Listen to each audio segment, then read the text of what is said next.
Created in the mind. Created in the mind means sampassa, sparshavuna, touched, prasadavattuna, became uh, delighted, sensitivity, gone to a knowing,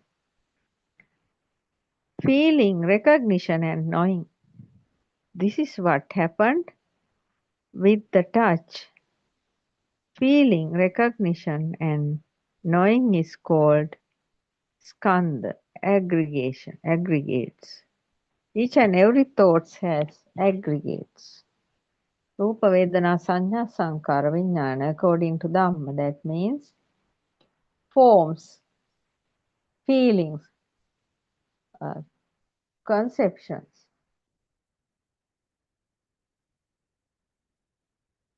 Sankara. That means mind constructions. Vijnana, the knowing. Those are the aggregates. They hold in Dhamma as skandha. Then finally, what happened? Only one thing, that is sensitivity. Sensitivity means aggregates equal to feeling, recognition, and knowing.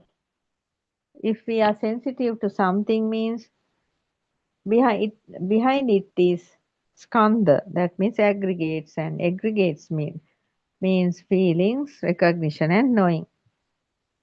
Skandhanam patibhavo ayatanam patilabho ayang uchati jati. In this world, birth of tree, birth of dog, birth of man, all these are creating due to the existence creation.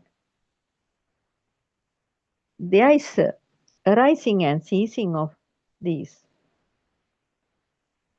That means each and every thought, Lord Buddha said, it described as Utpada Titi Bhanga. This is described in Majja Sutra. Utpada means arising. Bhanga means ceasing. But Titi means the ceasing process. Utpada arising. Titi ceasing process started. Bhanga means ceased. That is how each and every thought is creating and vanishing, arising and ceasing.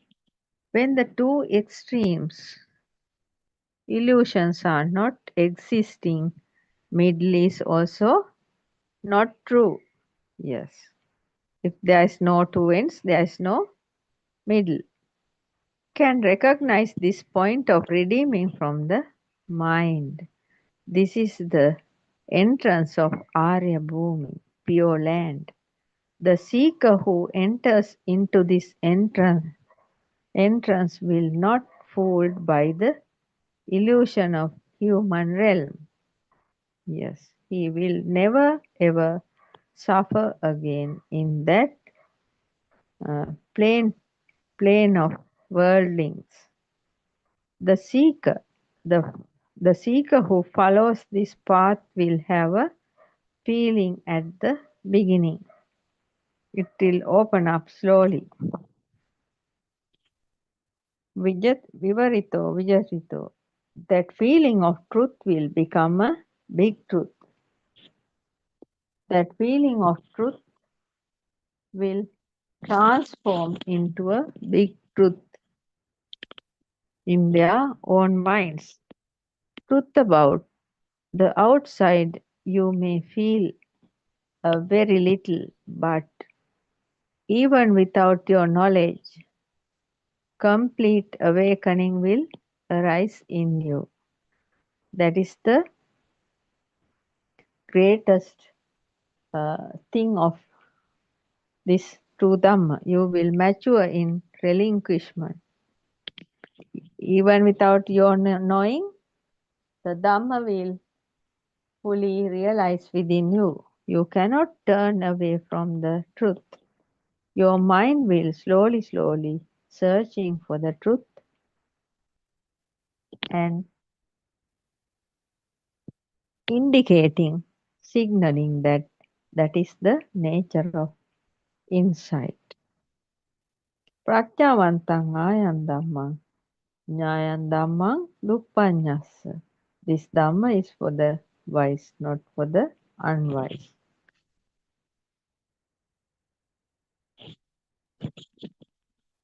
You have this great wisdom.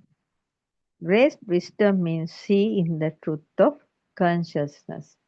Just because of the mind consciousness only, we were running behind this sansaric journey, the wheel of suffering.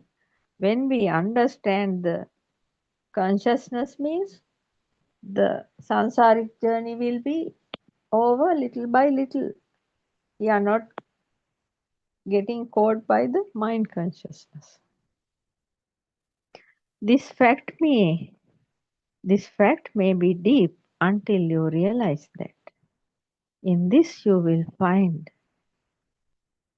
each and every day-to-day activity, you will find this big truth.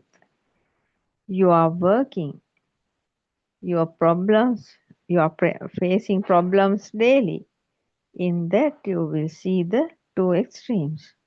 All these are in my mind.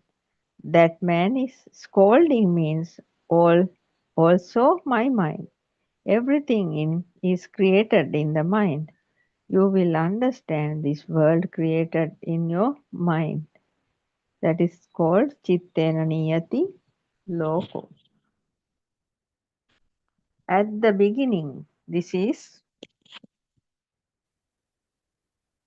coming and going. Sometimes can feel, sometimes cannot feel. That is the way of happening it.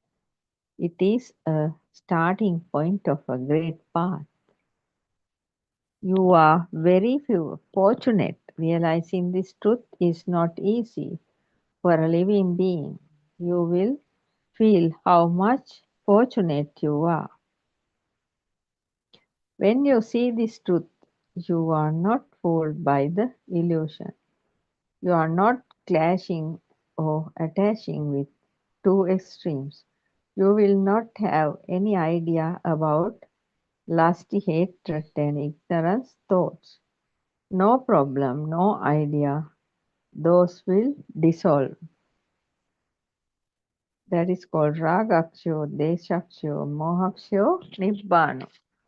That means lust, hatred, dissolving lust, hatred, and ignorance. Your mind will be reaching to the ultimate nibbana. This is a very exceptional opportunity. Do not overlook it. Do not stuck with wrong views of illusions and others' useless worlds. See through this great valuable Buddha Dhamma. It is under your feet, not in a deep place of your mind. It is very close to you, your foot. Take it to your hand and see. Open and see. Open your eyes and see. Aloko udapadi, vidya udapadi, chakung udapadi.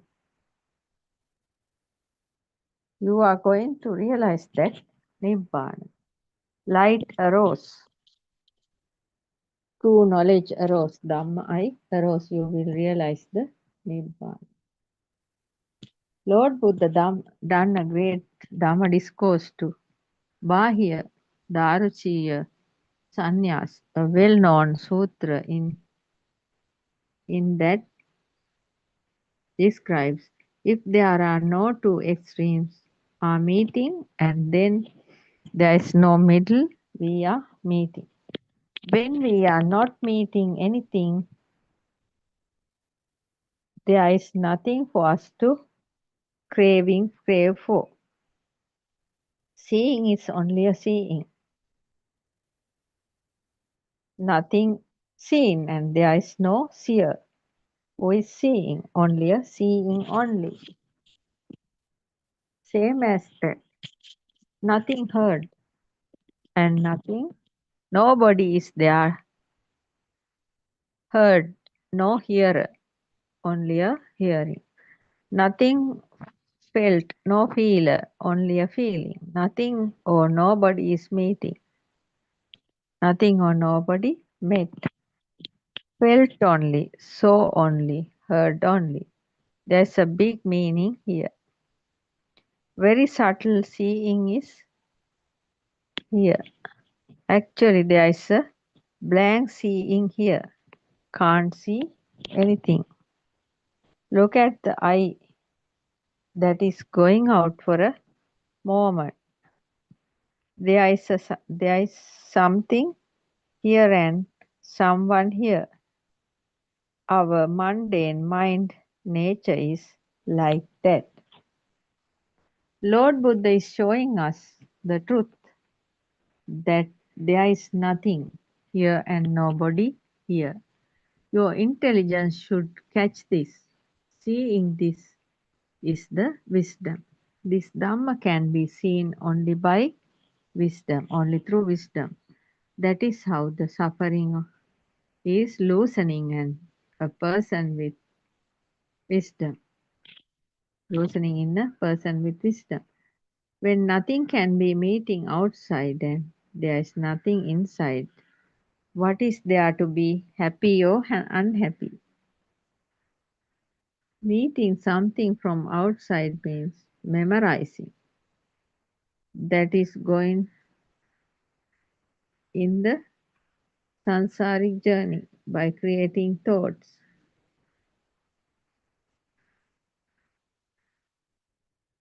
Sansara means creating thoughts. Therefore, the sansaric journey is creating due to the past thoughts. Not only that, mind cannot wait without stimuli. Yes, this mind is something very, that means very helpless, and it cannot wait without the stimuli. So, not only that, mind cannot without stimuli. Based on thoughts, creation of stimuli happens inside the mind. It's like a uh, fish taken out from the river and it's on the bank and it's struggling. Like the mind is also like that. Plan in the future with non-stop thought processes. If there are no thoughts, there is no mind also. Mind and the thoughts are in the same nature. If there are no thoughts, no mind also. There is a gap between two thoughts in the mind. That is a seeing of intelligence. There are no thoughts. When you apply awareness and intelligence, that blankness, that brightness, that radiant mind without thoughts, that medium nature is there. You have to recognize the radiant mind with intelligence. Here, thoughts are hidden and blankness is obvious. Yes, you can understand this. If you happen to look at your thoughts, you can see one one thought is arising and ceasing. Before coming the next thought, there is a small gap. The gap is actually a blank space where there are no thoughts. Mind is continuously running by creating thoughts. Yes, mind is like a filmmaker, always creating thoughts. When we realize there is nothing truly outside, there won't be a value for thoughts. Catching thoughts and run for pleasure, this mind. Catching thoughts and run for pleasure. That is the way of the mind. Finally, knowing this is an illusion, there will be no attaching or liking towards thoughts. When we understand thoughts are just illusions, useless, then the thoughts will be powerless, and we are not running behind the thoughts, and we don't have any kind of likeness towards that. Like this, lusty mind is dissolving slowly, and mind will arise free from lust attachment. Memorizing in this will dissolve. So, awareness will arise in the mental state where there is no mind. Yes. Actually, the awareness is happening in the mind where there are no thoughts. When the mental state is redeemed from the mind, awareness will become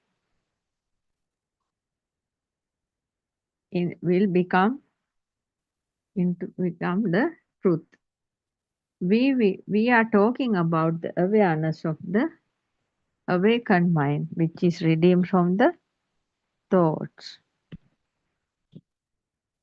That is called sati samadhi. There is a samadhi concentration here, which is redeemed from stimuli, thoughts, blankness, emptiness. Animitta samadhi, non-manifesting concentration, awakened mind, in whichever way we call it,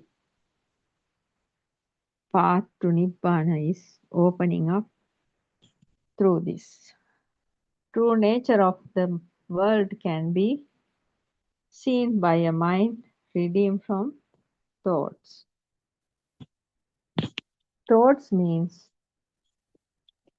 thoughts means nature, outside, world outside. That means the world of mental constructions. That mentally constructed world and memorizing world is one. Both are one. If you are not meeting a world outside, you will not meeting a world inside as well. That story should be tell the other way around. When you are not meeting a world outside, you are not meeting a world inside also. Accordingly, we can see that the world you see outside is the same world creating inside your mind. If so, if there is nothing in front of you, that means you are not there. Yes. If something is become a thing for you, then only the self is creating. If there is nothing in front of you, that means you are not there. Same as the reflection you see in a mirror. If so, if there is nobody in front of you, you are not there. Whoever you are,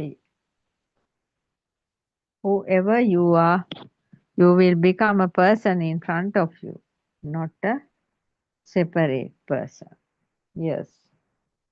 You will become whatever in front of you, you will become that person or that thing. If there is no mind occurred, if you are not there, if a mind is arising due to a person in front of you, you mean that person. Yes. That means as soon as you see something, you will become that thing. If the mind is you, what is this illusion?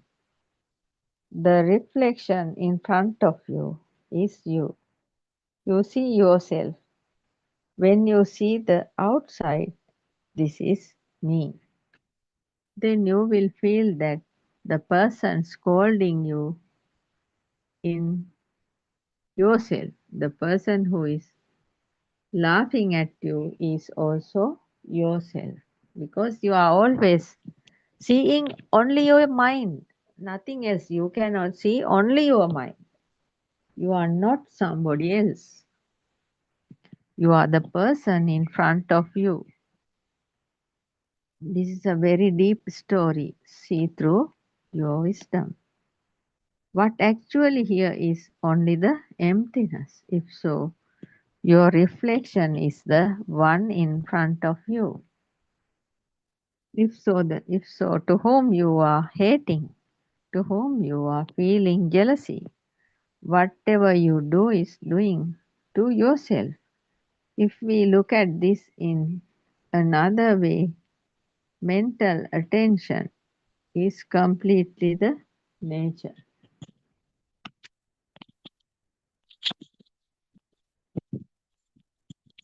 If you do something to the nature, you have done it to yourself.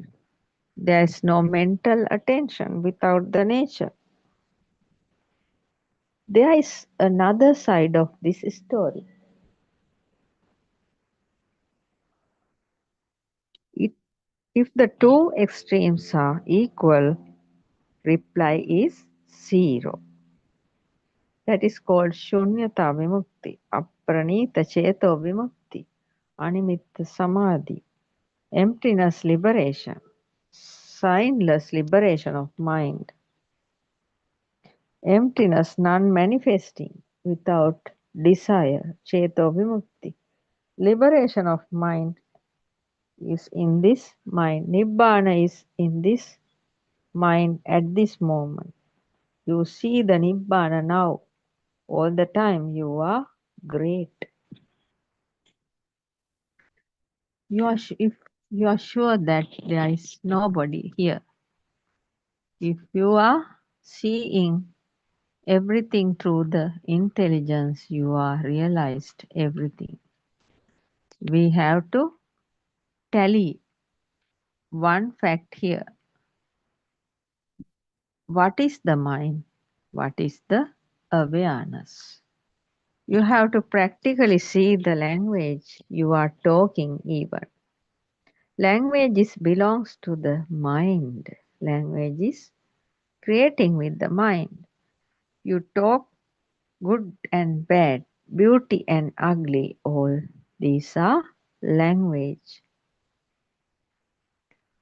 In Dhamma, Lord Buddha says, Atita Anagata Pachupannan Olarikava Sukumava Hinava Pranitava Dureva Santikeva Atita Anagata Vartamana Ajjata Bahita Atulata Pitata Olarika Sukuma Hina Pranita Digakota Anatulan Subha.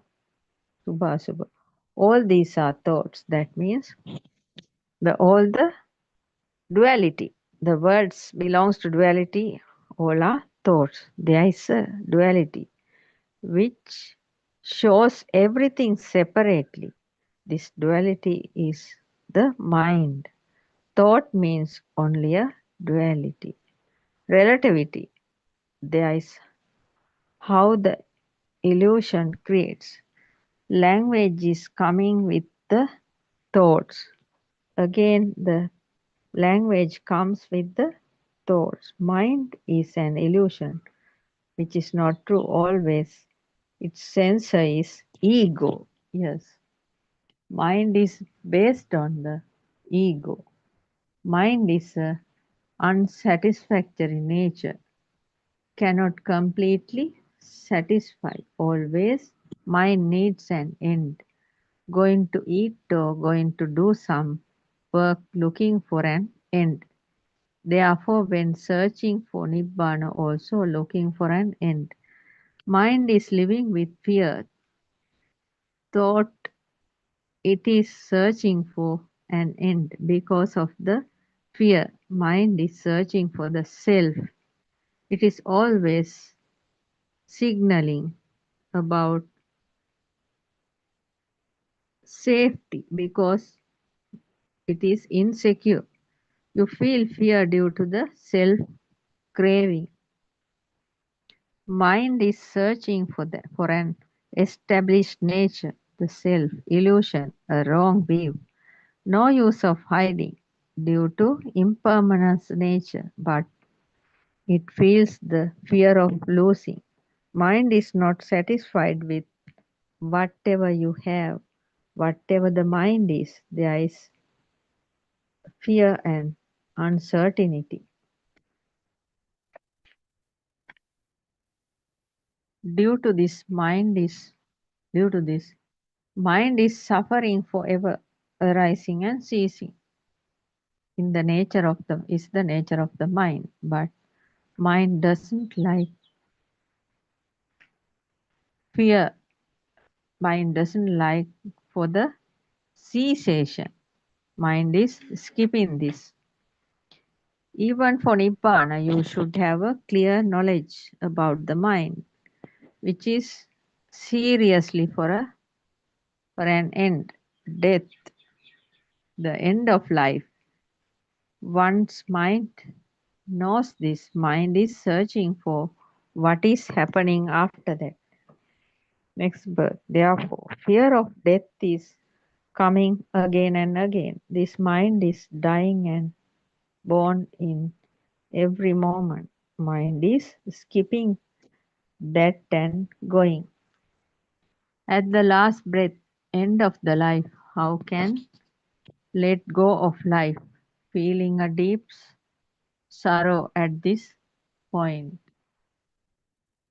Until the last drop of breath, mind comes by, catching each and every thought, every mental image, what happened while living.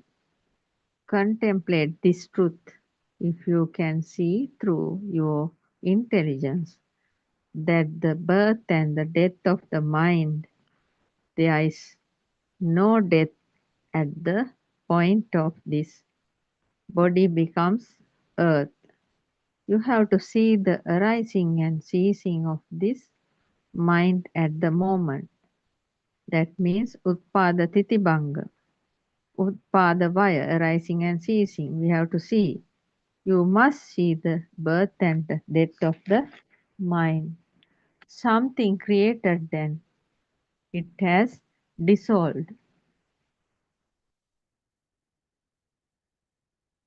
The last, the last thought when the body becomes earth is also the same. Just a thought, just a thought, like now, just a thought, like now happening, nothing special. See in the truth means you are seeing your death. At this very moment, you see the death, but you can't realize it. You are seeing it, but you don't have the awareness of the intelligence to see that. With proper awareness and intelligence, see your death happens at every moment. Then you will become eternal. Went beyond death. While living, if you can see the birth and death, you are very much fortunate. On that day, you will realize the death is happening at this very moment. Thereafter, you will not have the fear of death. It will vanish. When at that moment you can see the birth and the death of the thought. Seeing through the intelligence that a thought is creating and passing away, this seeker will meet the awareness. Awareness means the who sees the truth and awaken to the moment will meet all these insights. Whatever word is using, all are same. Awareness, awakening to the moment, Buddha moment. a place where no room for thoughts not fooled by the consciousness illusion. Truth seeing mind, Nibbana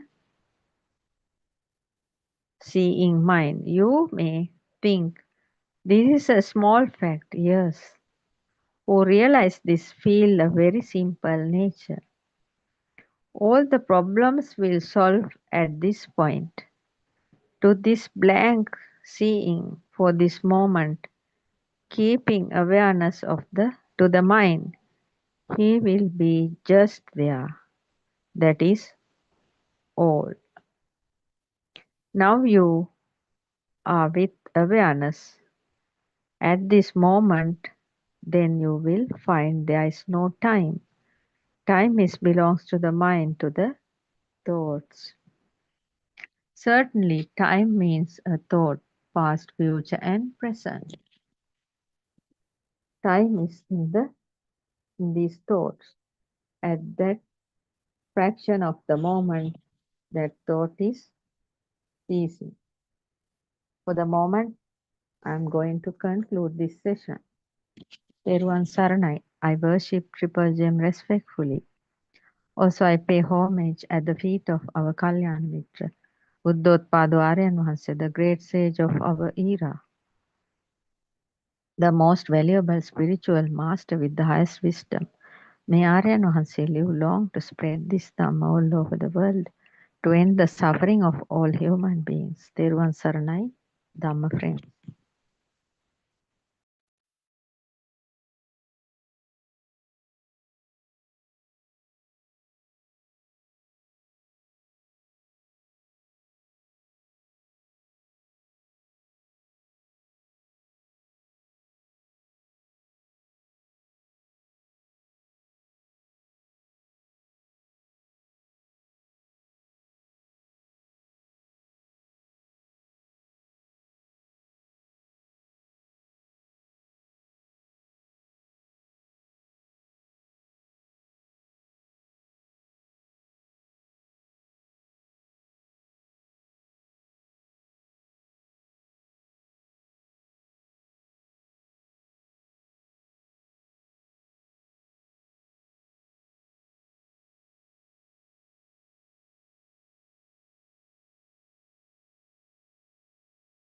We assume that by now you have already understood that there is no such thing as a mind, that it is only a flow of thoughts. Also, you already know that this flow of thoughts is only an illusion, a lie. It is a false view, drushtiya. The Buddha explained a few of the natural phenomena of this world. First one, the four seasons, Irthunion. Second, the germination of a seed, Bijaniya. Third, the law of cause and effect, Karmaniya. Fourth, the forming of the mind, Chittaniya. These are a few natural phenomena of this world. The phenomenon of the mind consciousness is when a thought is formed and how it ceases immediately. Now you understand that there is no person, no any form of life in this flow of thoughts.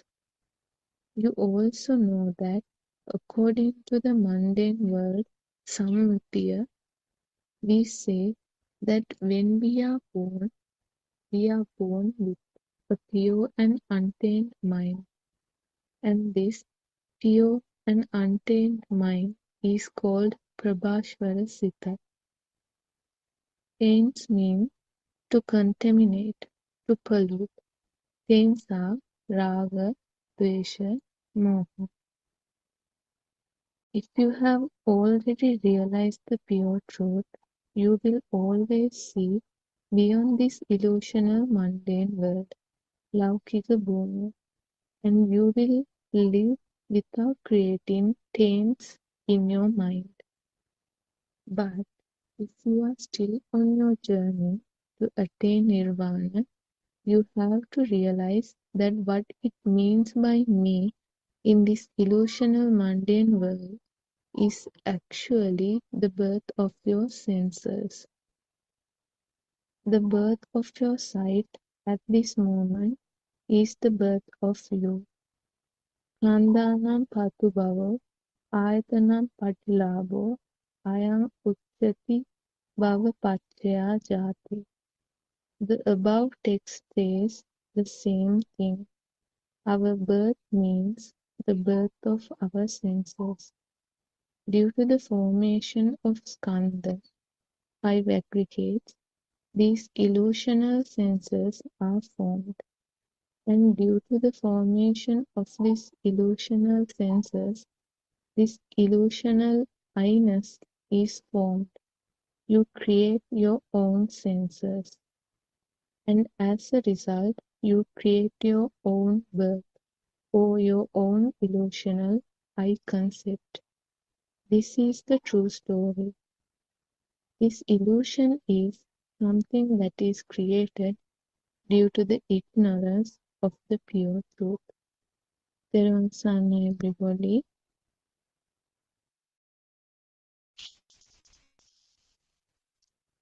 Teruvan Sarnashani. We pay homage to our noble friend Buddothpado Aryan Teruvan Sarnai Dhamma friends. This is Buddothpado English Zoom discussion. In this forum, we help you to understand the illusion of the outside world and your very existence. Is, is the mind only a flow of thoughts? Is there a person in this flow of thoughts? So it's time to listen to Pure Dhamma,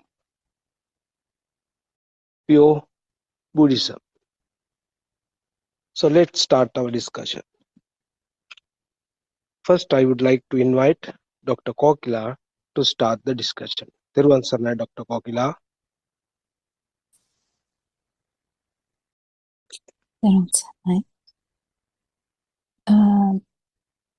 We'll pay homage to Alan Hansi. And I heard him delivering so beautiful sermons last few days as well. It's kind of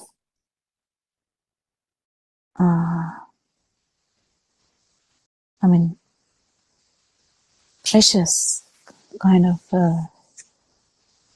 Dharma discourses. So we'll try to reiterate what we talk about this Dhamma. I just wanted to add something here. When we talk about, we have talked about this a few times now, how this stimuli is the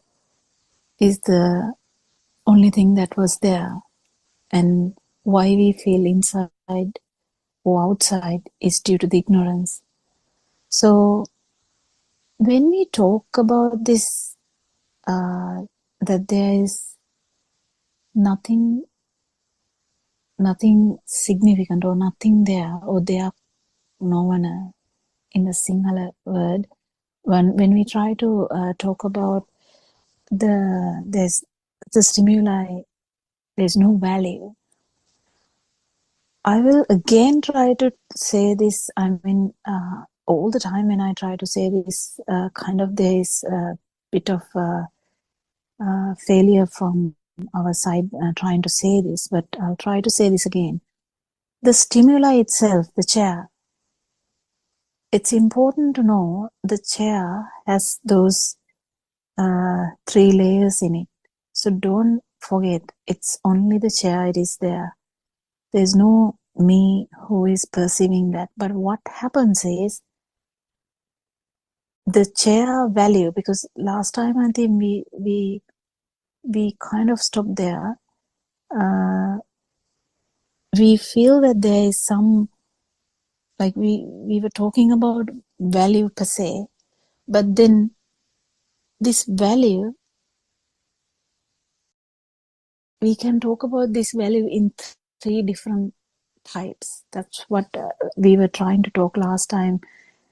And fortunately, Aranhanse came to the discussion and he was trying to explain it so beautifully. He did that in simple English, where he was talking about how even after the value, the basic value we know, don't forget, that's a value we know, you know.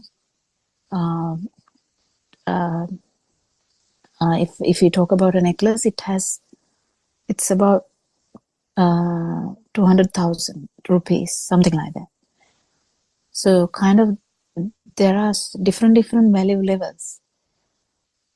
Like if you take a person, this person is so valuable to me because this person has done this, or even if you hate them, this person has done this bad things to me, something like that.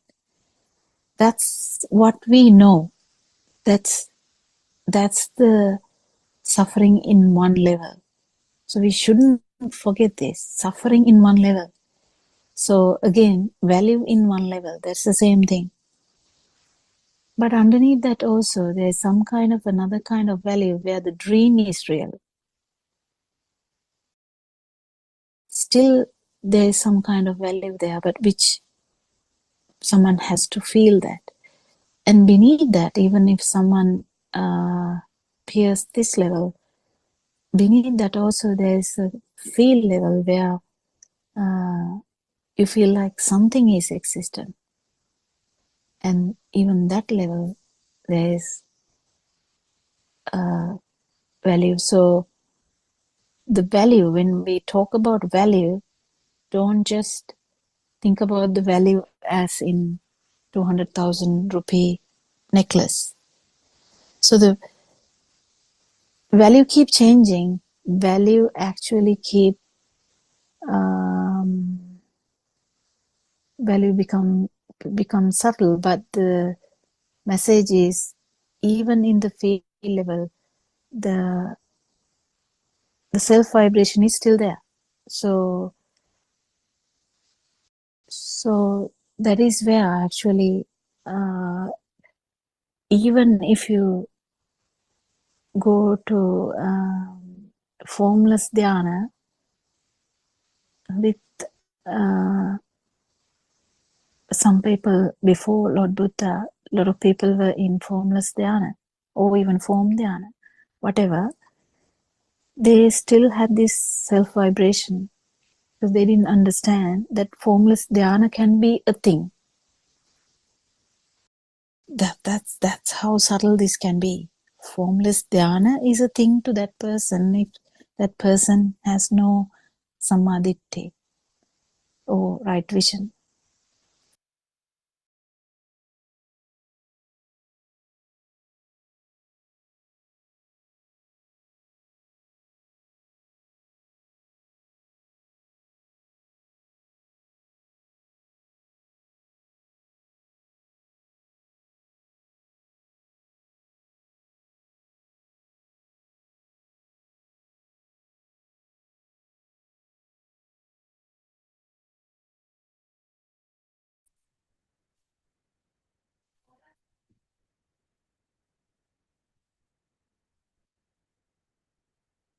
May Triple Gem bless you all. We'll start the Zoom discussion, but our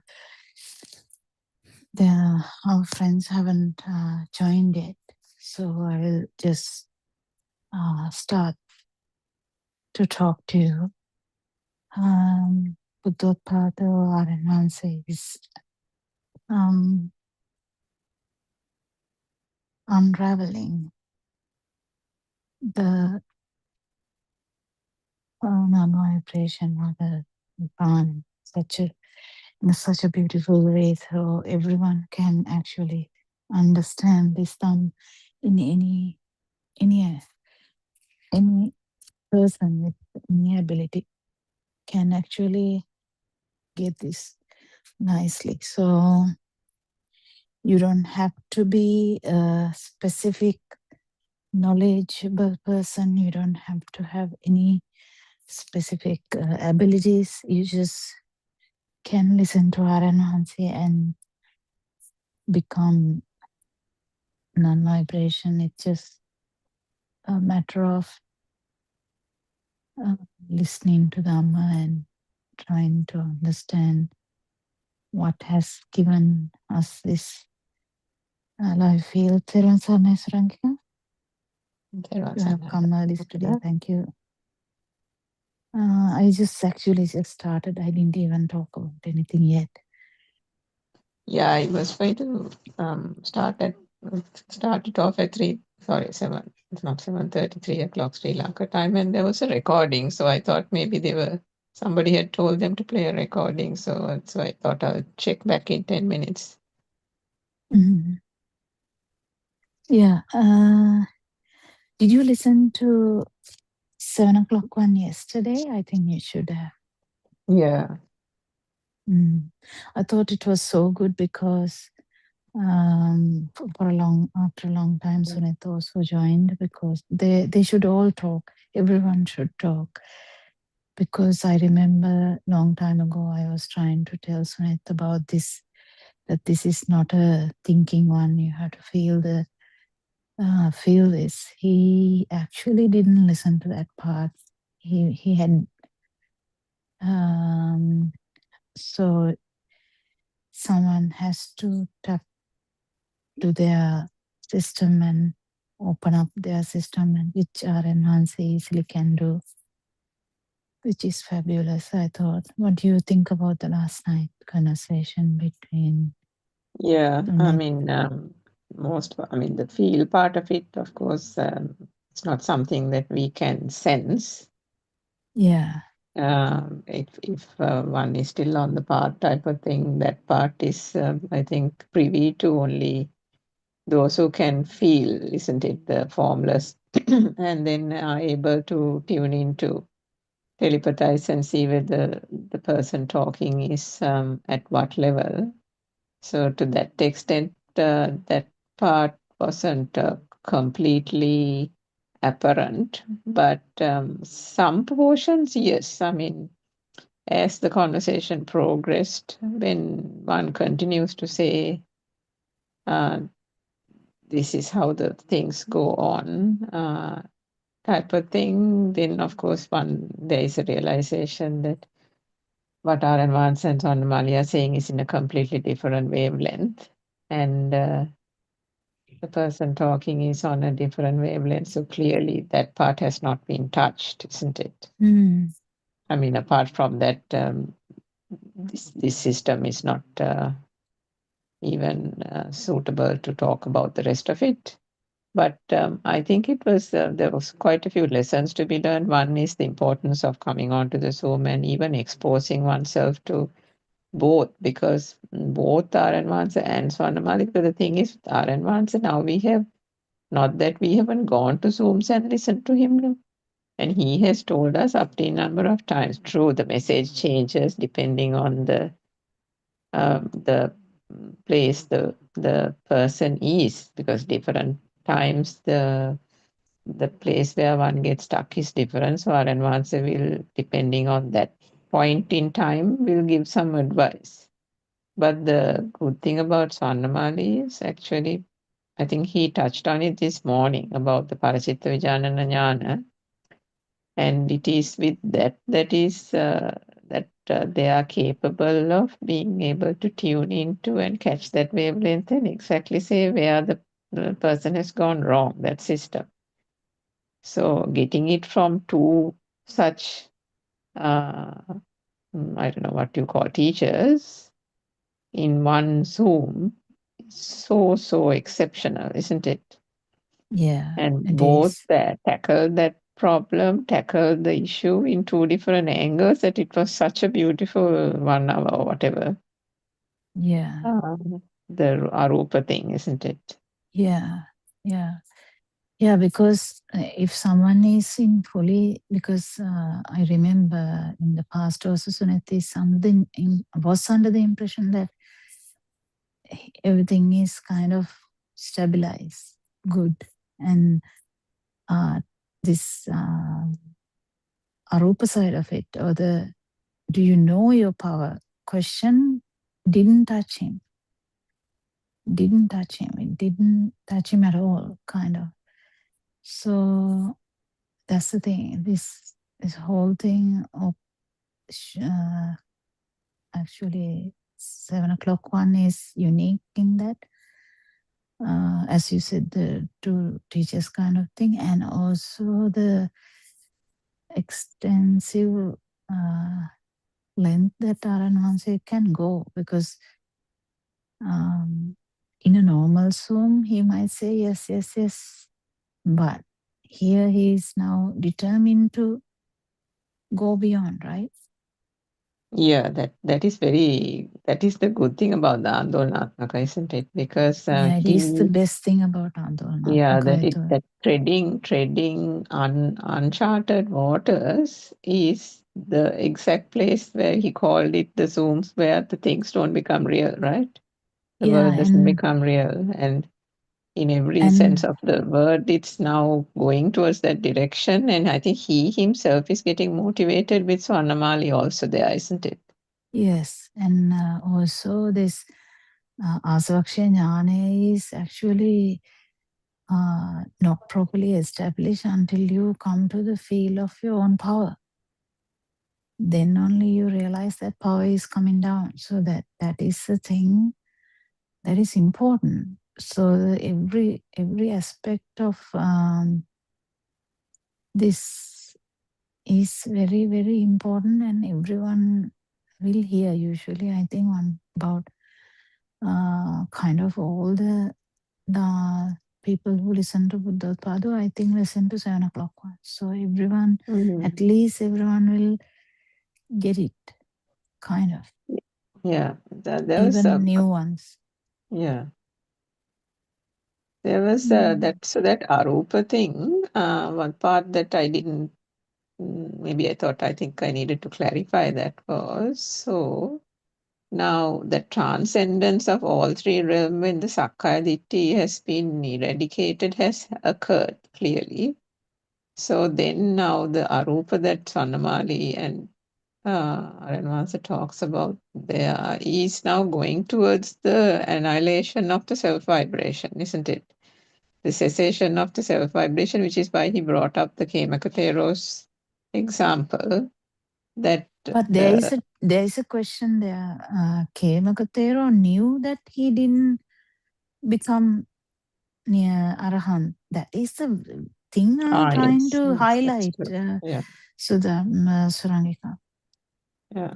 Because the way that he talked will never happen.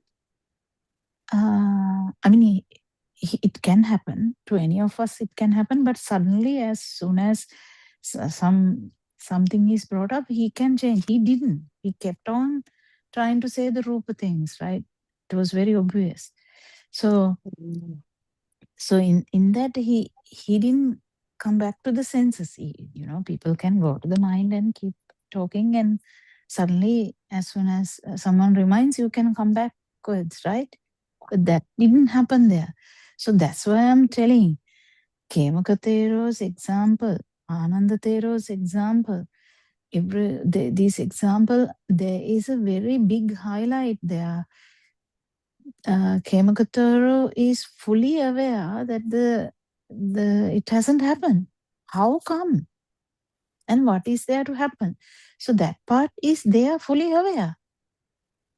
That's why he came to the teacher. Isn't he the one who came to the teachers with great difficulty? Isn't he the one the teachers kept sending messages to the Kemakatero? And finally, mamma ඇවිල්ලා කියන්නම් කියලා ආවේ. Something like that. I can't remember. I don't know whether he came and told, but there were several messages going up and down. That's right. Yeah. And so that's the thing, Surangika, this nowhere feel is not there once you know what power we are eradicating. What power are we eradicating? What power is going to zero? Yeah, this දැනෙන ස්වභාවය, no? The feel that Yeah, one is alive.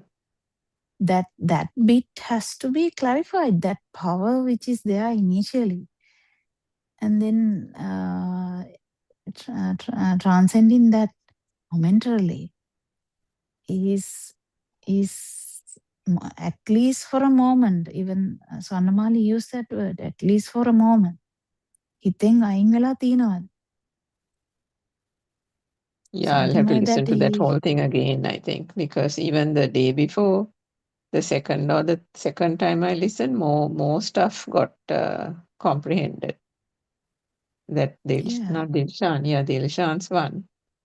Also, the second time you listen, more points come. So I thought yesterday's this one, one I'll have was to listen again now. fabulous. Yeah. Yeah, yesterday one was more fabulous because it was in pine with, like, both of them were in same page yesterday. Because Yeah. day before Swanmali finished and then Aranwanse started. But I thought it was fabulous yesterday because kind of Yeah, they both the went side by side. No? side by side and in one problem, which One problem.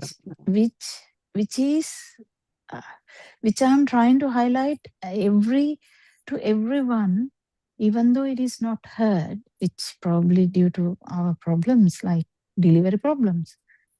But it is strong, as you said, it is strong with Taranhanse anyway. No one will say no, because it's very easy to say no, I know what you're saying, I don't know what you're talking about, I don't know what your moment is, kind of thing. Anyone can get away with that. But then when it comes from a strong point of view, then it becomes beautiful, isn't it? Yeah, and I mean, I It's think important. it's good for the listener because, as I said, it's like any system getting used to what our advisor says, especially the people who are more senior, have been hearing it for 4 years now, or 3 years or 2 years, depending on it. And then the other part is that if they have spoken to Aaron Vatsa on 2-3 occasions, and then Aaron Vatsa has not said anything, then that's also cementing almost unconsciously. These things all happen unconsciously, isn't it? That, it's okay now type of thing. But the other part that Which Aranwanse does, because which a he kind thought of, because every time, as you said, except for the Andonatmaka, he doesn't always pull up people to the also, deep no? waters. Yeah, no. Yeah, he doesn't do that. So then you can be kind of, because I think one Complacent. thought, even on the English Zoom, sometimes I've said things and he hasn't said anything. And then I think when 6 months ago or something, when he pulled the system up, then it's not as if this one I am doing it, but the thought pops up saying, "Why wasn't it said before?" kind of thing. So it's not as if it's obligated for the teacher to say it, but that thought naturally comes up and say almost like if that was the case, then why wasn't it shown earlier? Then could have looked into it earlier type of thing. But so these are all, I guess, everything there's a time, isn't it? Everything a time has to come. But what I wanted to say was this Arupa thing. Now, this Sukasabhave that Taran and Swarnamali talks about, which is so different, that experience. So now Arupa is finally also transcended now. So Yeah. this mellowing midila, suase, vase, karana thing only I wanted to clarify. Now, both of them say the ultimate Sukasabhave is there's nothing to compare, right? The way they were explaining yesterday and in the past few days, particularly yesterday. So is that so? That means they have transcended the arupa, because arupa is also the loke, no? No, Yeah, sensual yeah. form and formless, all three realms have to be transcended. But the way they talk about arupe touchalane or something, rupa That's loka elover, elover. Yeah, the elover means your vibration, basically your not vibration. Eloa, no. So Arupa is not Eloa. Arupa is formless. It's also the one of the realms, no? Then Yeah, but it is not this one. This bhavaya is minis bhavaya. Okay, now I'll go back to that no, but now. Tunbhumiya is all. Tunbhumiya, this chair has the whole Tunbhumiya. The three worlds are Yes. there So, in the chair, yeah, but part of it is actually from the beginning. Arupa is already there. yeah. So is Arupa also isn't that part of this whole thing? Yeah, but it is not this bubble. Now, why I use the mind bubble? This bubble is different. This bubble is different. This Not bubble now. following. So No. okay, like few weeks old baby.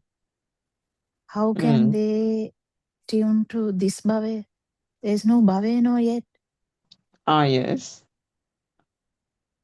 That Yeah, status. the bhavaya there is the becoming, and the becoming happens only when an mind object has become real, right? That's what you're saying. No, this So mind has not developed yet. This mind yeah. That's why the baby is has no bhavaya, you said, right? mellower. Mellower is this. Yeah, Mellow is this, mellower yeah. is this now. I'm in a room now. This is mellower. Yes. But beyond, before Prabhasara, there is Nothing part. has Yes. formed. Yeah, Even no though thought there perceptions. is an unformed there. Yeah, so that non-form, That is the lower. that is the lower. Okay, so now once this bhavaya has formed for the arahats, so now all this is there now, chair, table, and mother, father. So Yeah. Without power, yeah. no, but then this sukhaya that they are talking about, is it that baby level sukhaya or something completely that even that has gone, right? This is the Yes. arahant Yes, that is beyond the field. beyond the baby, yeah. Beyond the baby, beyond feel. Feel, there are so many ways to say feel. That's the problem. The feel, Aran Vahanse uses it interchangeably, so we have to be careful because Anatma feel is the Arahant's feel. That's the Sukha. Yeah, that's true. So the thing is when they explain the sukhaya to that extent, that you can become the other person and all that kind of thing, and then everything is almost like, what shall I say? There is a word in English, I can't remember that now. Yeah, she actually used it, blissful. I don't know whether blissful really explains it because people use blissful in a very normal Mundane kind of way. thing also, but Mundane way, yeah. almost surreal. That's the word, surreal. So the way Swarnamali explains the Sukhaya is that it's not almost, it's surreal. It cannot be explained really in words. And R.N. once said like Minteka and various other words he used.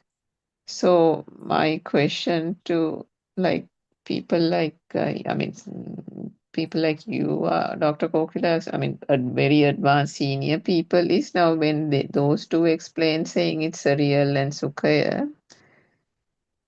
Is that something that, one would on that system then consider that is that the sukha that is being felt in this system?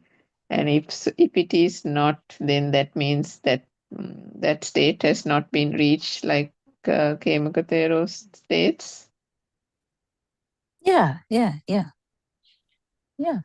Because now for different followers in different stages of the path, now as for example, this system can't even comprehend some of those things Aranvasi is saying, right?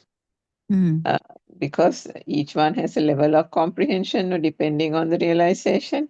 Yeah. So, for example, for you, what you gained out of that discussion and when they say sukha and describe those same words will have more of an impact and significance to you because of your realization rather than it would do to me, and then rather than it would do to Dr. Sakuntala or Sudharma or whoever it is, right? So in that sense, when they explain the Sukhaya, do you know whether you have that same Sukhaya? Are you able to kind of gauge it? Is what I wanted to know. Can different people gauge it? Like if the Mahacharya Tuma joins I or if know what they're Prasanna talking joins, about. can they I would say gauge that Sukhaya that Swarnamal is talking about? I know what they're talking about. That's all I can say. That doesn't mean it's all there all, every time.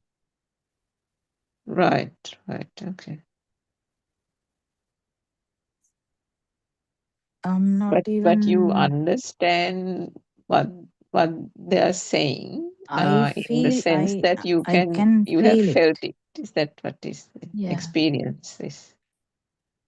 And I know what exactly to happen also. Like it's a kind of a deep knowing kind of. Right, okay. So that was the thing. So did that mean that Sunet didn't know that? Yeah. That I have been trying to tell. But how can that happen is my question, yeah.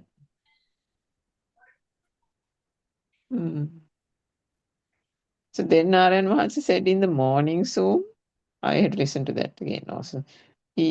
Somebody said, not Dhammi. Dhammi was in the last night's one. No? Today in the morning, did you listen, Dr. Kokila? Yes, I did actually. There was a lady called Janaki, I think. Yes.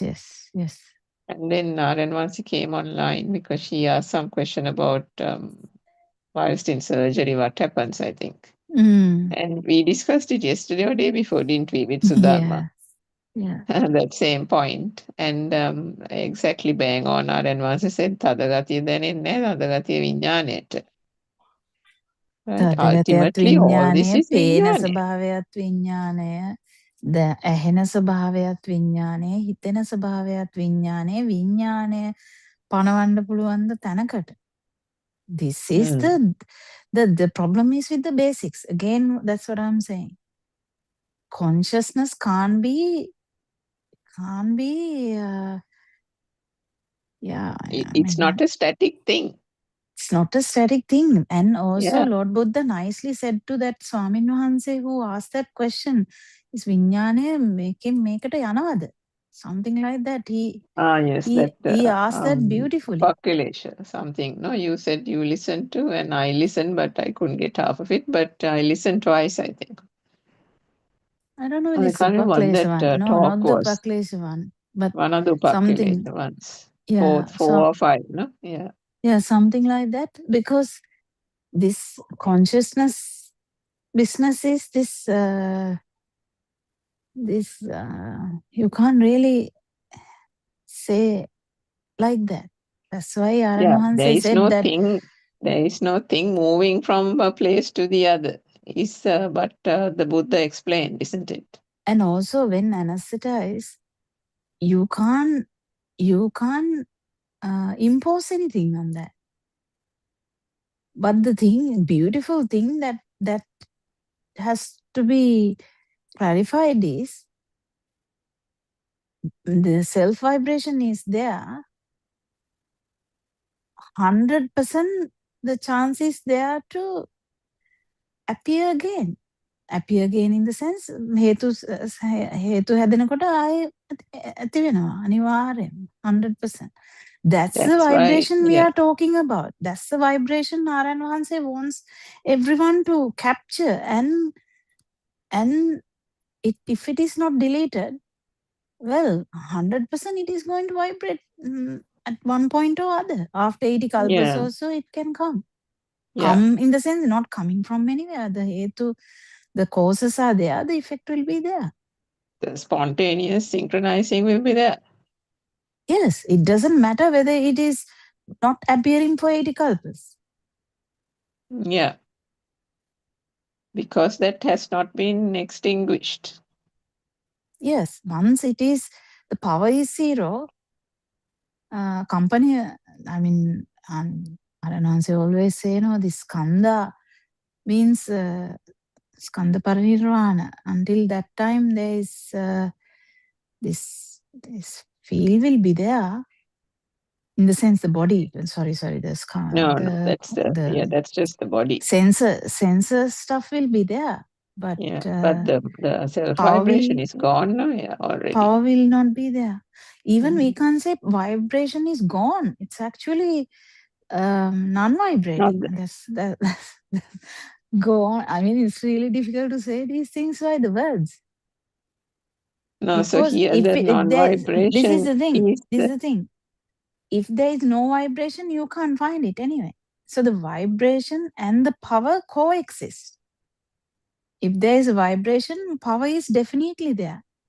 And what here is happening is, because of the realization that this was a problem, and it is only because of this system only that propelling additional power is the only thing that is not there. Actually speaking, nothing happens to anything. Propelling power is not there. The Papahan Nivigya say story comes there. So the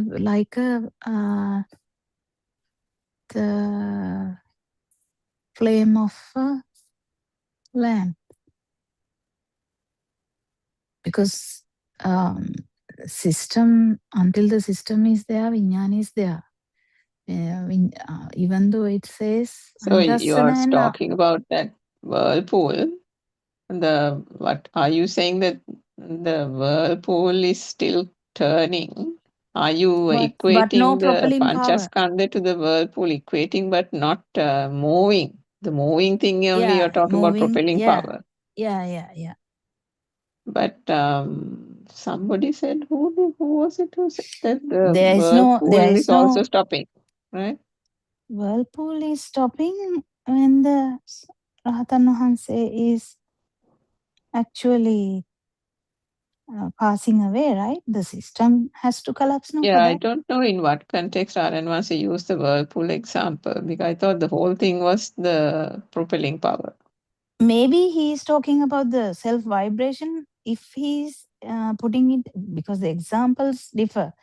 If he is putting the example, because I put the example for the system. So if I put the example for the system, this example is different, right? Yeah. Because the system is still going on till the Skandha Parinirvana. Yeah. And then we are talking about the propelling power ceasing. Yes. 100%.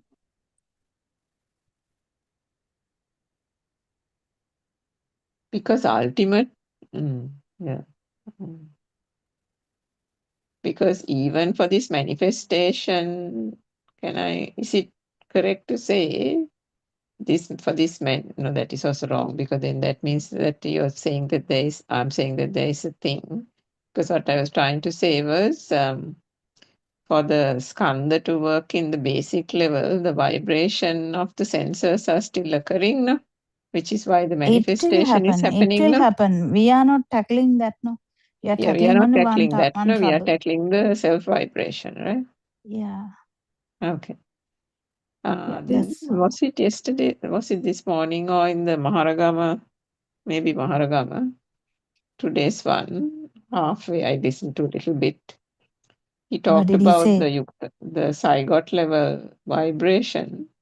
Yeah. And then he said, actually, once the baby is born, then every, what is that word? Molecule, no?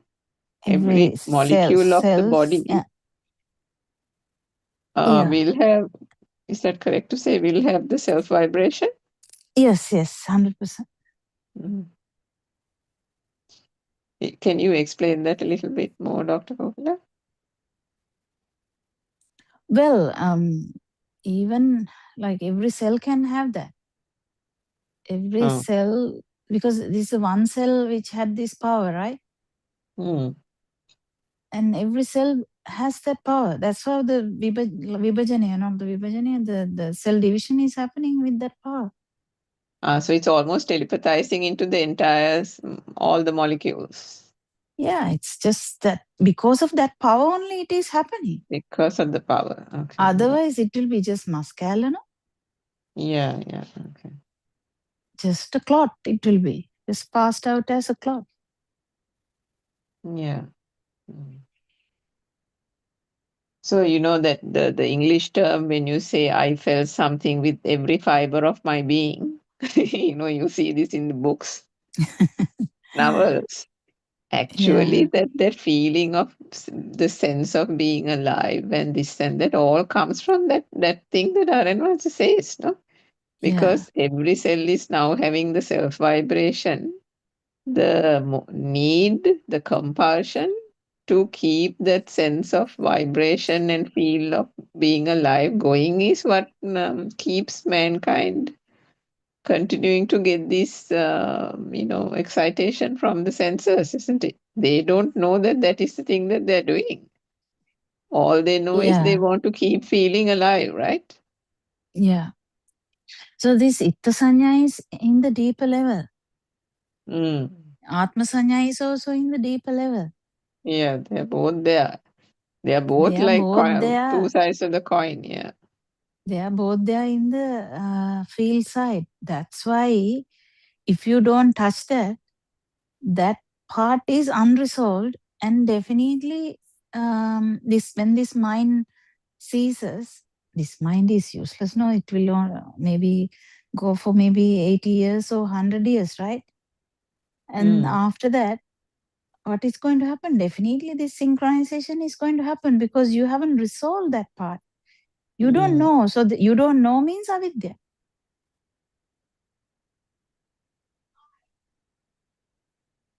You need to know what you're handling, what is the fight between, what is happening. In this Maharagama talk, doctor, he said, was it the Maharagama talk or morning talk? I can't remember now. Everything's blurred. He said, maybe Maharagama, he said, this brain of ours, the human brain, he said, he was telling the people, that we use about 10% of it, right? And that balance 9 or 1% or something. I think it's 1%. 99% or something is unused. And he said, do you know why that is? And so I don't think anybody answered. He said he actually started it off saying that this Rishivaru, I don't know what the English term is. So those people that back in the day, in that era, they that used they were most trying of it, to, I think. He said, I think during Ravana's time, there was an attempt to have the Rishivaru to have children. So that I think they wanted to get that generation going or something. So he was talking about that aspect of it, and then he turned to the mind, the brain, and then he said, do you know why this is not, half of it is, 3/4 is not being used?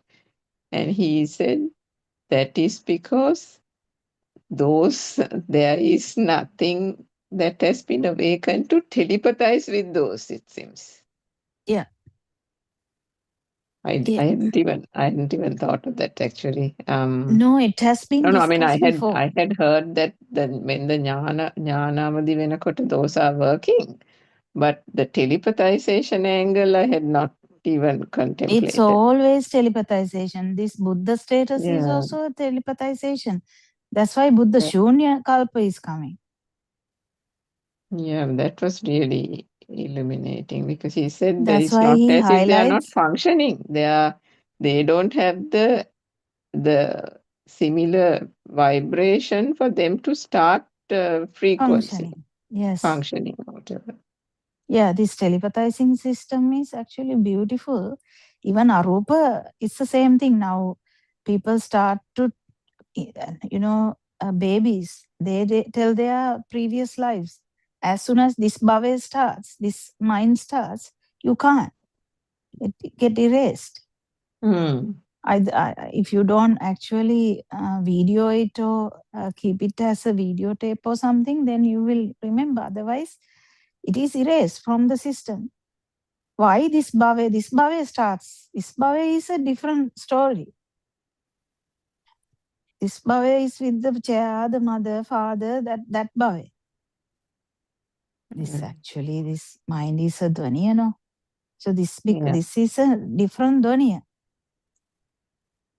But there is a different wavelength in the arupa, where the field side is. But this the infinity talk actually, I think there is beyond infinity. That word, because that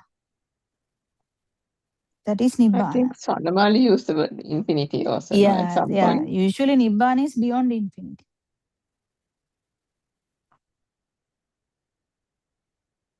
But there are very small levels in the arupa. You know what I mean? So we don't have to worry about that. But that's the very subtle levels of arupa.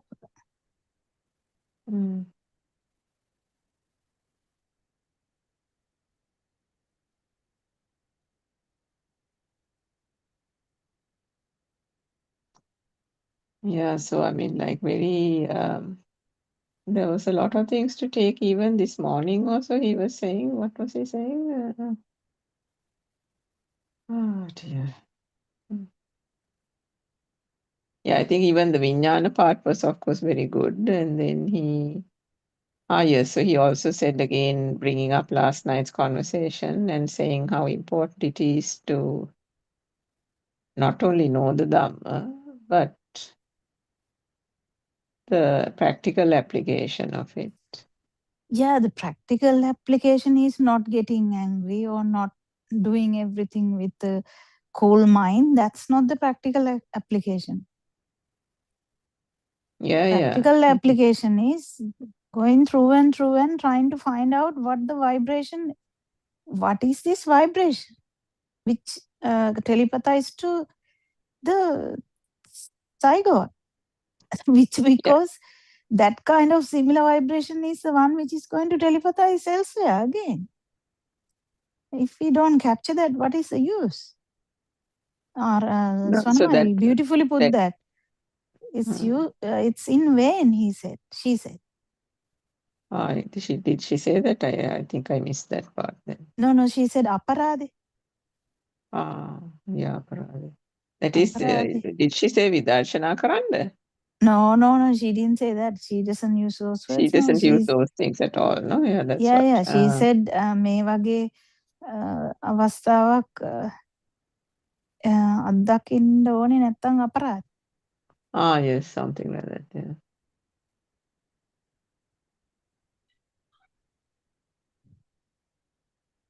But this practical side that R.N. Mahansa said is the stages, no?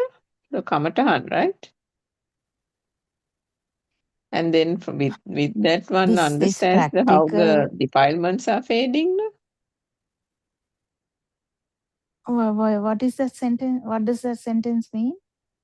No, the exact sentence you use now. What does that mean? Yeah. So the in the day-to-day activity, the sense of the self, not the self view is understood, no? Whether it is the self view is operating, and when the defilements are fading, one knows, no, from a point in time that this was the sense of self view and vibration that was prevalent, and that is now gradually dissolving. That is the keles diyavenawa thing, no, in the path. That is exactly that is the practical side story. Of it, right? No. That's not all. That's the thing. Because yesterday, even Sunet was trying to say the same thing, right? He was trying to say everything is fine, but that's not the point. So the deep aspect means how can I say that? It is difficult Yeah, to say that is these things. දැනෙන ස්වභාවයට අවදි වෙන්න, right? Yeah, I mean, none of these things do matter there. Whether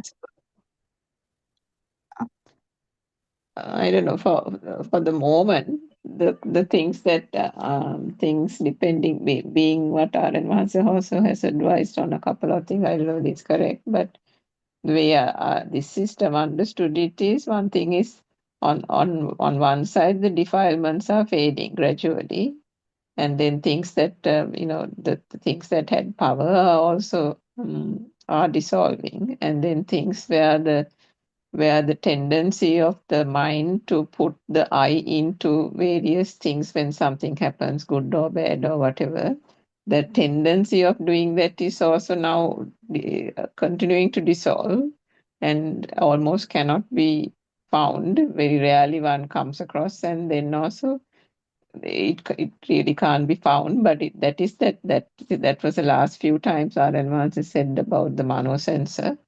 So those things are also, so that thing is happening on one side.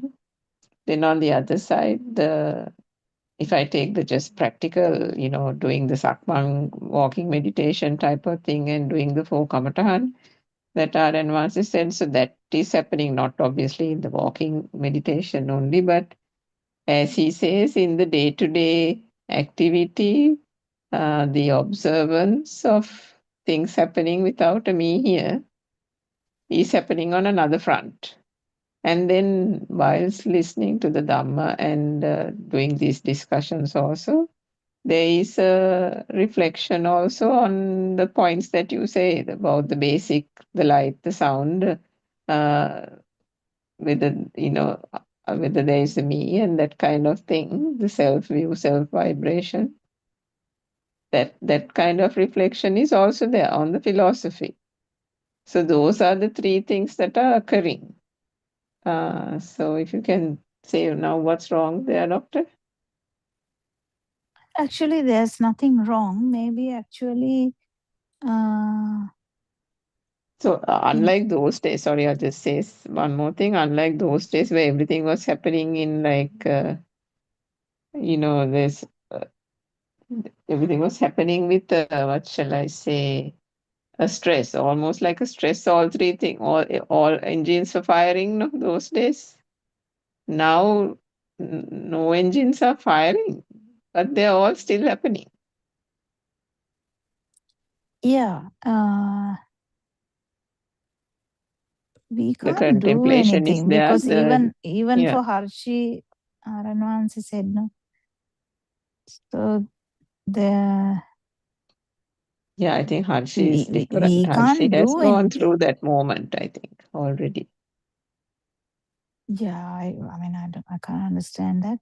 But what I'm trying to say is no, even any system, sometimes these things are not realized. So that is not a problem. Whether whatever the thing has happened or whether not happened isn't the problem.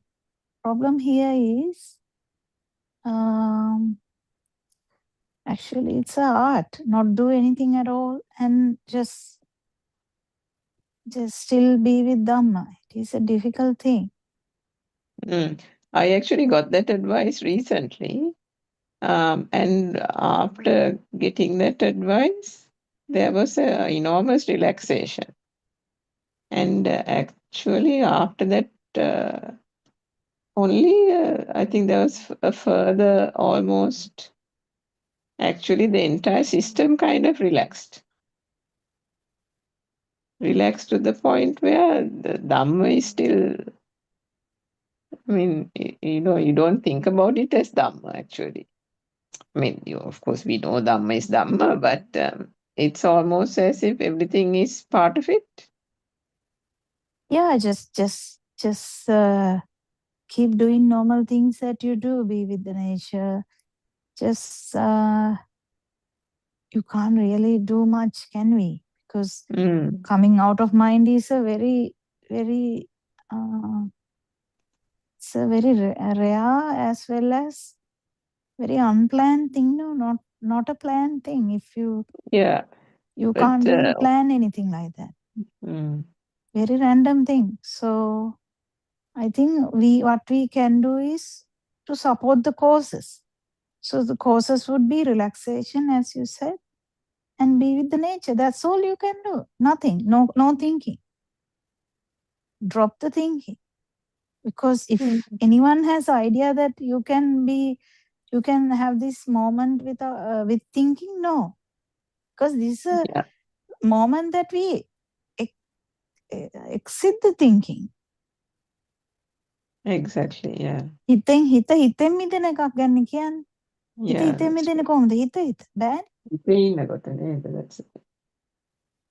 So the causes, we just can make the causes happen. That's all we can do. Like if we want a fire, we just make the, by touching two stones, we make the temperature go up and, kind of a spark happen, right? Like something like that. So being with the nature, the mind power goes down and stop, the habit of thinking is there now. Or subconscious thinking, even not subconscious thinking, what do you say? Yeah, subconscious plans, even drop that as well. Yeah. Come to the understanding, I'm not going to attain anything. I'm just going to relax from now on. Just drop everything. And then it has to be subconscious also though. And just be with the nature. And what else we can do? Yeah, that's it. Because if you are thorough with the 4-step contemplation, then you don't have to do that as well. So what can you do? Just relax. Relax, but be with the nature so that the mind will come to zero at some point. Yeah. Doctor, if you don't mind, can you excuse me for 5 minutes? I'll mute myself and I'll unmute myself in 5 minutes. Thank you. So actually, there are so many good experiences which are discussed at this time of year. It's a very good opportunity for everyone who has listened to the Amma for some time, who has stopped coming to Zooms. I think we should invite everyone of you to come back and have even people who do this Zoom, from Singapore, UK, there's people who does this Zoom stuff. Even them, they have listened to Dhamma for a long time. So I think they also should come here and there and have a chat about, honest chat about the nature of the mind. Because being away from teacher for a long time is good if you know what is happening. If you don't know what is happening, and specifically if you feel like Manandan Rahat Vela or have attained the Nibbana, maybe I have attained the Nibbana, then come and talk to our Ananse, because it is a possibility to happen in the mind, because mind can say a lot of things. Mind gives you so much, what is it? Chittarupa, that is mental images. So if you get a mental image of, or maybe I have attained this one or that one or this one or that one, whatever the mental image is useless, because mental images are in this bubble only. Mental image is not the problem. Problem is actually understanding, not understanding, feeling this vibration, what gave you this trouble, and actually seeing the zero of it. So the it is very important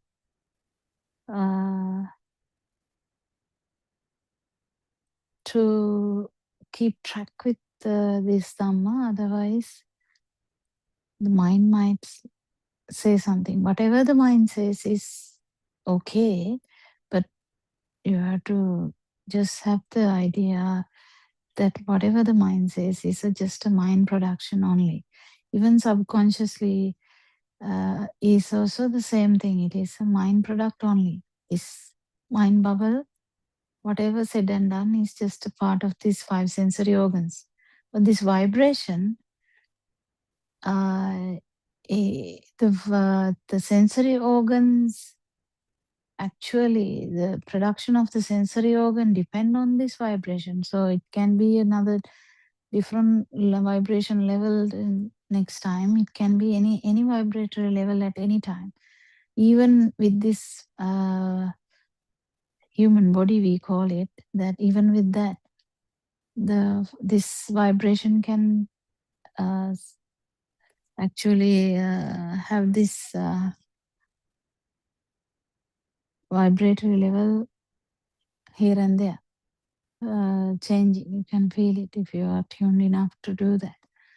So come to the level of the vibration, and then feeling your vibration, you know what you are tackling, you know what is happening, and you know what these 31 realms are, and you know which level you are, kind of thing. So that it's very important that the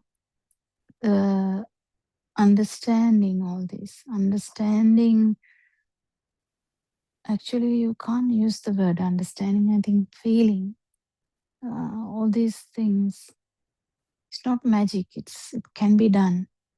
It's just that you have to keep listening to Dhamma and have a kind of a understanding how this system works. And if you know how irrelevant the mind is, or this mind bubble, which is this world, this bhaya, this world, because Lord Buddha said, this world starts from the eye. Like that, there is a world which we are in now. It's okay. You can say, someone can say, yes, my world is very important to me. Who are you to tell about that? No. We agree that it is important to you, but it's your right. It's your right to know that there is something beyond.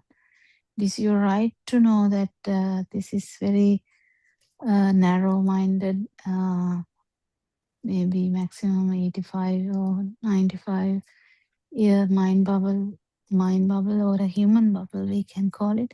This system is Surangika. Yes, Dr.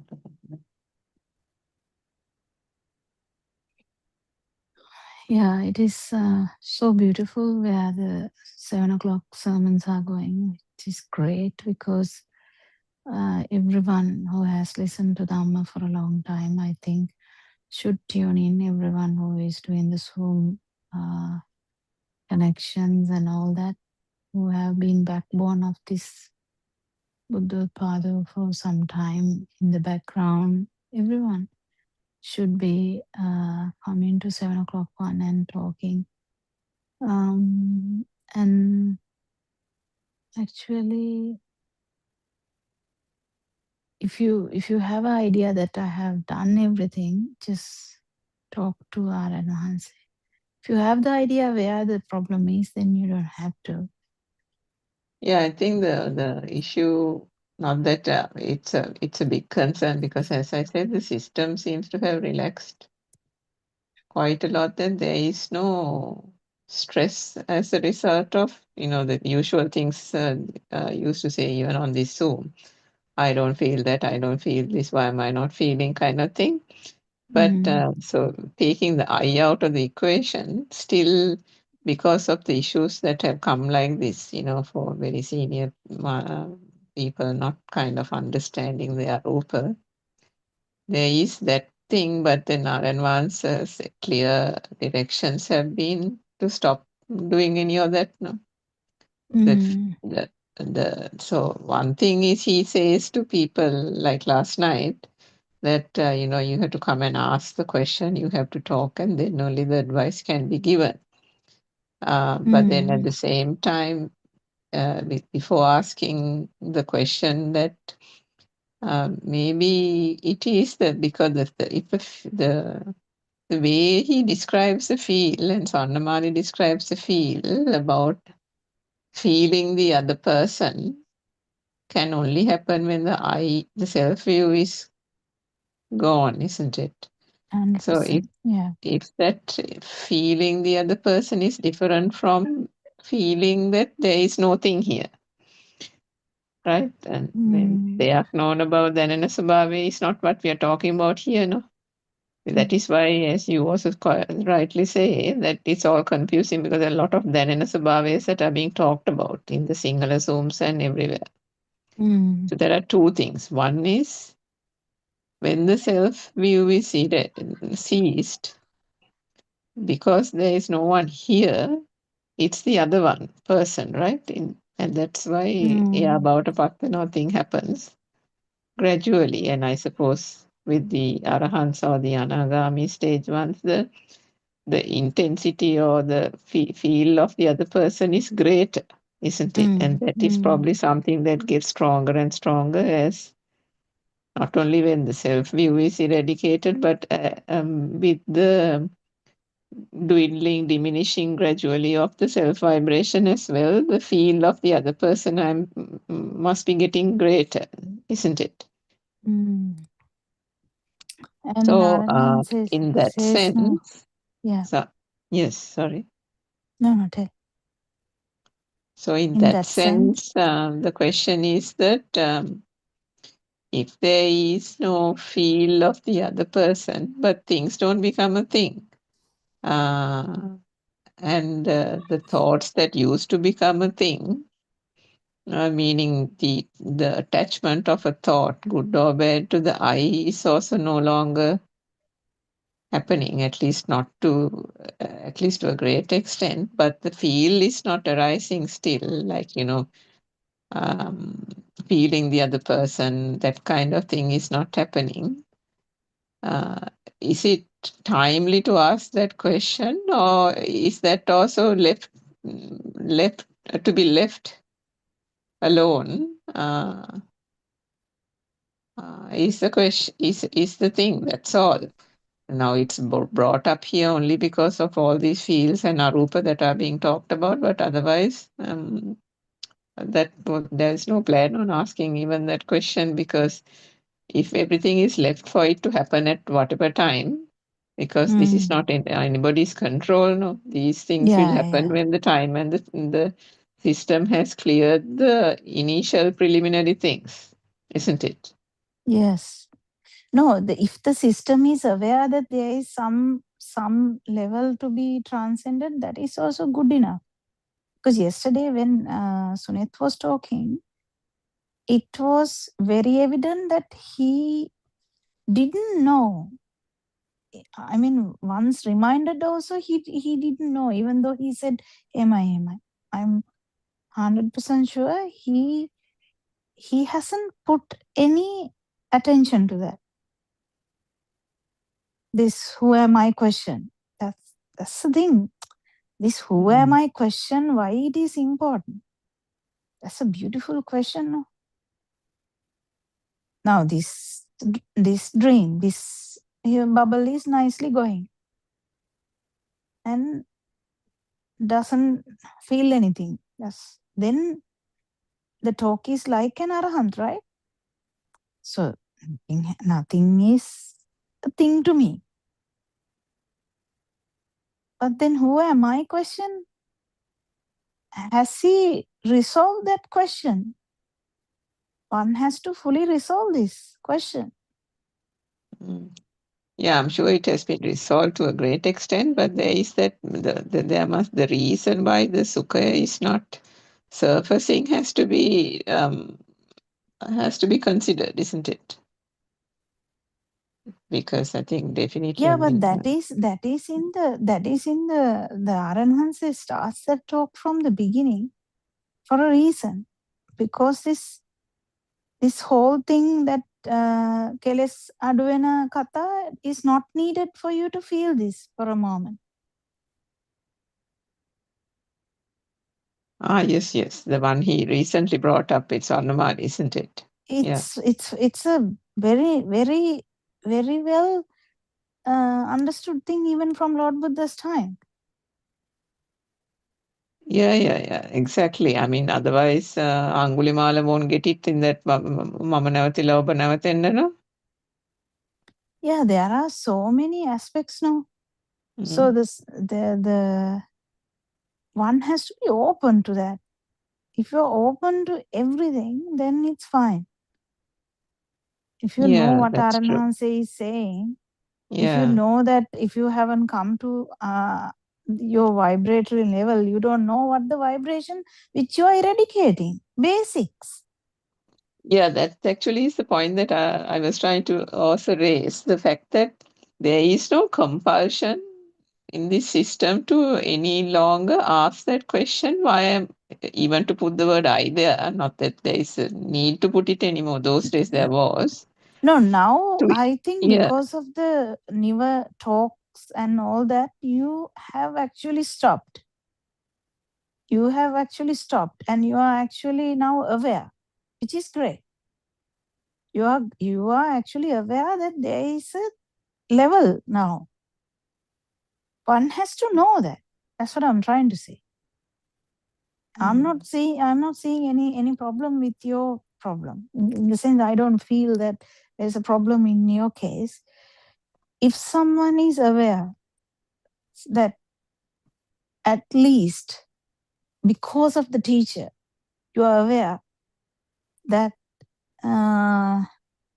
there is certain levels of this, then you are not in danger. You are not in danger of assumptions, because assumptions are in the mind. This bubble, this human, but so-called human bubble, any assumption can happen, right? So you don't get carried away by any assumption, whether you are already done or whether you are not done, or it doesn't matter. Whatever comes to this mind is useless. What matters is this finding the sasava and seeing it to be zero. That's all. So that to happen, if someone is aware, yes, there is a level like that, and you know what to do about that, that's it. As I said, thinking level has to cease. For that to happen, now everything is coming into the line. 100% now, a lot of us are fully aware that the mind is useless. Even though we use it, I mean, it is happening, but the power is coming down slowly. So when the power comes down, it's very easy for this to happen. When it is happening, it's out of control thing, yes. But at least it will happen. Why it won't happen if you don't know is because that's a different problem. So what Suneth had was a different problem, because he didn't even look into that. Maybe he missed the, long time ago, his Aranhanse's Dhamma was all about Arupa actually.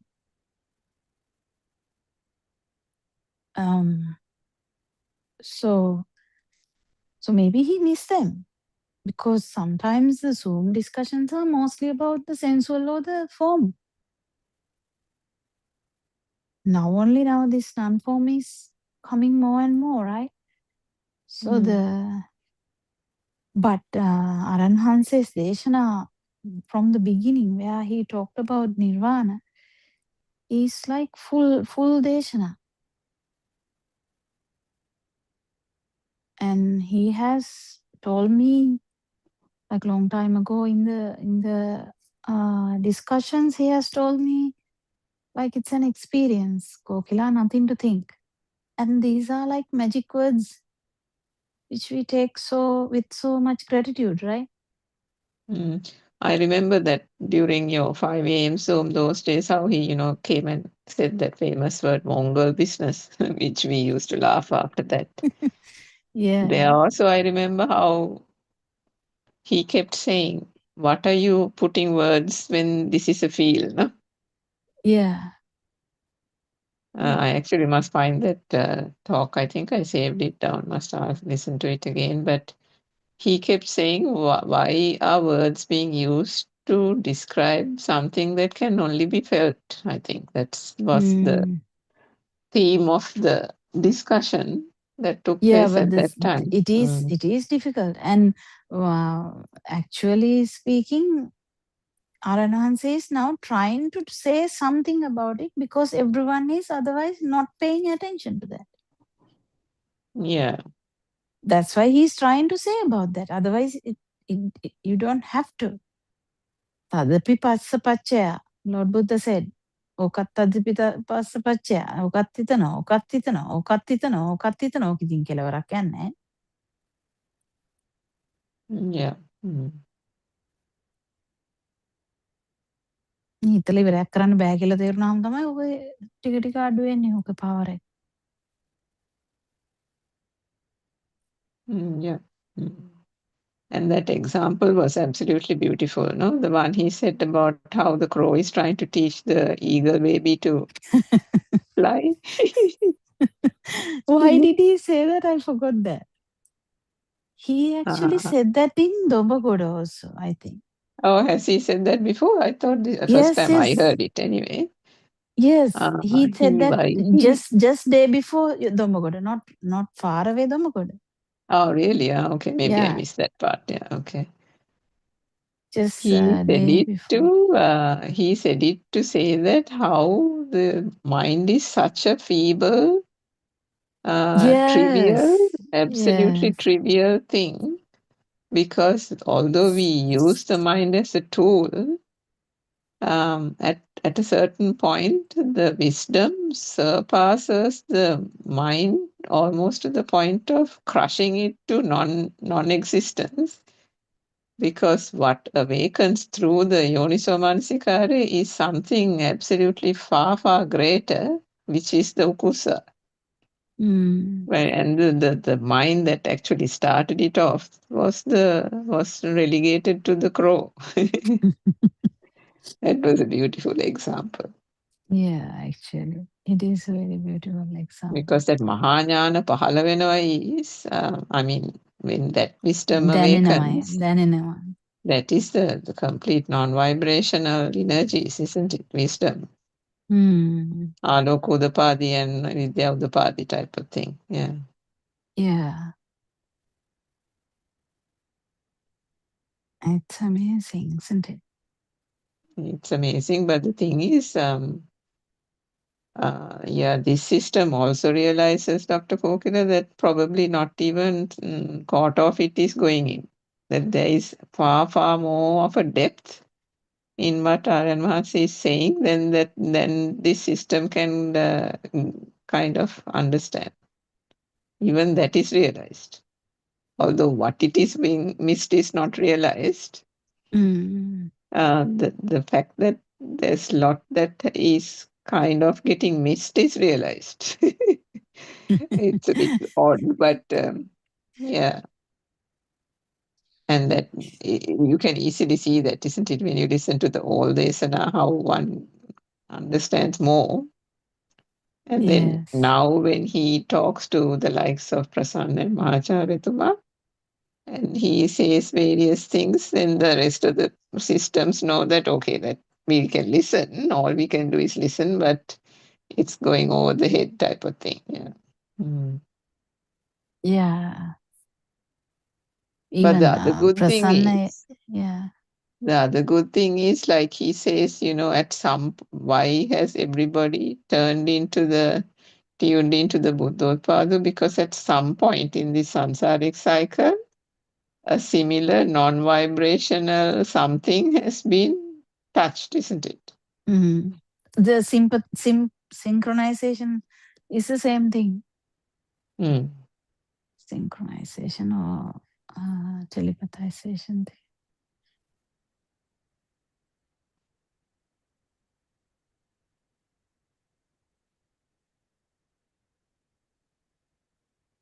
So one can't say that, the fact that all those things weren't comprehended. In some way or form, it is getting into the system. Actually, comprehension part is not the problem. In your Yeah, case, then in a part. comprehension part is not the problem. Yeah, I think it's just a matter of few seconds. After that, it will evolve anyway. Now this who am I question, doctor. Mm. So you were referring to the who am I, the way R.N. Mahansa is explaining, as well as the tense, isn't it? Mm. So on the tense side, can you explain again how much of it can be, if you're doing a bit of reflection on the tense to find was it Gatipuradu or no? No. I'm actually talking about the actual feel. The feel, yeah, the tense. The strength of the feel. Strength of the feel of feeling that there is a me here, is it? Being No, alive actually, thing. yeah. Not the self view. Yeah, It's the actually not. It's feel a of being there, being alive. no. Actually, even that is actually. It would be a chair, or it is a stimuli at that moment. Yeah, so being alive is the focal point, and how much of a reality that is, isn't it? Whether it is in whatever realm. Yeah. Yeah, and then I suppose, say for example, in your case, it'll be maybe the arupa level, the formless realm type of thing, no? Which is why that day Aaron once said 3 months, like a couple of months ago, he said, you feel alive, no? You feel as if you are there, no, don't say you don't, kind of thing. I Because have never said that I do not. That's I just. no, I mean, he told me, not that I said yes or something, but he said, meaning that it's obvious, I suppose. Yeah. There are. Is that? So are you referring to what Aaron Vance told you? Yes, that was he. I was just repeating what he told me. Yeah, He this said then Anatma Sanya. Suranka දැන් ඉන්නවා කියලා දන්නවනේ දැන් නෑ කියන්න එපා, he said like that. Right. No, I was referring to my discussion. He told specifically, he talked to me some time back. He talked to me about the Anatma Sanya and the Anitya Sanya, because he doesn't talk to me in the way he talks to Sonamali, because Sonamali's way of talking is different. The way I have taken Dhamma is, I think, slightly different. Because I'm not that kind of a feeler. So, to begin with, not about this Dhamma side, but to begin with, I wasn't a feeler. So, I think he talked about this Anicca Sanya and Anatma Sanya. He talked about, but exactly whatever he said, I can relate to it. That's the thing. Exactly what he's saying, I know what he's saying. And at that moment, I actually didn't go to say anything because that was not the time. I knew if I just have to say yes and say that, because I can't explain there at that moment. That's what I felt. And I felt I did whatever I felt. So the thing is, these are very different ways of communication. Now, if he says that to someone else might not even understand what he said, right? What is Itta Sanya? Because I have talked a lot about this Itta Sanya with him. I don't know whether you remember, a very long time ago, I used to talk about this Itta Sanya because and Anitya Sanya because of the understanding about that alive feel. So, but other part I haven't told him what happened after that, so he didn't know. So the most important thing is coming into this feel, because the feel you can understand what actually brought you to this misunderstanding. Because actually speaking, it is a speed. Yeah. It's exact speed. If there is a vibration, speed is there. That place, Doctor, I had another question. Not that it's like a big question, but now R.N. Mahansa says that one vibration has a power. But if the speed is not there, the manifestation doesn't happen. No, the avidya, if we take the avidya as vibration, tanha is definitely the power. So the power is not there. The vibration, you can't relate to vibration. Even in physics, it's like that. When there is a speed only, you can talk about a power. Yeah, so exactly. So that's where I was a bit nonplussed, because if there is no speed, there is no power. If there is no speed, there is no manifestation, and if there is no manifestation, one can't even you can't figure out whether there is power or not, no, because the manifestation itself is non-existent. So yeah, but this is about arupa, no? Not about the rupa side. Rupa side is there, no, nicely. Whatever happens is happening. No, I was trying to relate it to that one vibration having power. Yeah, that's in the arupa. The feel.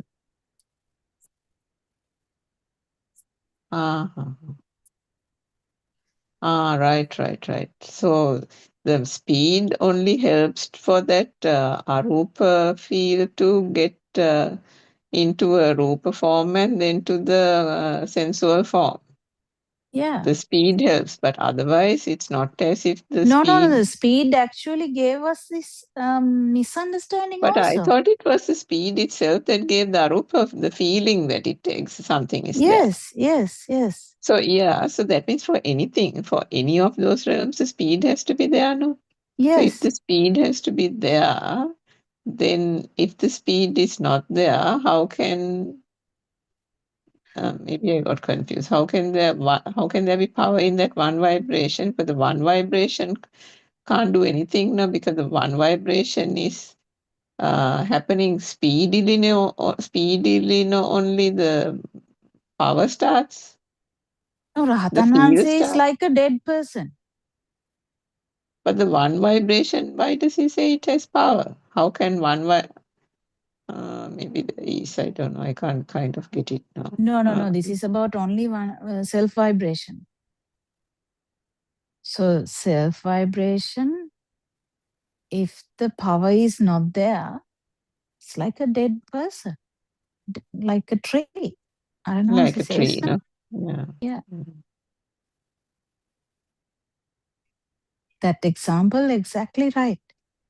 It's I mean, not that I can relate to that, but what I'm trying to say is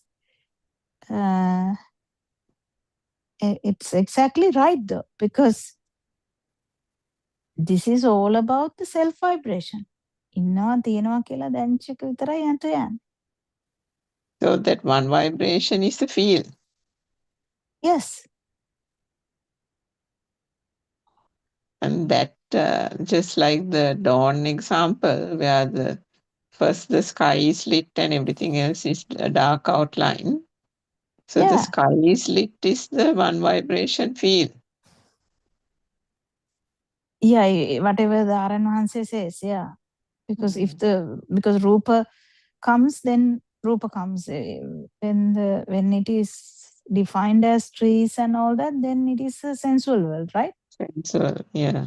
Yeah, but because he uses it, sometimes he changes it slightly. Reason one, I think that is what he said.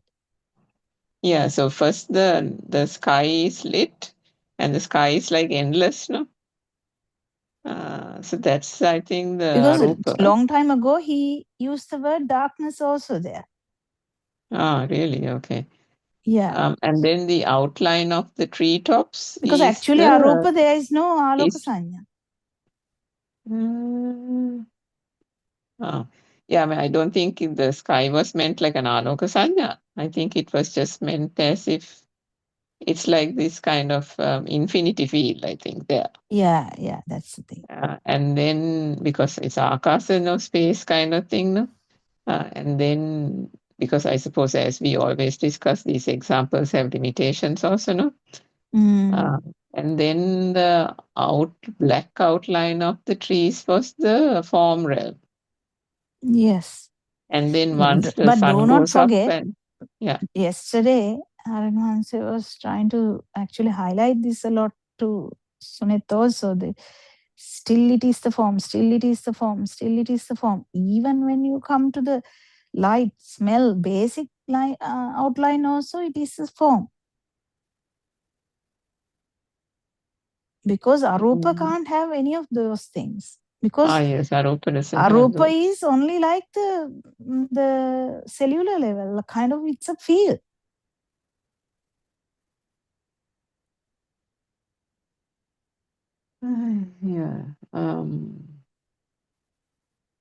Yeah, so the skandha, panchaskandha is the rupa then. Panchaskandha is the rupa. In what way? What was that? Yeah, because you said the light and the sound is also rupa, he said yesterday. Not yesterday. He has used, I don't know whether it's yesterday, but he has used it multiple ways. No, you said he said it to Sunet that is also the rupa. No. He said that word for every word. He said, no, remember? Yeah, for every word he said. Yeah, so every word comes to the rupa. Yeah, because he wasn't talking about every a feel. Sound comes to the rupa. Now, sometimes, doctor, these men don't explain it properly. Sometimes it's possible, I don't know, maybe RN1s, of course, can feel everybody, but sometimes these men don't explain properly. Now, they don't, like, at least other people, like mostly women, explain a lot. No? I suppose you don't need to explain it a lot, put a lot of words, but maybe RN1s feels, so anyway. Yeah. Yeah, this Tadapipassa Pachaya thing. Yeah, not having to put a lot of words into anything, isn't it? Yeah.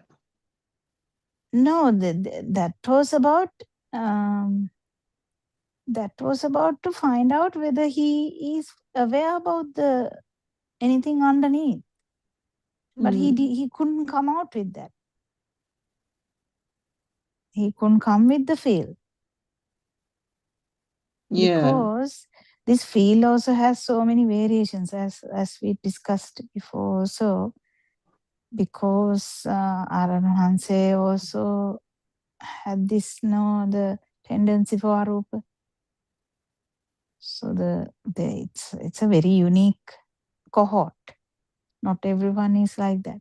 It's a different yes, cohort. I remember. Yeah, that's actually true, isn't it? Because Aranvasa has that long standing about it. And maybe Swarnamal is also one of that type of kind of, with former, former vibrations telepathizing, which means that it kind of got accentuated this time with the Dhamma.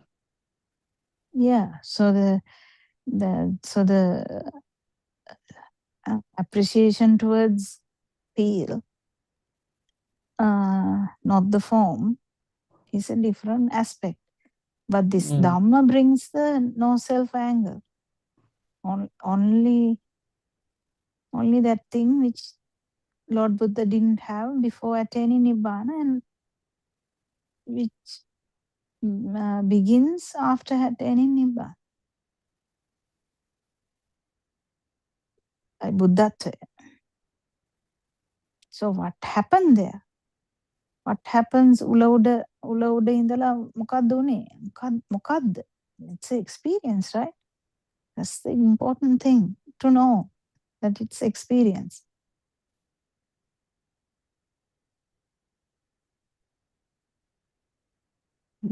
Yeah. It's getting very, very fine. Which is good, I suppose, because otherwise people will be just be complacent. Meandering. Yeah.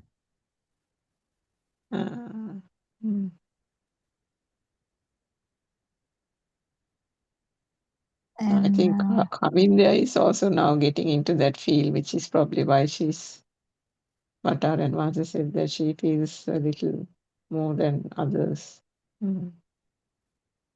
Yeah, even those words that Aranwasa says is very, very minute, because he, in the sense not minute, fine, because he has, if you say a teacher, if teacher has 1,000 wavelengths,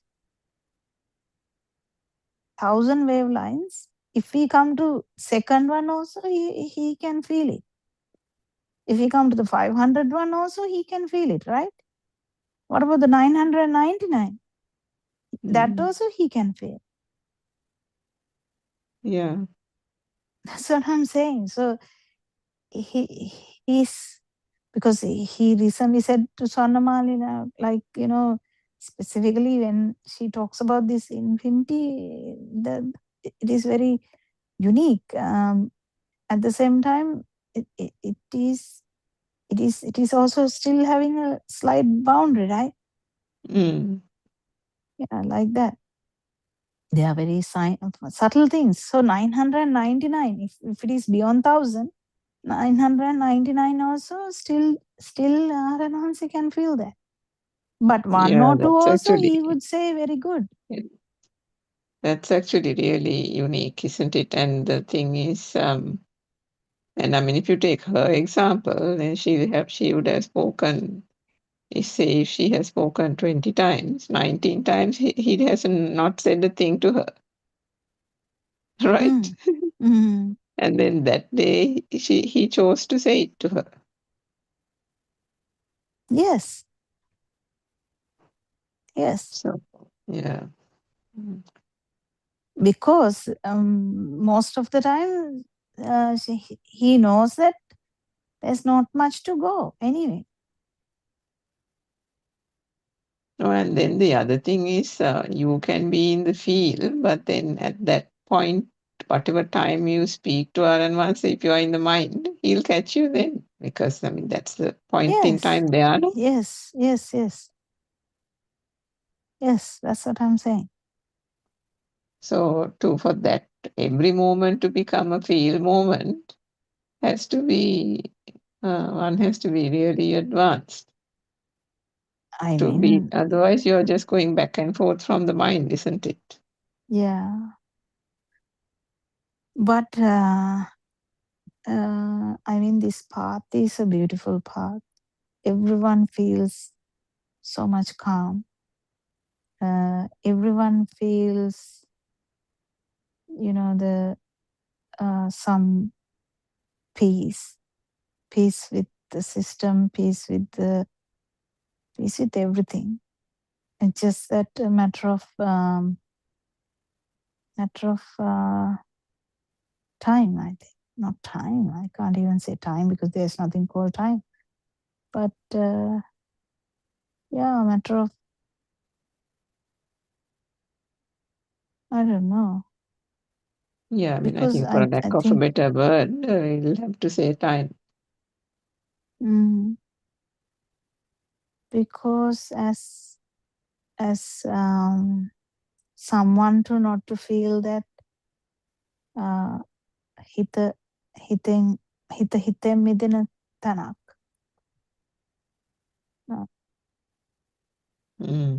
Not to feel that, but still to know Dhamma fully can happen, but still they get stuck. When they come to Arupa, they can't explain that. Yeah.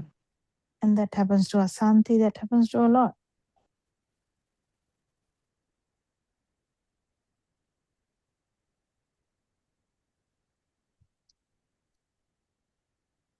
But is there anything to do? No.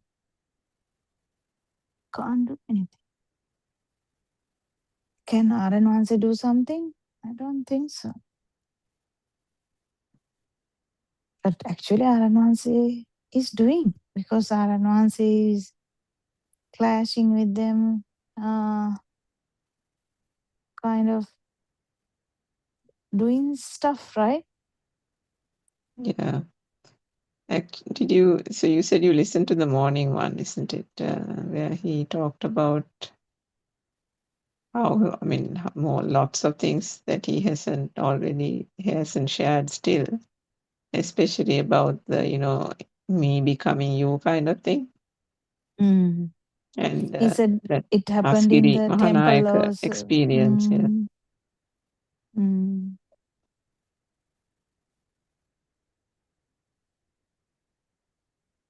And even Prasanna has said that yesterday. Slightly he said something like that, even Prasanna, I thought. I didn't get that. What did he say? He was The like, way he talks, it's difficult to gather what he's trying to say, I think.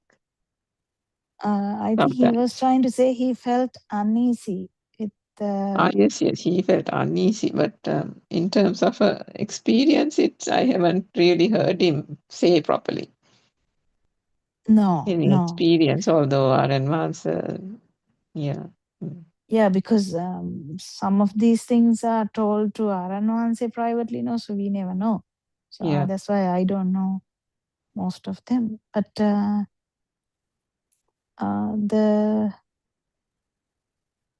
he said that, but I thought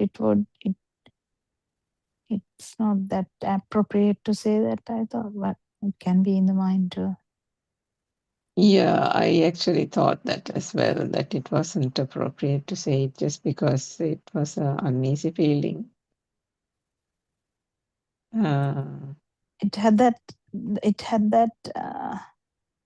kind of a mana kind of thing. I don't know. That's what I felt.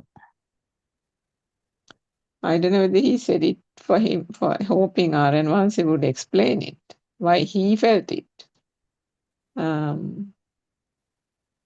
don't know whether he said it in that to get a kind of an answer, or why otherwise, of course.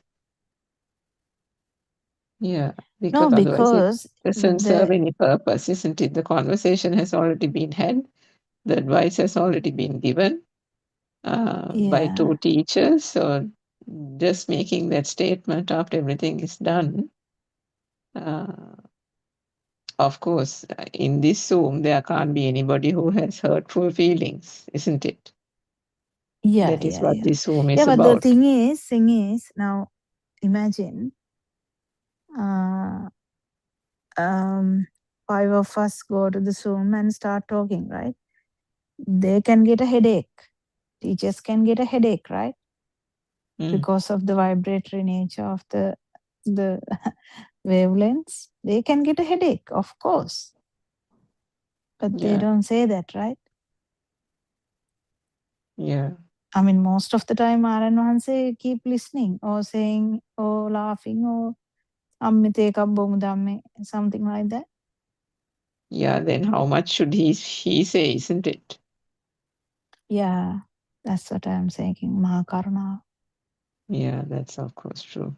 I mean, very rarely, completely. Yeah, I mean, very rarely, not very rarely, but often, just very randomly, he will say it's difficult for him. Yeah. Yeah, it's difficult for him, but otherwise he doesn't directly say to a mother, no? No, because it's in there, because there are some mothers who are very genuine but still with power. What can they Yeah, do? Asaranai ne? yeah. I mean that, of course, I have always said, doctor. I just feel that. I mean, this system doesn't feel anything else, but this system feels that. Mm. There is that absolute genuineness of these mothers, whether they are talking loudly, talking softly, whatever it is, that the genuineness of those mothers. I mean, yeah, the greatest respect for that, which is I mean, not that reason, but as you said, it's the Mahakaruna, the great compassion on his side. Mm. It's actually there is the individual. No, I mean, no wonder, isn't it, that there is no individuality, doctor? Yeah. Even this morning he said, there is no individual here. This Mahajana Mahamuni is cannot be likened to anything. Like over Brahmed, over Manushed, over Devi, the kind of thing, isn't it there? And otherwise, Mm. how can that compassion come from any living individual, isn't it? Yeah. It's And it's like oil doesn't mix with water kind of thing. It's impossible. yeah. Yeah, in that Aranwanse sense, you're can be right. blunt. Aranwanse can be blunt, but he's usually to genuine people, he is very genuine. I have heard him shouting at people who are not genuine, like people who come planning to tarnish the Zoom or something. Then he will jump onto the feet and he will tarnish that until that is switched off or something. He can do that. Definitely, he can do that. But to genuine people trying to understand Dhamma, he doesn't do that. And anyone who is coming to the Zoom with vibration coming, I mean, not everyone would be arahants anyway. Mm. And yeah, that's why I thought it's not that inappropriate for that. Yeah, I think it's not appropriate. The other thing, so this today's one, it might be also interesting. You heard that last minute that Nirosha from Gaul was trying to ask a question. Oh yeah. Yeah. What was that about now? I can't remember. What was it? He said it's a long topic. He was trying to direct it towards what is it? I forgot the word also now. Nirodha, Viragaya. Nirodha Samapatti? No. That මොකද අර දුක හිතනවා නෙවෙයි මේ එපා වෙන්නේ මොකද්ද what is that word? Yeah. That Nibbidaya, no? Nibbida. Yeah, that one. He said it is Nibbida. towards Yes, he Nibbida. said That is Nibbidanti Viraganti is a long topic, he said. yeah, no, he said it is the beginning of the path. Yeah, he said that's the beginning part, yeah. So that Nibbida is different to Nibbitanti. I don't know. Don't ask me Pali.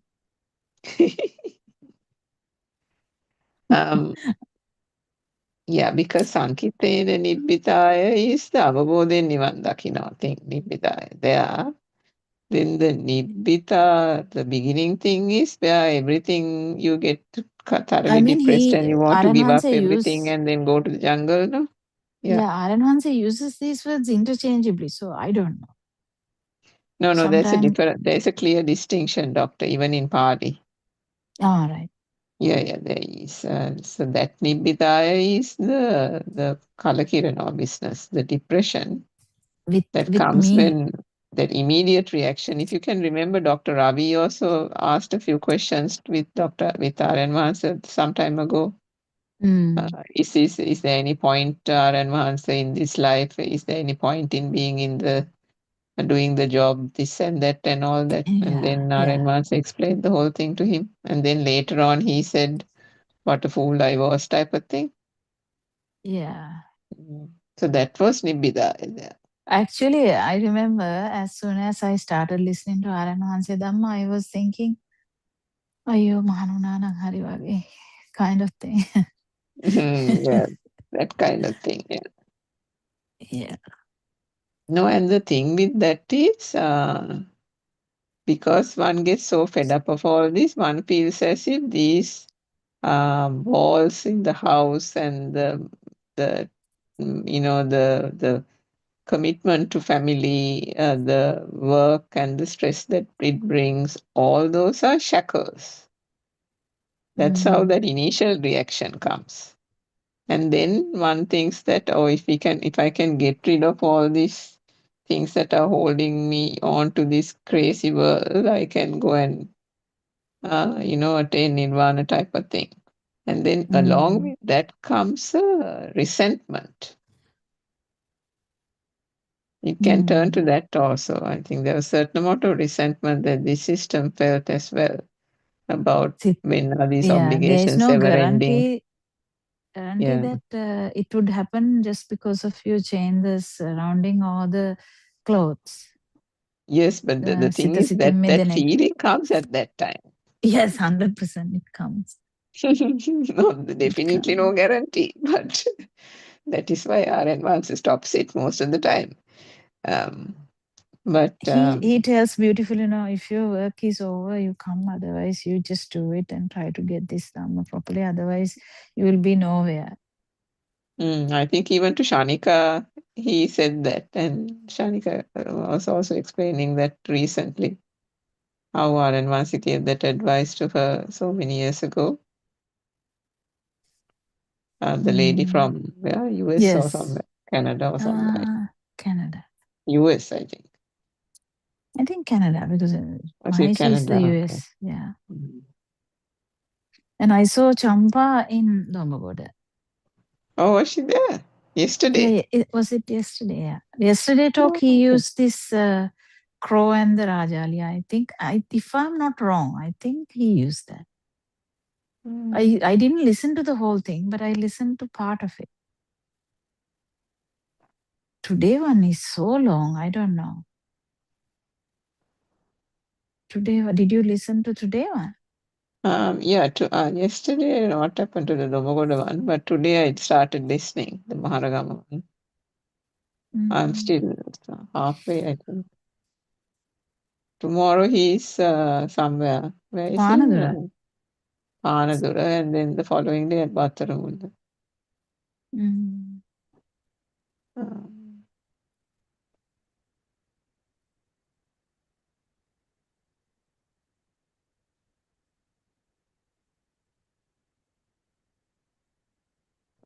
That is the other thing, isn't it, Doctor? The fact that this face-to-face experience is not there when we are in these countries.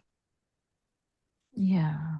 Because I never thought about it though, for the same reason that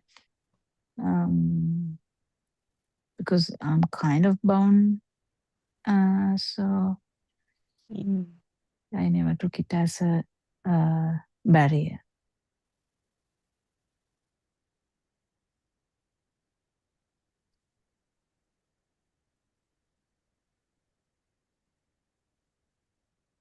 You have the possibility of going to Domakoda or something like that, right? Once with parents also you can go. You travel, no, they travel from sister to you, right? Not Sri Lanka to here. No, yeah, they just go back and forth from Perth. My father is quite vision impaired. So, yeah. How old are they now? They're 85 and 87. Yeah, okay.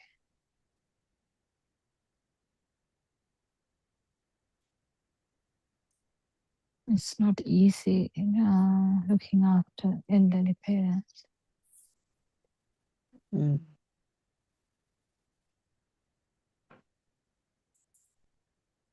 But this Dhamma is not related to this dream.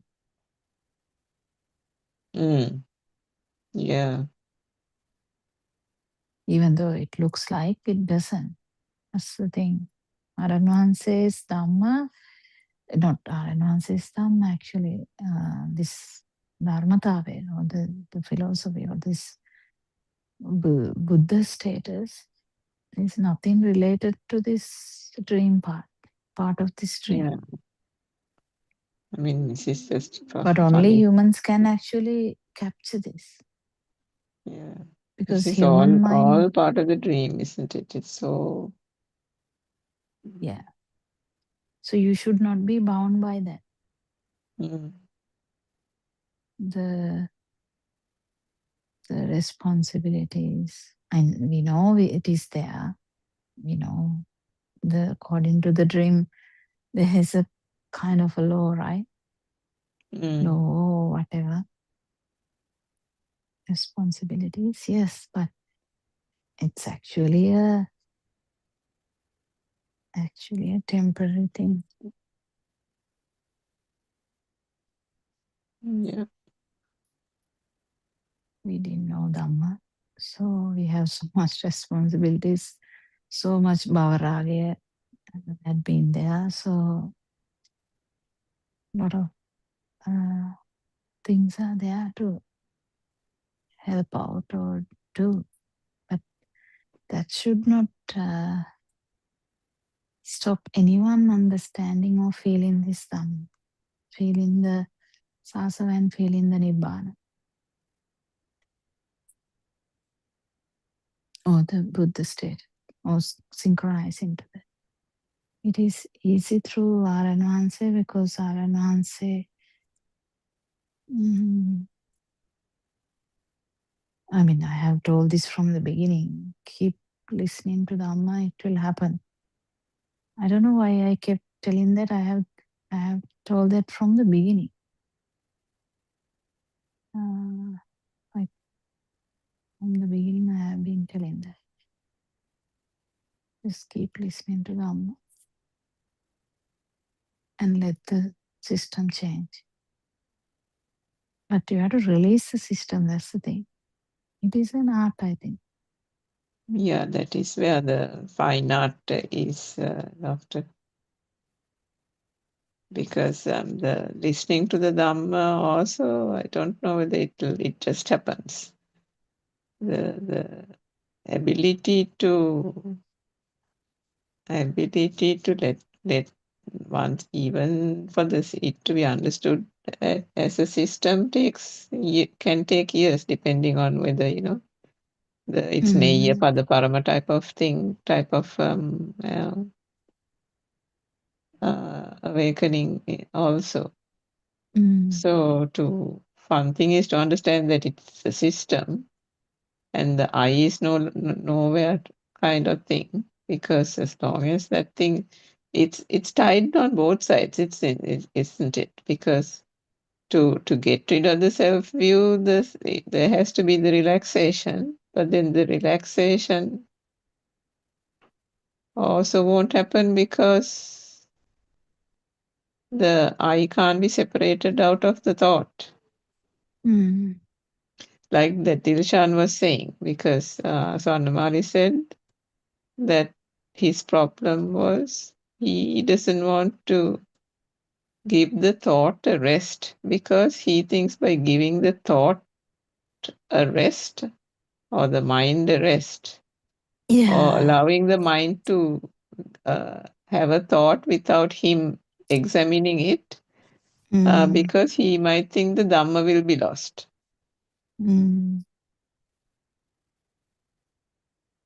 But that itself is the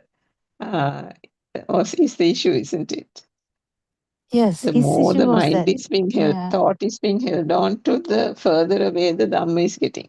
It's nicely shown, Surangika, now last 3-4 days. See the variety of problems they have. Because it wasn't the Sunit's problem. Sunit was like totally like, yeah, like I'm good. I don't have anything to worry kind of. But actually Dilshan was the other way around. He was worried. Yeah. He was worried. So it's a two different entities. Some others again stood several. Now, if someone actually call this Zoom, it will happen next few days and start saying ආරණ වහන්සේ මට නම් මේක තේරෙන්නේ නැහැ. මට නම් ඔක්කොම ඇත්ත වෙලා තියෙන්නේ. Then ආරණ වහන්සේ would talk in a different angle. That's the thing. So the outcome is different. I think we have come to the end of the session. We'll talk Yeah. tomorrow. Okay. So beautiful. Thank you, Aran Hansa, for your beautiful Dhamma. And thank you so much. We worship you. Thank you, Dhamma friends. Thank you, Surangka, for coming for discussion today. May Tripurjam bless you. Thanks. Thank you for your noble guidance.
So I think it's such a beautiful thing to understand that how important the Sammaditya or right vision is, and how right vision is not only in the level of understanding that We assume that by now you have already understood that there is no such thing as a mind, that it is only a flow of thoughts. Also, you already know that this flow of thoughts is only an illusion, a lie.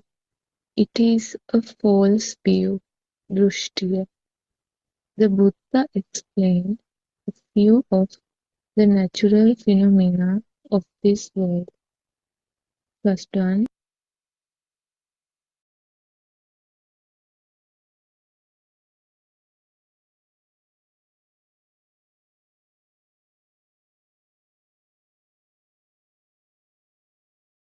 good afternoon everybody. Therun Sannai Arenahanse. Therun Sannai everybody. Let's continue with the book reading. The Two Dhamma has awakened. Volume 2, page number 4, second paragraph. You know that we are under a false impression that what we experience as outside really exists outside. It is only us who name the na tree, the nougat tree, the mango tree, and the breadfruit tree, etc. We name all what we see in different languages, in Sinhala, Tamil, English, Chinese, etc. All the languages are only signals. They are known as sanya. It is only a sound. For each image, we assign a sound. The tying of the sound to an image forms a thought. A thought means it is a knowing. A thought means that you know. It is also known as the vijnana or the mind consciousness. Sound plus image equals to a thought. The tying of the sound to the image is the thing that creates a story for us.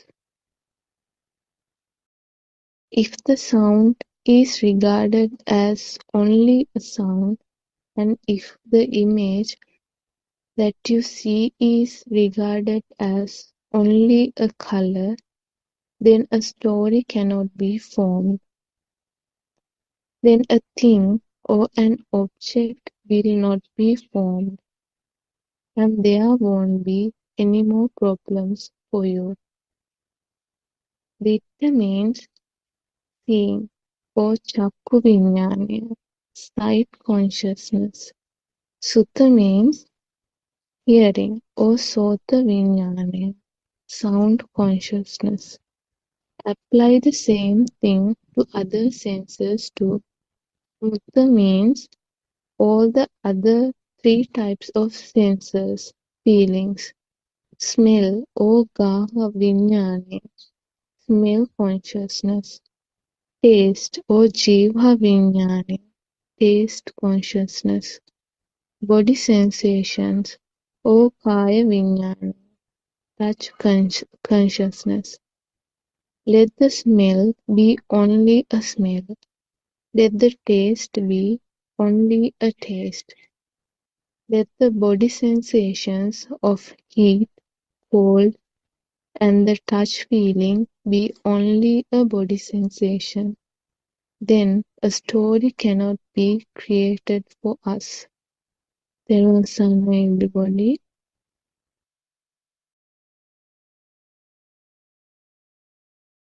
Theron Sanachani.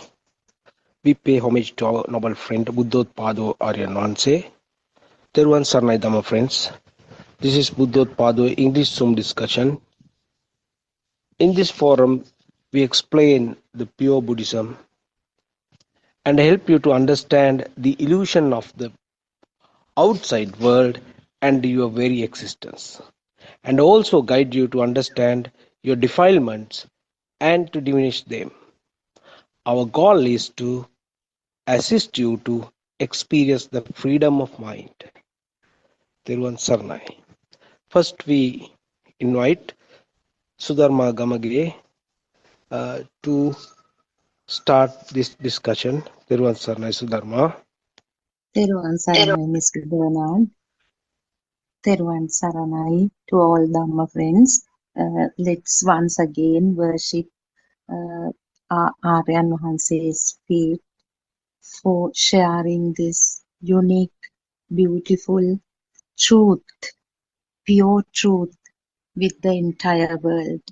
So today Shani read 2 pages from the True Dhamma Has Awakened Volume 2, and as we started reading the book yesterday, it was there clearly mentioned, and now also Mr. Bernard clearly emphasized that this is the journey to find out the truth.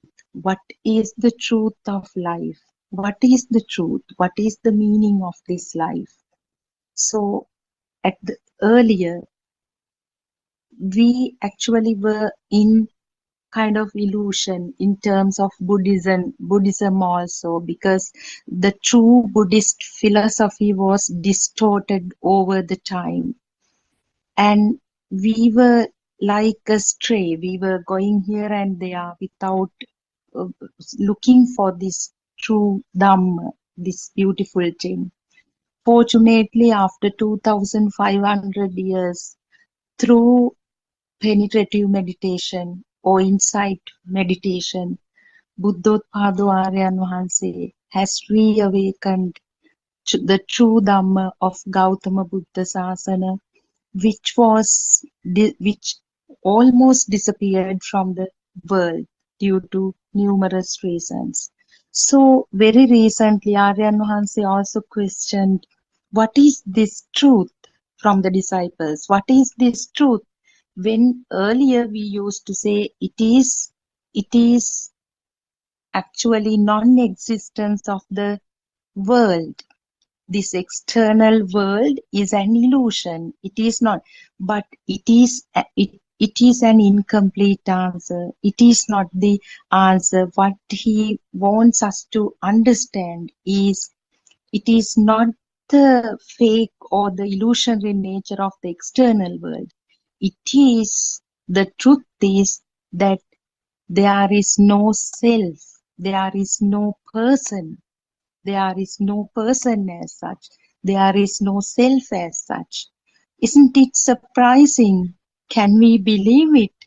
From the very moment that somebody showed our image in the mirror and introduced us, giving us, signing the name, and then were giving us warmth, the and always energizing the self image, self perception, self vibration with warmth, with touch, with smells, with all those taste and sounds, and then images to the eye and thoughts to the mind. So the unknowingly, ignorantly, this self image was energized, and gradually we grew up with the false belief that everything external is real, and everything happens to me, and I am just savoring all my sensory inputs, and they are on this side, the person is there the out there, the all the entities, living, non-living, all stuff, well, was real. So this fake view, this wrong view, was challenged with this true Dhamma.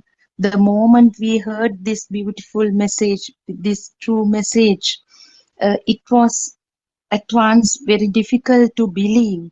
And in the morning sermon also, Aryan Hanse said, the groundbreaking revelation made in Buddothpado sermons is to reveal that everything, the world, the birth happens the very moment the two vibrations come together and automatically generate some power. And also he refers to the that the other very fresh, actually first ever kind of revelation of these stains, the vibration that occurred in the zygote. So, and he emphasizes this is not all, because gradually when the disciples come to a certain age, when they automatically develop this wisdom to understand the next deeper level, he would make more revelations, and he is so determined that his disciples will end up this sansaric flood of sansara, or life and birth, somehow. So we are so privileged. We can't explain that gratitude in words, because who other than Lord Buddha 2500 years ago, who else has given us this assurance that you are going to end up, you are going to liberate from your mind and this sansaric cycle. And then this section actually emphasizes that we have to understand the theory in the sense, the wisdom of truth, this philosophy very clearly, because it is emphasized that this practical experience or the practical approach is only for the people who have some understanding of the philosophy. So today also, in the reading, Shani mentioned that what is given in the book in relation to each sensory faculty, what the feeling, the experience, the sensory experiences become personal experiences ignorantly. But with this true Dhamma, what we came to know is the length of our life, the lifespan is just an instantaneous experience. Life, our living is just an instantaneous experience, because it is only the length of the thought. So thought occurs in such a very, incalculable time, because it is given in split seconds. It's kind of such a small fraction of a second, even millisecond, I think.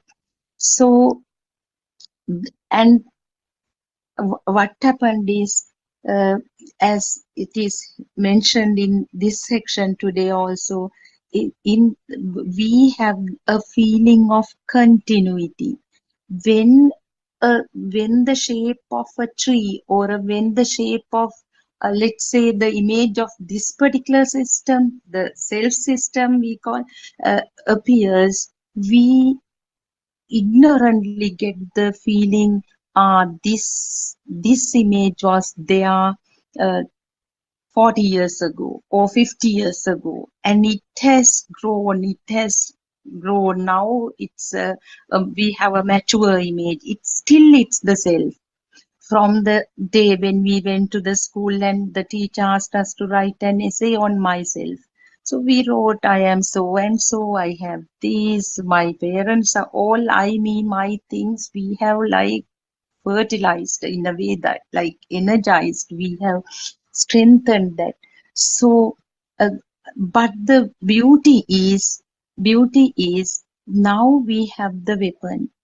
We know how this self vibration occurred and how this power is generated. So mistakenly the thought power is taken as the self, actually sense of self.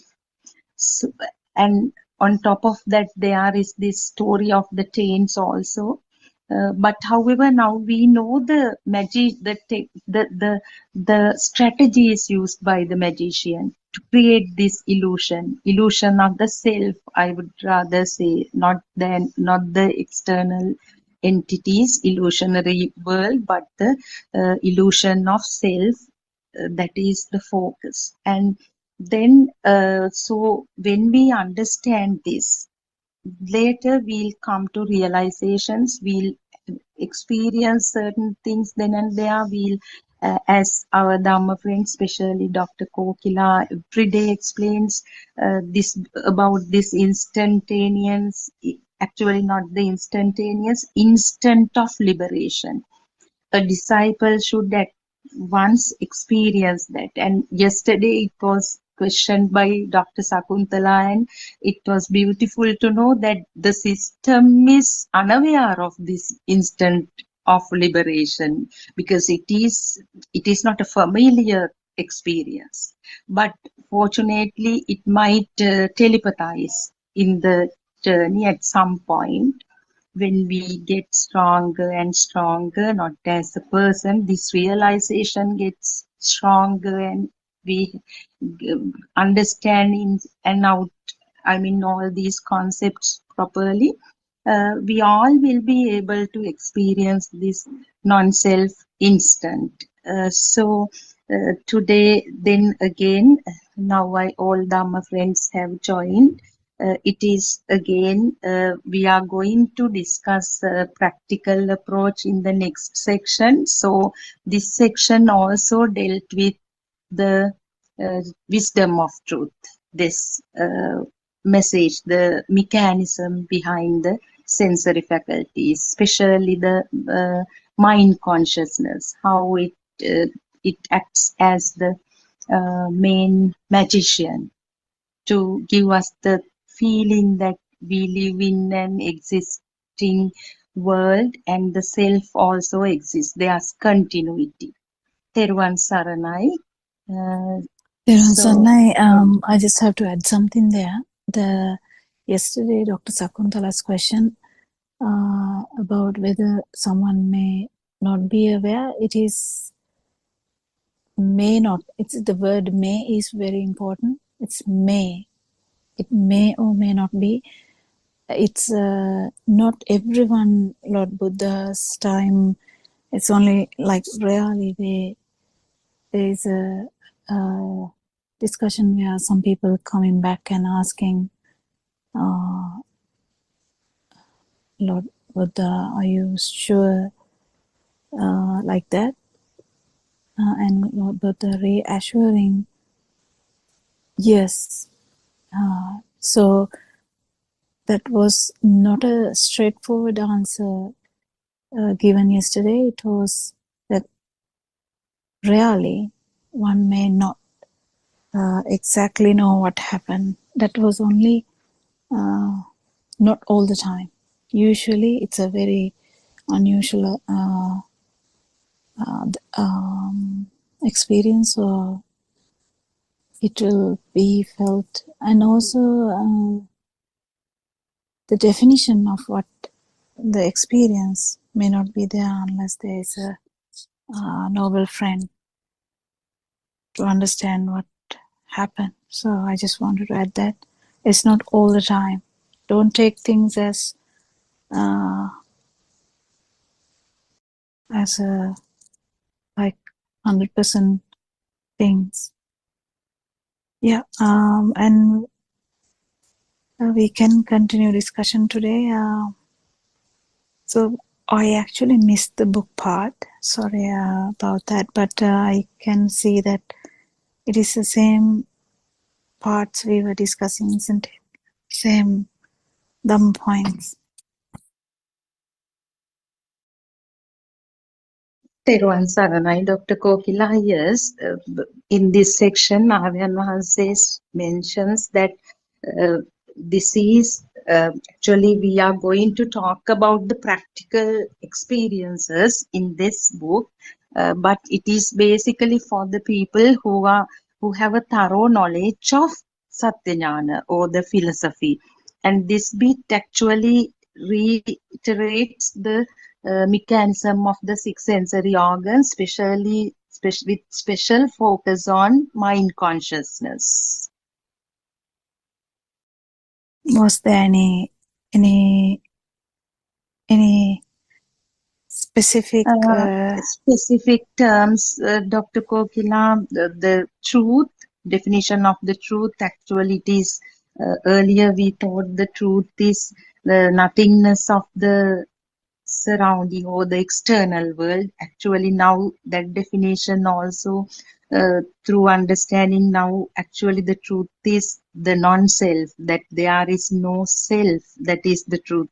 And then the definition of the truth, and then mithya drushti, the false view, and the right view. Those are the key terms. And the mechanism of the sensory faculties, as usual, this sound I and think color. we have discussed this for some time now,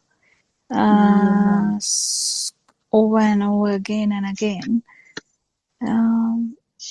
Yes, can Dr. Sakuntala ask a question from that part or do something like that, or Surangika? Because we have discussed this in Yes. different angles. Yes, Teruvan Saranai, all Dhamma friends. Yes, I think the what is described, what was read from the book was the basic level where the what is meant by the action of the five senses and what is meant by the consciousness, and the fact that together when it happens together, well, not together, I mean when it merges together, how the thoughts are formed. So I think the basic facts have been described in those 2 pages that we listened just now. We can go a little bit further, I think, from that basic level. Actually, this thought formation, which is very well established when the child is a little bit older, and in the very small baby, it's only the sensor functions where the experiencing of the sound, shapes, and the tactile feeling and the smell, taste, etc.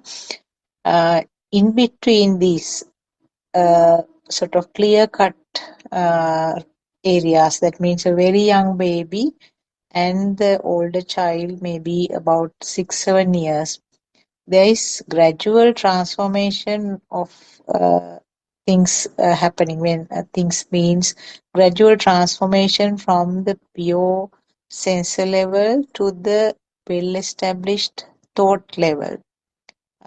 And that transition actually is something which is not very clear sometimes. So can we discuss that area, giving more sort of clearer explanations? Teruvan Saranai. Yeah, actually, I would like to pay more attention to one part today, Yes. and we can go on elaborating on that, because even though we try to tell this, I don't know the exact thing we are trying to explain is going to everyone. Sometimes it's our inability to tell that properly as well. So even though child can't say the word mother, before that level, before before the child can think about mother, I have to call mother, I have to do this to, I should run to my mother, all those things. it is very important to understand that even well before that, the perception level is there. The perception level is the very important part that that a lot of us are not getting properly. Because even before the value comes, the value keep adding on. Value will be like adding, it will add to the level that the vibration will be so big, it's not even matching a human vibration. But before that, even as a like 1 year old, there's perception. So that's what Aranohanse once told. I don't know whether you can remember. The ducks will be very close to a cat, because when the ducks came out, they had the scent of a cat and closeness of a cat, and they feel close to that cat, even though that's not the mother of the ducklings. So I don't know, it just, you have to get this and feel this as well, that the formless level, how it goes to the form level and then go to the sensual level. If you don't get this, you can't reverse as well, because the reversal is happening at the same levels. So the mind consciousness, as soon as the mind consciousness is made, even though the value has not happened yet, there is always the self-perception and the perception of the mother. So the perception of the mother, when it happens so fast, I'm talking about one particular thought, not talking about it happening again and again and again and again. You have a whole story about the mother. I'm not talking about that. That's the sensual part. I'm talking about one particular thought, like to the ducklings, like the small. Yes, there was Sarnai, Dr. Kokila. They are actually, rather than the word mother, it is something to No, that it can depend on, or to have No, it's a some familiarity. It's a familiarity, familiarity. or Yes. kind of some perception. It's some perception, even though it is not having the full thing. Because a lot of us, our mothers talk about this, I don't feel any value anymore, and we say, yes, you don't. But the problem is, if you don't know the perception level, the perception level is the mind consciousness level. Mind consciousness level is where you still have that duality, you still have that the same thing with the light. But it is slightly more complex now, because that vibration of the mother has the, like the pineapple, it has all the features. Like the 8 features. What are the 8 features? If someone can quickly say in English, that will be very good. It's the... That you mean Noble Eightfold Father, Dr. Kokila, I missed that bit. No, you actually missed that bit. That means I'm talking about, so you're not following Sudharma, you have to be careful. So I'm talking about the mind perception. So the perception of mother, still it has not got the value yet, but still the perception level, it has the difference between that and the light. The light perception only had light perception, but this mother perception has 8 features in that. 8 features is the Shrudhashtika, Shuddhastik. It Yes, is, but I just uh, want to say it in ah, simple so that right, yeah. That temperature, is Tim. It's a light, touch. Yes, can light, someone tell sound. that properly? Yeah, light, sound, uh, and smell, taste, and then through the skin, the warmth, cold, and the hard feeling, hard or soft feeling. Hard or liquidity, yeah? Yeah. Yeah, yeah. So, um, yeah. So do you get this point where this is a bit different to the light perception? Someone has to understand that before you feel it, because it's very important for you to know all these things, because five senses are different. Mind perception is completely different. Mind perceptions gives you this, the beautiful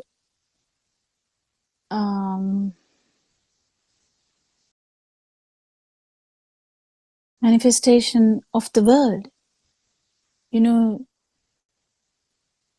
But before mind is formed, before mind consciousness has happened, it wasn't like that. It was just like different kinds of vibration, but the same vibration, but different kinds of vibration felt as different kind of vibrations. It's a feel only. But when it comes to the mind, this becomes a different manifestation. One has to understand that. And if you don't understand that, you will never even know that there is a liberation from mind. But that's where the problem is. Everyone is feeling everything inside the mind and thinking, oh, I feel so light, I'm good.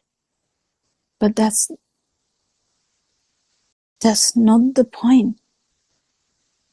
That's not the point. So this is a very crucial point. We have to understand how the 6 week, just don't take these numbers as hard and fast numbers. Don't take these things, the examples,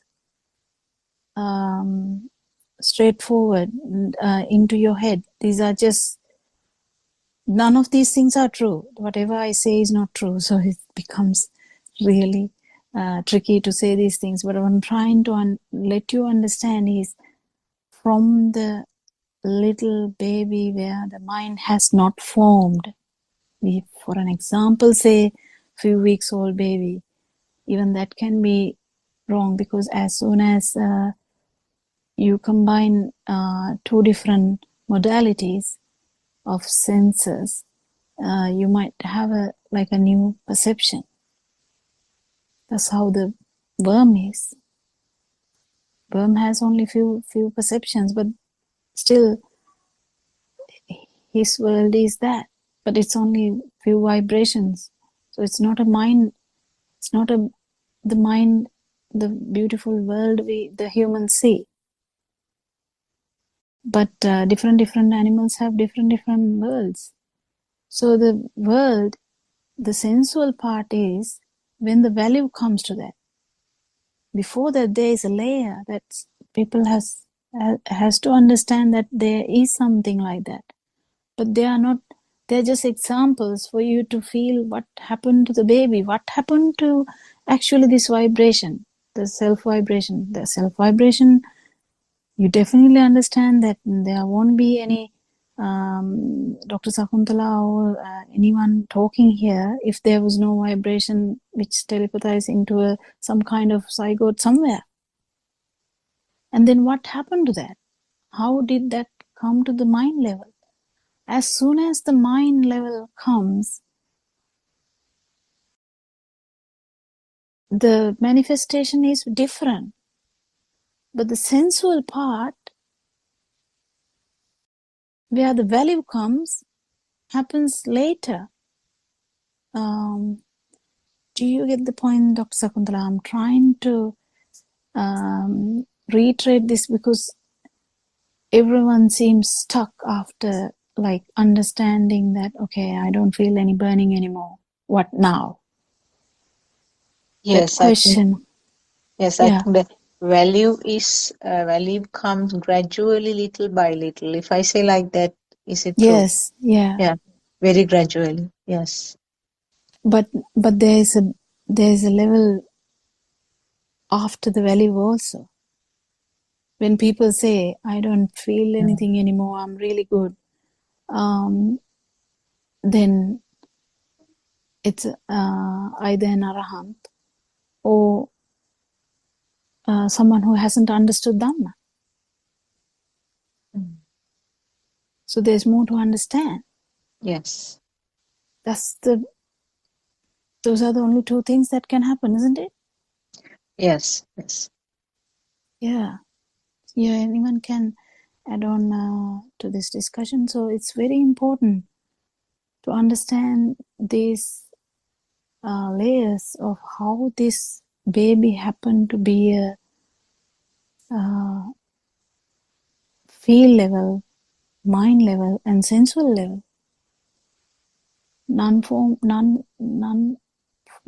Formless, Formless. form level, and then sensual level. Same thing. Feel level is the formless level. And how can you come to that unless you actually,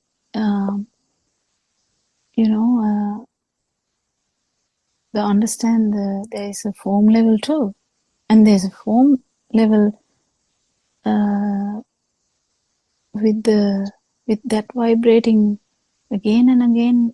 This sensual level happens, and we are born in a sensual realm, but we are understanding all these 31 realms because that's the beauty of human vibration. That's the beauty of the human mind. Human mind, that the ability of this vibration to be able to feel, not see, or not talk about that, but actually feel these vibrations to the highest level and to the lowest level. And the non-vibration only can be done in human realm. Yeah, someone can add on. Is Surangika here?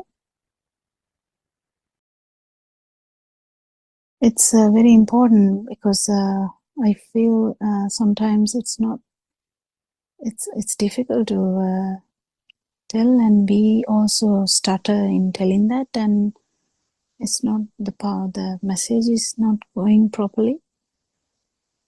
Aryan Mahansi has been telling this for a long time.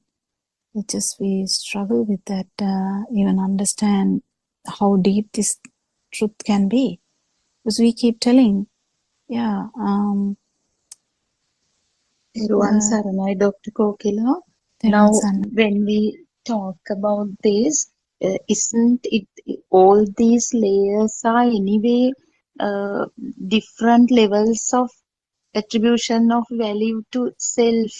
Uh, if I explain it now, earlier in the sensual world, the value attributed to stuff is obvious. People get angry. You can't explain it in that way. You have to explain it in one particular stimuli, because otherwise you will misunderstand this.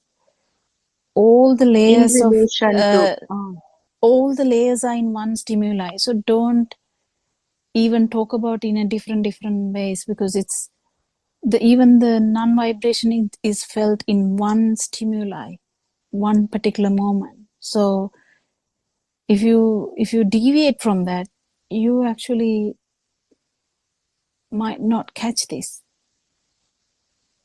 So if you're trying to give an example, give it in one stimuli. Yes. So if we take the commonest example of the chair, So the one in the sensual level has the kind of real craving to keep it. I mean, both the person is there and the chair, the Lot need to of keep. our mothers say now they don't have that. Actually speaking, that can be true. So what is the level beneath that? And Dr. Kokila, then the chair is there, the person doesn't notice, I mean, volitional formations happen in relation to that chair, but still, if the chair is missing, the person is aware of that and may notice it. There is subtle need to keep it, is it? No, No? no. Still you are talking about the sensual world. Or is it's still sensual? That level. Okay. So what is underneath? What is underneath is the perception. That chair, the perception, the image, not the physical one. Yeah, but The what is that the level?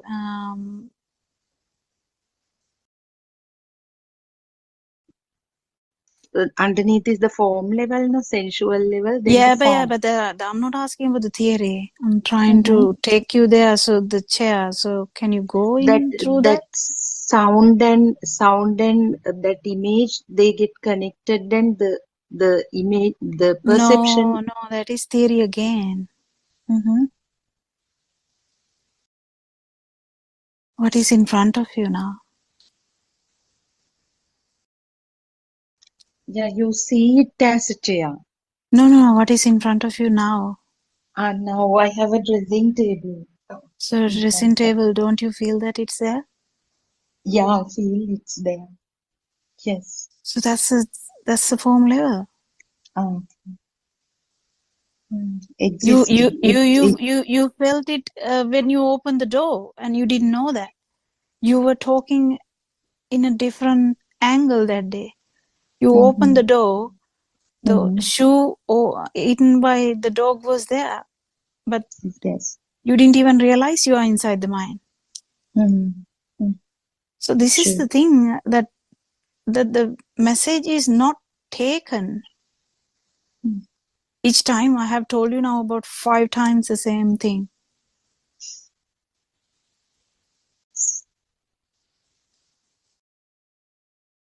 Yes, it's so difficult, Dr. Kokila. No, it's not to get difficult. I this. think the relaxation should happen to that level, so you would definitely feel that, because that's why I'm trying to tell what happened to the baby should be understood properly.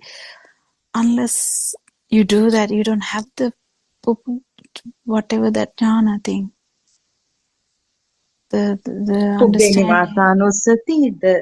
Yeah, To you don't see. have that. You don't have that. So that's the importance of knowing these things, like even as a theory, but actually speaking, the if you feel only, you will understand it fully. But Dr. Sakuntala, do you get the point? What I'm trying to say, or not really? No, I can understand it to some extent. What you were trying to say was that I think the sensual world, Sudharma explained, I mean, the sort of feeling to maintain it in a finer way, sensual world. Please, I might go wrong, please correct me. And the form world, as you said, the mind construct of something, that Yeah, means a in that, thought. actually, in the mind, it will be to maintain the mind consciousness. The effort is to maintain the mind consciousness. So it's very subtle, very subtle. Yes. Yeah, very difficult, Dr. Kokila. That my understanding was. Thank you very much for, like, every day you are making so much effort, and sometimes you are kind of disappointed. Also, I feel from your voice also. Now I've been telling this one so many times and still you are not getting. But actually what I have understood was, Dr. Kokila, everything is, I mean, they are as usual. The burning, the value becomes zero with the realization. So it's a Yeah, misunderstanding, isn't it? the problem is what is burning? Burning is also value, no? The Yeah. sensual True. world, the value is so obvious, it's so high. But when we realize this gradually, that value goes down and still you see the dressing table, but So what with is the zero value in the value. what is the value in the formless level then? Formless level, even the this perception is, but the perception never goes away. No, I don't know. Arahant even sees it as a dressing table. I can't actually explain why, because Sarah, I don't know the Teruvan Sarah, Sarah. everyone's. Yeah, what is that? What is that question? No, actually, I don't answer. We were trying to understand the burning, how like it's very obvious in the sensual world how the burning is, but when it comes to the levels beneath that, like the form level and the formless level, the Everything is in one thought. One yeah, we were estimate. trying to talk about the chair That's maintenance of that. Sharasampati. It's okay. That's Sharasampati. Since we are talking about three world, no? What is Yes. this three world is sensory world, formless world, and form world. Form world and formless world. What is this Kambhumi, Rupbhumi, Arupbhumi? No, it says Kambhumi is a sensory world, no? Rupabhumi is a form world. It's a formless world. Is something there? Something there? Is something? What is the picture or something?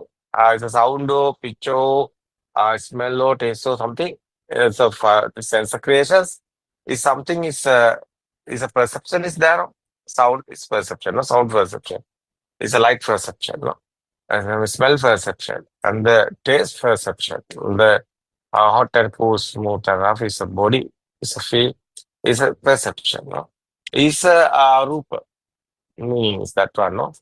That's a form word. It's okay? That's form word. Form word. The formless word, something there. The sound or picture or what, it's no matter. Something there. It's not real enough. Sense creations, no, everything. It's not real. It's okay. The final is coming. It's not real. It's okay. Normally everything is happening, but it's no anything. It's okay. No any rupa dasana. What's the meaning? Buddha's word is mm, that's beyond the rupa dasana. No, it's the obhasa. It's the one. It's the one indicating. Only one. Yes. Sound, not sound or picture and five sense creations. Only one is something. Something there. What is that? Is a chow table or mother or father? No matter. It's okay. Everything is thought. It's okay. But thought is not real. It's okay. It's anagami bhumi, you know? We are talking about. Yes. Yeah, that one is a final one. It's a one. What is that? One spark. What is that? It is something. No matter what is that, is something. Something there. What is that? Is a sound or something there? No? Sound or anything. It's okay, something. It's a one. That's a formless. You know, it's a chair. Is the example is a chair. A chair have value. It's a kambu. Is a value is kambu. It's okay. Chair have value. No, that's a kambu. No value is there. No real chair. No, it's our mind. It's a thoughts, sound and form.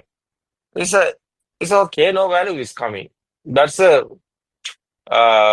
beyond the sensory world. Value is gone. After value is gone, but dream is there. Yeah, the dream is there. That was Dream is I there. was trying That's a to rule. Yeah, form tell world. that, but couldn't tell it properly, Arana. So yeah, Value is still, not there, but dream but is the there. dream is there. Yeah, that's a beautiful way of putting Yeah, that. that's the form word. The final one is the formless word. No value, no dream. No dream, but there is But there's something. something. They feel something. Yeah, No matter what is that. But feel is there. feel is there. Yeah, Feel is there. It's something. What is that? Don't know. But feel is there. Something there is a feel. Something is there. Yeah, it's okay. No sound and form is not real. It's okay. Thought is it's okay. Thought is not real. Yeah. But something there, no. Someone is thinking. Something there. We don't know what is that real. It's okay. Sensor creation is not real. It's okay. But something there. Someone thinking, no? Something there. That's a doubt. Doubt somewhere. That's you. That's fine. So it's a vibration is there. No, it's okay. That's an example again. That's a chair. Chair have value. Chair have picture. Chair have exist a feel. No, that's three dimension. No, three word. It's okay. yes, sir. It's okay. Yeah, it's okay. There's one thought is here. It's it's okay. That's the everything. Every second, every moment, have a thought. So every moment, our world is created. No, how is that? That's not still world. It's every moment is happening. No, world is again and again and again and again and it's happening. Because you see other side and you see other side. It's okay.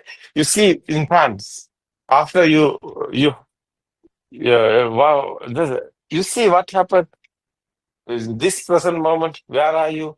No matter what you looking, it's okay. You see other side, it's another thought.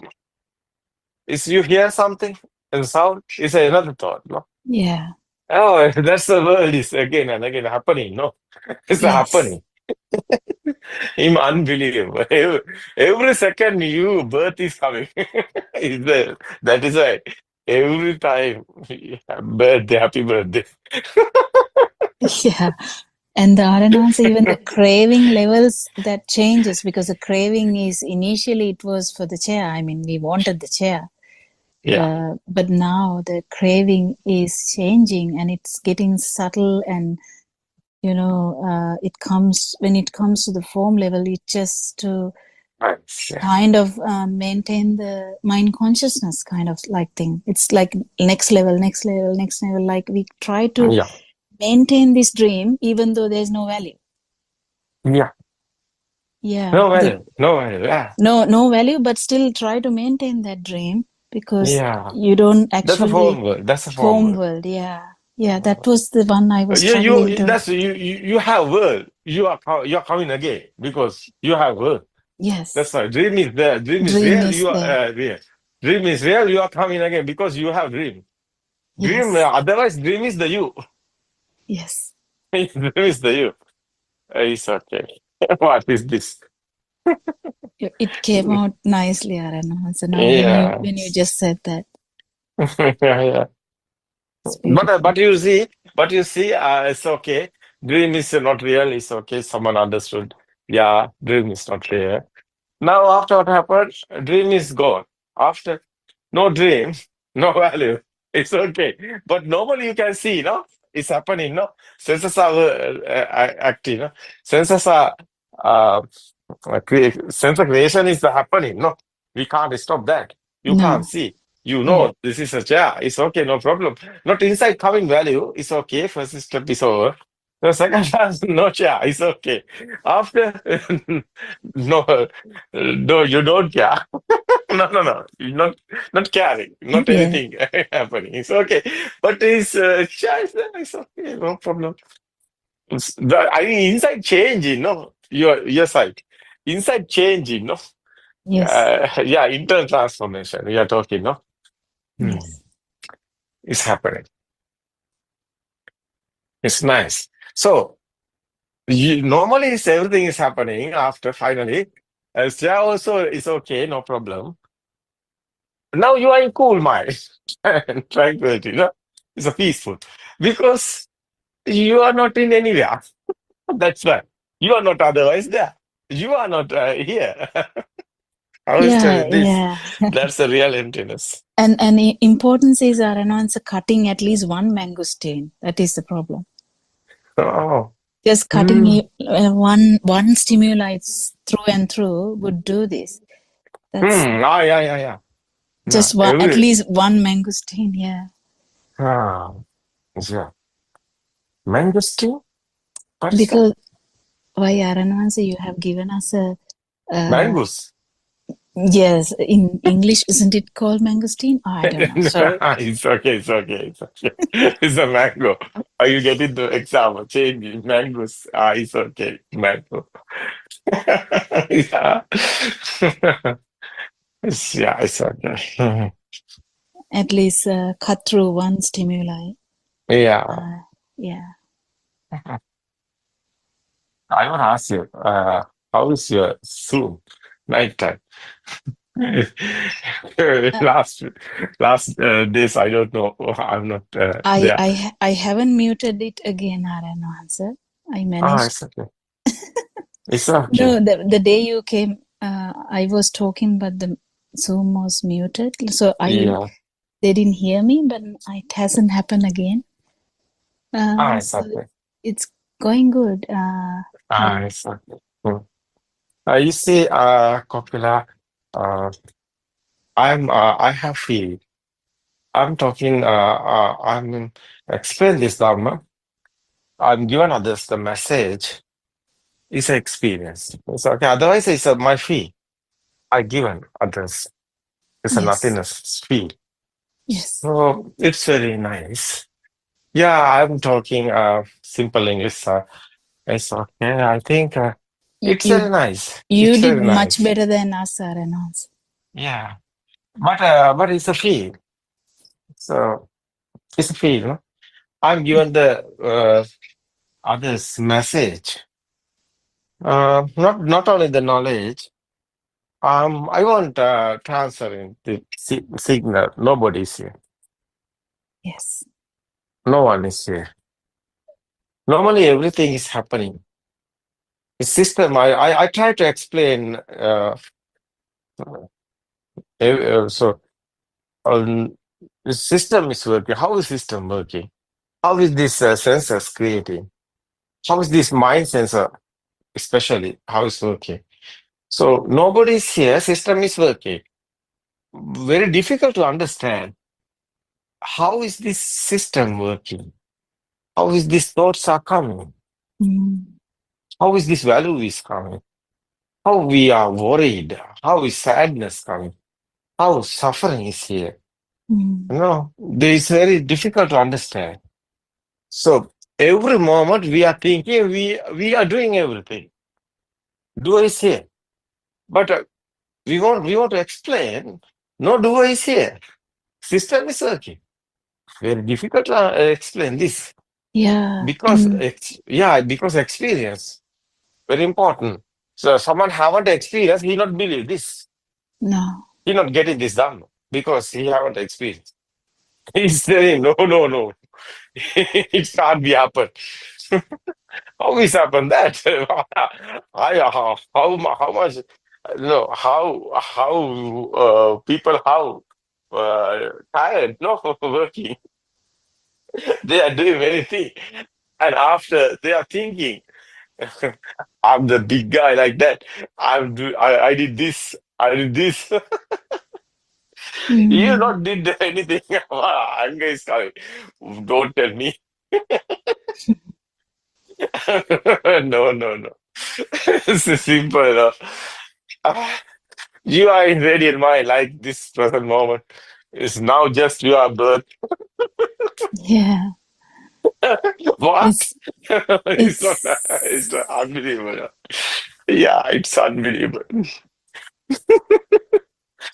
it's very beautiful, Yeah, Aranhans. And the yeah, suffering is finally, we had so many definitions of suffering, yeah. but now we know it is a self vibration, which is the suffering. Hmm. It's very important. If birth is here, yeah, now. Past is this present moment, only the thought. Future is this present moment, only the thought. What's happened? No, no future, no past.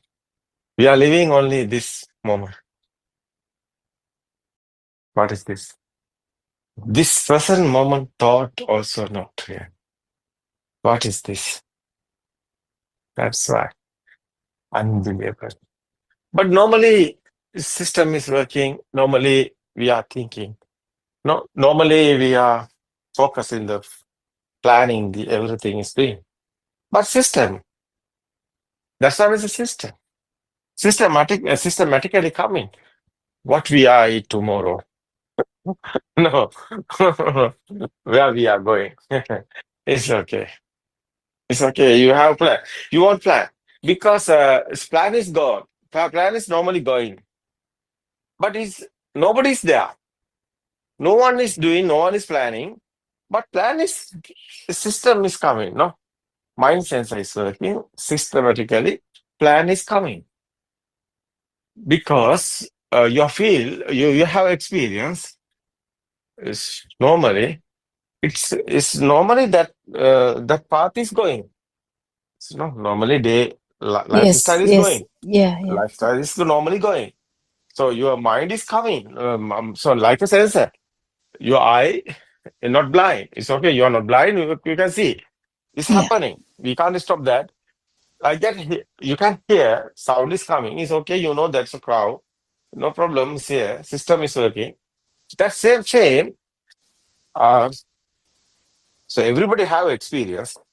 So everybody mind system. They are individually their lifestyle plan is automatically coming because he know someone is doing the job. He know he have no he have tired. No, he won't rest. Plan is coming. I'm next Saturday. I'm going somewhere and visit. It's okay, but the system. No, that's a mind sensor. That's a system. The system is that one, but nobody is doing this. yeah. Unbelievable that one. You are not going anywhere, you are thinking. But it's okay. That day is coming, Saturday. Yeah, you are going. But you know you are not going. Why? It's your mind, not you. Who are you? Mind is not you. Who are you? That's unbelievable. Yes, Double okay. meaning is there. Yeah, double meaning is there. You are not the mind, you are not the body. Who are you? Actually, who are you, Kokila?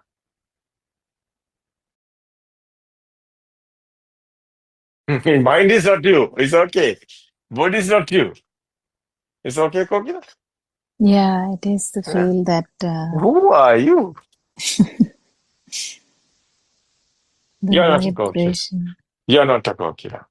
Yeah, You're not a Kokila. Kokila is a thought. yes, It's a mind. Who are you?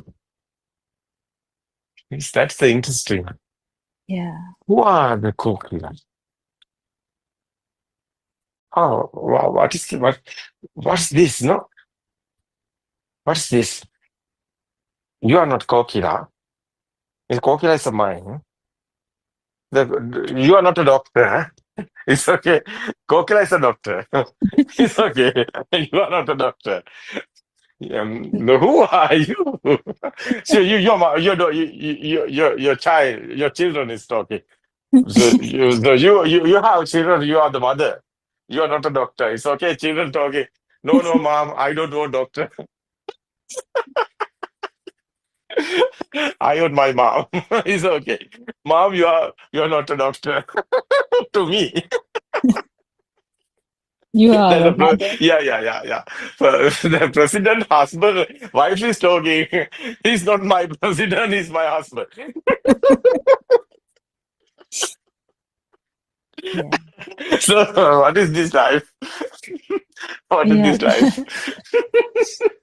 Different Yeah, feel. films. Yeah. Oh, actually, who are you? You are not a doctor. That is why I told you. You are not a doctor. You are not. Otherwise, the Kokila is a name only. We can change the name tomorrow. You are the Aruni. Yeah. Your name is changing now. You are Aruni. It's okay. You something we go something okay.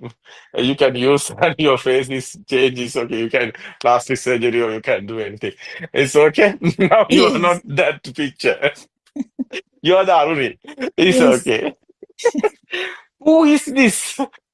Is Kokila this picture? No. Kokila this sound? No. No. Who is Kokila? Kokila is nowhere. Kokila not there. Where are you? Who are you? You are the power. Power is disappearing. You are disappearing. You are not any. Something there, that's you. That's why three dimension. That's why three world we are talking. You know, your defilement is you. Your life feel is you. But is you understood? Is how is this is coming? The perception is alive field. Yeah, it's a alive field. It's a soul. How is coming? Field. How is coming? That's the power, no? Inside power. That's the sense of creation given this power. That's you. Power is you. Power is disappearing. It's okay. Radiant mind, the baby don't know anything. Girl or boy or anything. No, radiant mind, no. No. That's Yeah. that's that's the your zero level. Yeah. That's the your oh, death is coming. Real death is there. Yes. Nobody's here. No one is here. Kokila is gone. Now we have funeral. Surangika, do you ready? Funeral is here. Kokila's death is coming. That's the superstition Ibar. Unbelievable. Kokila is over. Now no Kokila here. Tomorrow coming another guy. She's not a Kokila. Kokila now Arahat. Nobody is here. Yeah. That's the real feel. It's a relax. It's a tranquility feel. That's the Arahata stage. What is the meaning is Arahata? It's a Raha. Araha. What is this Raha? Is a na patisangvedi. That's a Sabda Patisangvedi, Sabda Raga na Patisanga. That's the Buddha's word, no? Rasa Patisangvedi, Rasa Raga na Patisanga. The meaning is you have taste, but you don't want it. Meaning is there is not you. You see that? Yes, sir. No cravio, no defilements there. That is why you are gone. But defilement is there. There is you. The meaning is defilement is there, life free. Otherwise, that's your ego. Yes. It's disappearing. Nobody is here. That's the tranquility. That's the feel is you. Feel is disappearing. You are disappearing. But this feel is alive feel. It's a soul. Where soul? Is ego. Ego is disappearing. It's a power is gone. It's a zero. So no one is here. Nobody is here. No being, no living being, nothing existed. That's the meaning. That's our happy stage. That's a non-vibration stage. It's nice, no? Yes. Nice, no? Yes. Yeah. Why all of them are silent? Something wrong? We have Yeah, every. people don't like it because they want something. Yeah, they want something. They are silly mind. They want something. They have somebody. So they want to go after death somewhere. We don't know. It's okay. You want somewhere going, Kokila? It's okay. You prepare something. Yeah, little birds making the cage. Little bird making the cave, no? It's okay. After that, where are you want to go, Kokila? You are going. Where's the heaven? I ask you. Where's the devil? Yeah. Where's the heaven? Is up sky. The now telescope have no, you can see where's the heaven. It's okay, sky. Can you see the heaven? It's up somewhere, sky. What is this silly mind? No. It's Where's the okay. devil? Where's the devil? Is somewhere earth inside?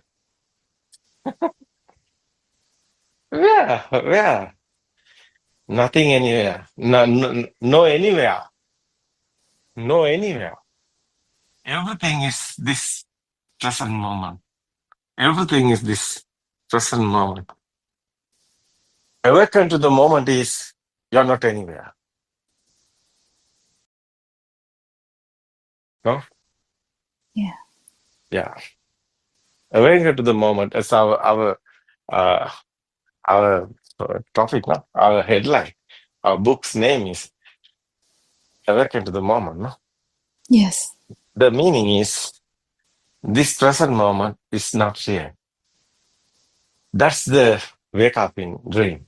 That's the awaken in a dream. That's a freedom mind. That's a free mind. That's a liberation of mind. That's the freedom of mind. That's the real awaken to the moment. You want to understand this, how is these thoughts are coming? What is this thought? How is this thought are creating? It's not real. Thought is not real. It's game over. Beyond the mind. That's okay. Nobody is here. That's your final day. It's okay. After normally everything is happening, no problem anywhere. It's okay. Peaceful mind is coming. That's the tranquility. What the happen is the best. No? It's peaceful mind. Nice feeling. No, like an angel. Like a trees. Like a birds flying sky. No. Like a feather. That's a smooth. No, nothing anything. That's the real emptiness. Understand? You know? Inside meditation. Give this. Cause and effect dharma is very important, everybody. Because there's the truth in this world. So very important, this, no? Understand the truth. Okay, everybody, today time is gone. Yeah, okay. Thank you very much, Ayanwanse. Yeah. And Yeah. it's so beautiful. Yeah. It's very nice. So everybody is same now, finally. Yeah. That's why we are talking about loving kindness. That's guys. That's a super guys. We are talking. This is not a alignment Hindus one. This is Buddha's words, nobody's. Systems, okay. You are the everything. You are the everybody. You are not you. No ego is here. Everybody is here. Everything is like an anchor. It's okay. That's the last briefing. It's running and only no death of birth this year. These are the thoughts, everything. Thought is you understood everything. So thank you, everybody. Thank you, Suranga. Thank you, Sudharma. Thank you, Kokila. Dana friends, thank you so much. It's give this message, all of them. All the people want this. People interested. People want truth. People want peaceful mind. Sucking. The answer is here. No death of birth. Everybody living happiness. Endless happiness. Thank you. Thank you, everybody. තෙරුවන් සරණයි ආරණ. Tomorrow is නමස්කාර වේවා. තෙරුවන් සරණයි ආරණ්‍ය Namaskar, සිංදු Veva, ශ්‍රී තෙරුවන් සරණයි. Sunday.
Good afternoon, everybody. Namaste. Namaste, everybody. Let's continue with the book reading. The True Dhamma Has Awakened, Volume 1, page number 89, second paragraph. At this stage, you need to develop the Asavakya Jnana. Asavakya Jnana is the wisdom that will enable to you first to see when the thought is formed and when it ceases. Second, you have to have an awareness to see if you gave any value to the thought. Third, you have to analyze if you had an attachment or dislike to the thought that came to your mind. You have to feel the amount of attachment and dislike you felt towards that thought. The wisdom is called Asavakya Jnana. Supposing you see a drawing of a nice sofa on a paper. You like the sofa and you get attracted to what's on the drawing. You think that you will ask a carpenter to make it for you. Then you think of searching for a sofa like that in shops and you think of buying one. You will somehow buy a sofa similar to the one on the drawing because you were attracted to it. Just like that, when we see a sofa outside in the world, we think that it truly exists. But actually, it is just like the drawing of a sofa you saw on the paper. It is not there. It is very difficult to make you understand this. This is like trying to tell you how salt tastes. Until you taste it yourself, you would not know what it really tastes like. But when you develop the wisdom, the Asavakya Jnana, you yourself will realize that the attachments, your desire for things, tend to dissolve when you see things outside with Yathabhuta Jnana. Whenever you see something and every thought get at every moment, the Buddha said, Tatra Tatra Vipassati. This means you have to have the awareness and wisdom at every moment to see that there is no outside. It is only thoughts that create the outside. This is Vidarshanava. You also have to have the Yathabhuta Jnana that there is no outside, that there is no inside, that they are only thoughts. Also, see that the thoughts don't exist. They are lies too. You also need the wisdom of Asavakya Jnana to feel if you still have likes and dislikes. This knowing will give you an indication if you still have a self-identity. Every time you have a thought, you should know how much of attachment or dislike you have towards that thought. You have to feel the dissolving of those feelings. As you practice awareness, you realize that the reactions towards the stimuli coming from the senses melt away, and at the same time, your self identity dissolves away when we don't have any reactions to the stimuli. Mehimin Wahanse, yes, Honorable Sir. Aryan Wahanse, supposing we see a book outside, but we do not believe that it exists. We know that it is an illusion. Then we don't give any value to it. Our I-ness reduces as much as the little value we give to the book that we see. It is very important that you know that your I-ness reduces according to the value you give to the stimuli that you receive from your six senses. Without this understanding, you cannot realize the pure truth. Also, if you think that you are different from the book that you see, then too you cannot realize the pure truth. Mehimin Wahanse, Honorable Sir, most of the time I listen to the Buddothpado Sutra, the Buddha's teaching. I feel that the more I listen to it, I understand it better. Anand Wahanse, that is very good. Each person has to identify some teachings of Buddha that resonates more with them. Then they can repeat listening to it until the teaching becomes very clear to them. Coming back to our discussion, if you clearly understand the path and apply it very well, you will have a feeling of lightness. Mehimin Wahanse, yes, Honorable Sir. Aryan Wahanse, then you would feel that you won't find a self-identity in that moment.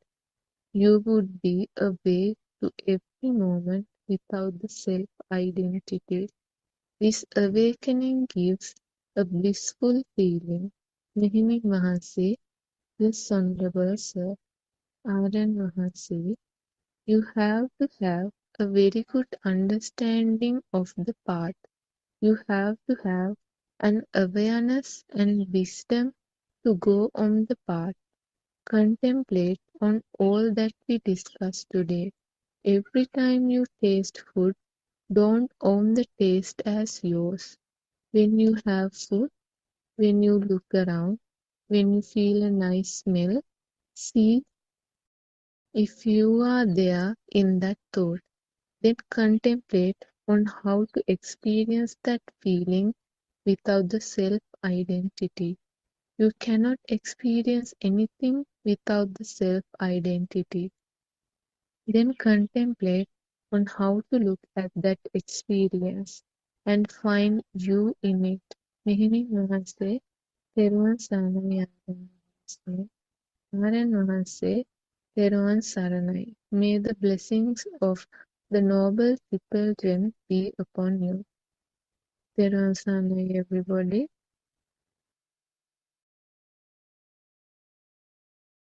Tirvan Sarnai Shani. We pay homage to our noble friend Buddothpado Aryanwanse, Tirvan Sarnai Dhamma friends. This is Buddothpado English Zoom discussion. In this forum, we help you to understand the illusion of the outside world and your very existence, and guide you to experience non-vibration. So first, we would like to invite Surangika to start the discussion. Tirvan Sarnai.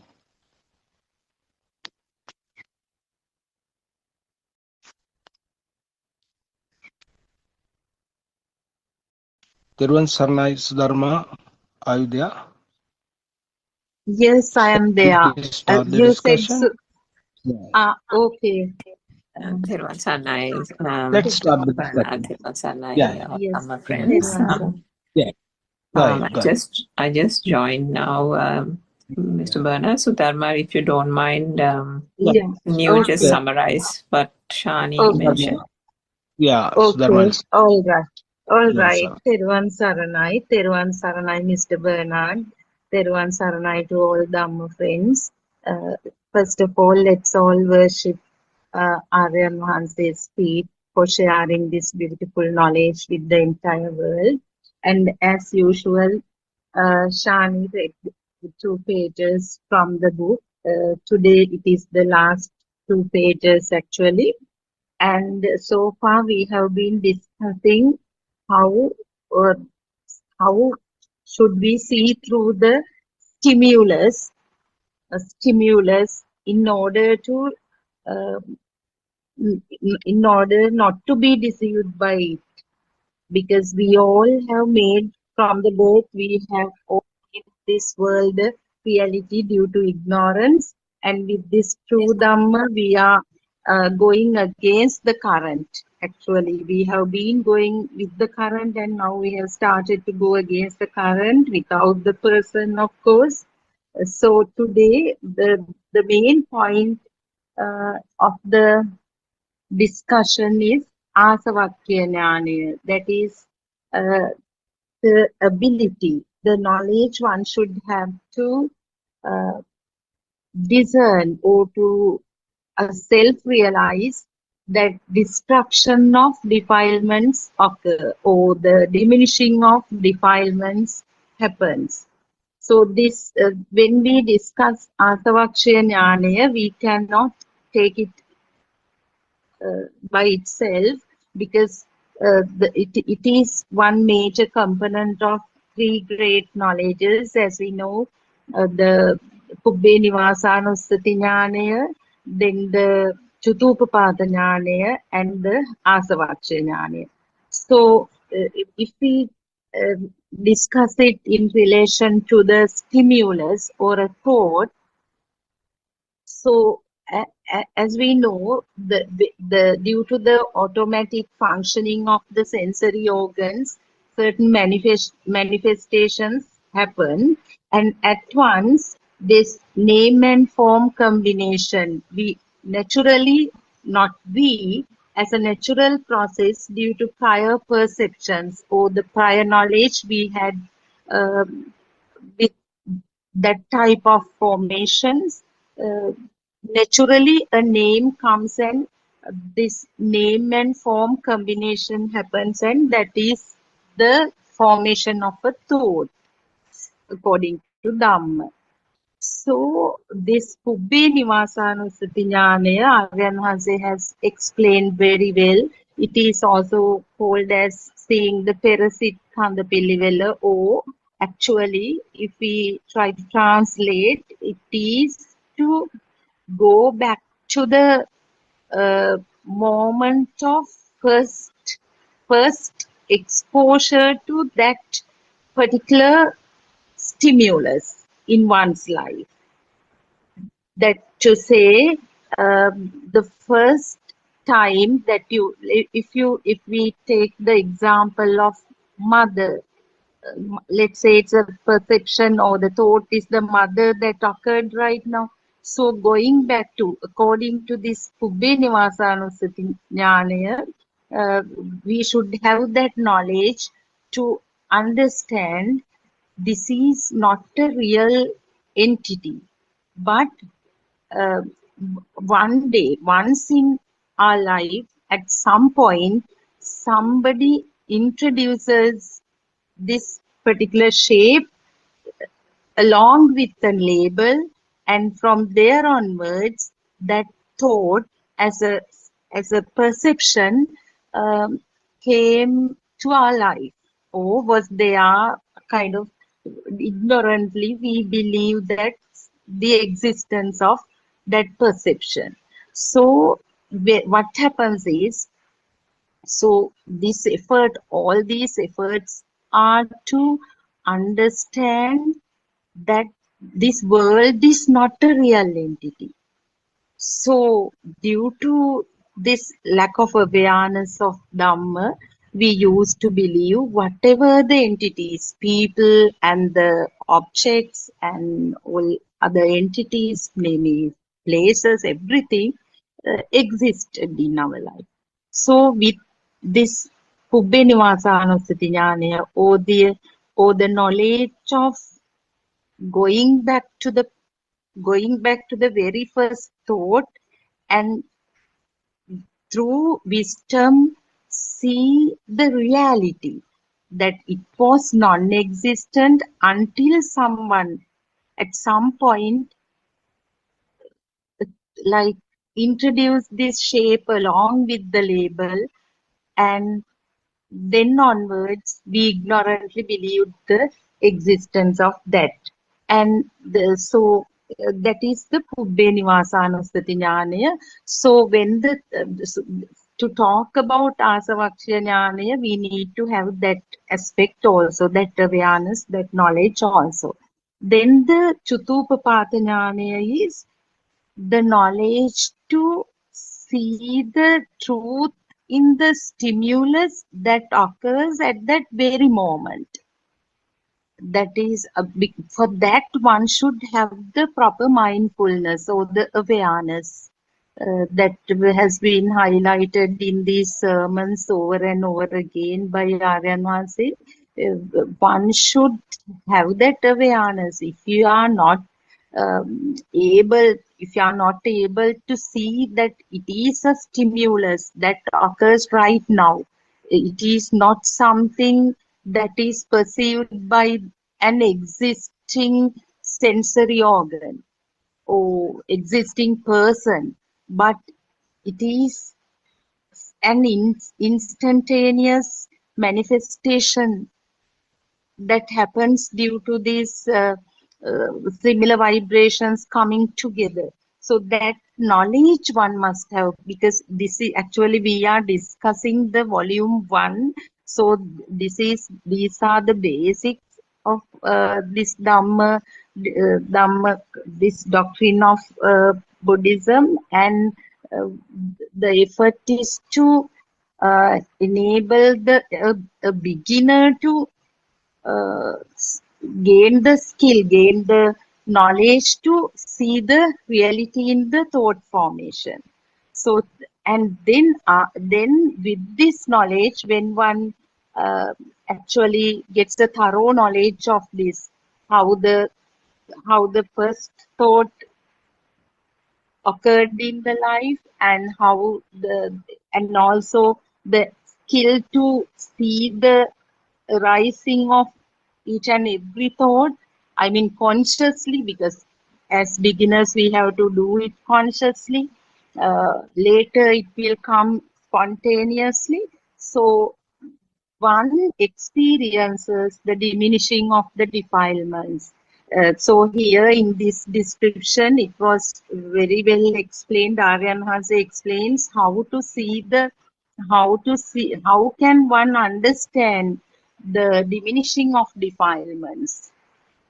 How actually when we talk about defilements in relation to a certain object, we have to think about all aspects like attachment. You may be attached to that, or maybe there may be aversion, or equanimity, upeksha. Sometimes you may not be attached to it, you may not have any aversion to it, but that upeksha, equanimity is also a point. So with this wisdom, you should be able to see the level what happened actually, because ignorantly we never paid attention to any of the thoughts that occurred in our, I mean, day-to-day life, unless and until we got this need to understand through Dhamma. And gradually now we have come to a certain level that we feel that our defilements are fading away gradually. But it is a process again. It is very important to mention that it is a process. It is a process. It is not like, it does not happen in one go at once, so just the moment. But still, that also depends on the skillfulness of the disciple, uh, because Aryan Hansi himself says certain people, Uggatikana people, then and there realize everything, but still others will actually elaborate on this. So Ms. Surangika and Dr. Sakuntala is also there. So the discussion today is going to be basically about Asavaksha Jnana. In this section, Shani explained 4 aspects. If I repeat it, first thing, to see when the thought is formed and when it ceases. I would like to add a few more thoughts about this because I questioned Aryan Mohanse about this very recently, to see when the thought is formed and when it ceases. So what Aryan Mohanse also mentioned is you can never see the thought ceasing. It is through wisdom only you know that when the next thought arises, the uh, previous thought has ceased. It is also through wisdom one has to see. And then second point is you have to have an awareness to see if you gave any value to the thought. That is very important. The giving value to the thought is not only positively giving value. With aversion, then again upeksha, equanimity is also, there is some subtle value because we have to get rid of all 3 when we talk about value. And you have to analyze if you had an attachment or dislike to the thought that came to your mind. Yeah, because this is, as I earlier also mentioned, this is something that happens consciously. As beginners, it is actually learning to see through or penetrate through the stimulus. Then finally it says you have to feel the amount of attachment and dislike you felt towards that thought. Yeah. So how much burning we had in relation to that particular stimulus. So Ms. Surangika and Dr. Sakuntala, you can further elaborate on this. So entire thing is about, since this is the last part of the book, it is about how one self-realized the diminishing of defilements. O Asavaksha Jnanaya. Teruvan Saranai. Thank you, Sudharma. Theruvan Sarnai, everyone. I think you actually gave a very good summary, Sudharma, of the readings of that book, the 2 pages, as well as kind of giving a bit of a compendium of all the facts that were laid out in that discussion.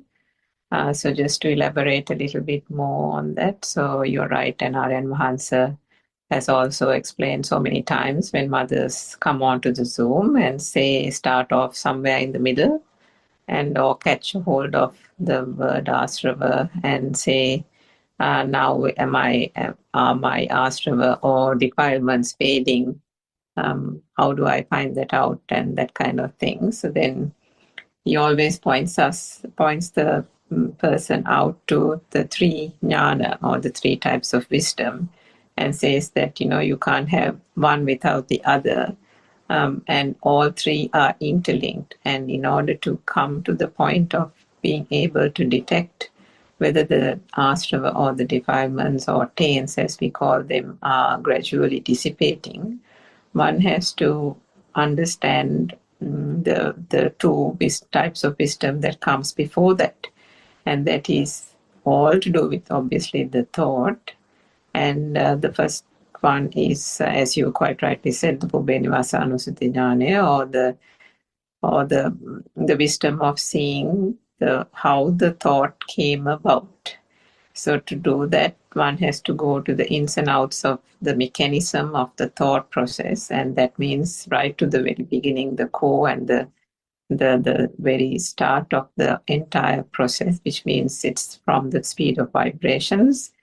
And then understanding that it is the speed of the vibration that then manifests through the sense faculties into perceptions.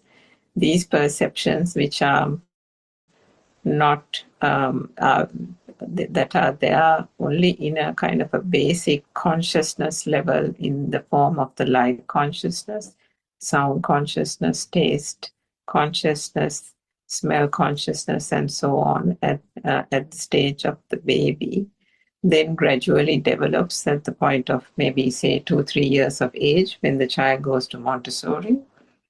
At that point, with the sense faculties maturing, there is the element of certain information that is then fed into the child.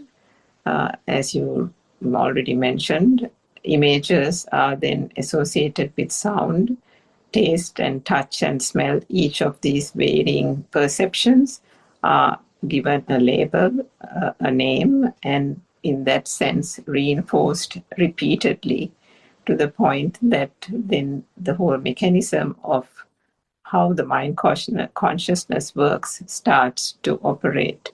So those basic consciousnesses, the light consciousness, touch, taste, and smell, and so on, then combine to form the mind consciousness, which is the thought. So the thought then is not just one thought, it is the bat, the ball, A, B, C, apple, tree, mother, father, and so it is that the list goes on, and with that, with every one of those perceptions comes a thought, and then the thought is projected outside. A world then gets formed, and it is this so-called world that then the child starts thinking or believing to be real. And it is these objects, animate or inanimate, that basically courses through the mind, which, not understanding that due to pure ignorance, the existent feel comes about, the sense of aliveness comes about, and the whole self-perception, the I, the ego, then starts to emanate and arise and emerge, which then creates the duality. And so the whole mind trick and that entire process comes about. So, I mean, all this none of us understood before accessing the Dhamma. We had bits and pieces of knowledge that had been gained through the Tripitaka or through different other Dhamma teachings. But to piece this together one by one and ensure that how we know from beginning to end how this whole mind facade works, how the consciousness even comes about, basically from a sensation that also emanates purely from a vibration happening at speed, was not known. It was all from these pure Dhamma teachings that we were able to meticulously understand every little detail, and it is that detail as to how this thought comes about that is understood through the Pubbenivasanusati Jnana, the elements of the thought and how that whole thought process works.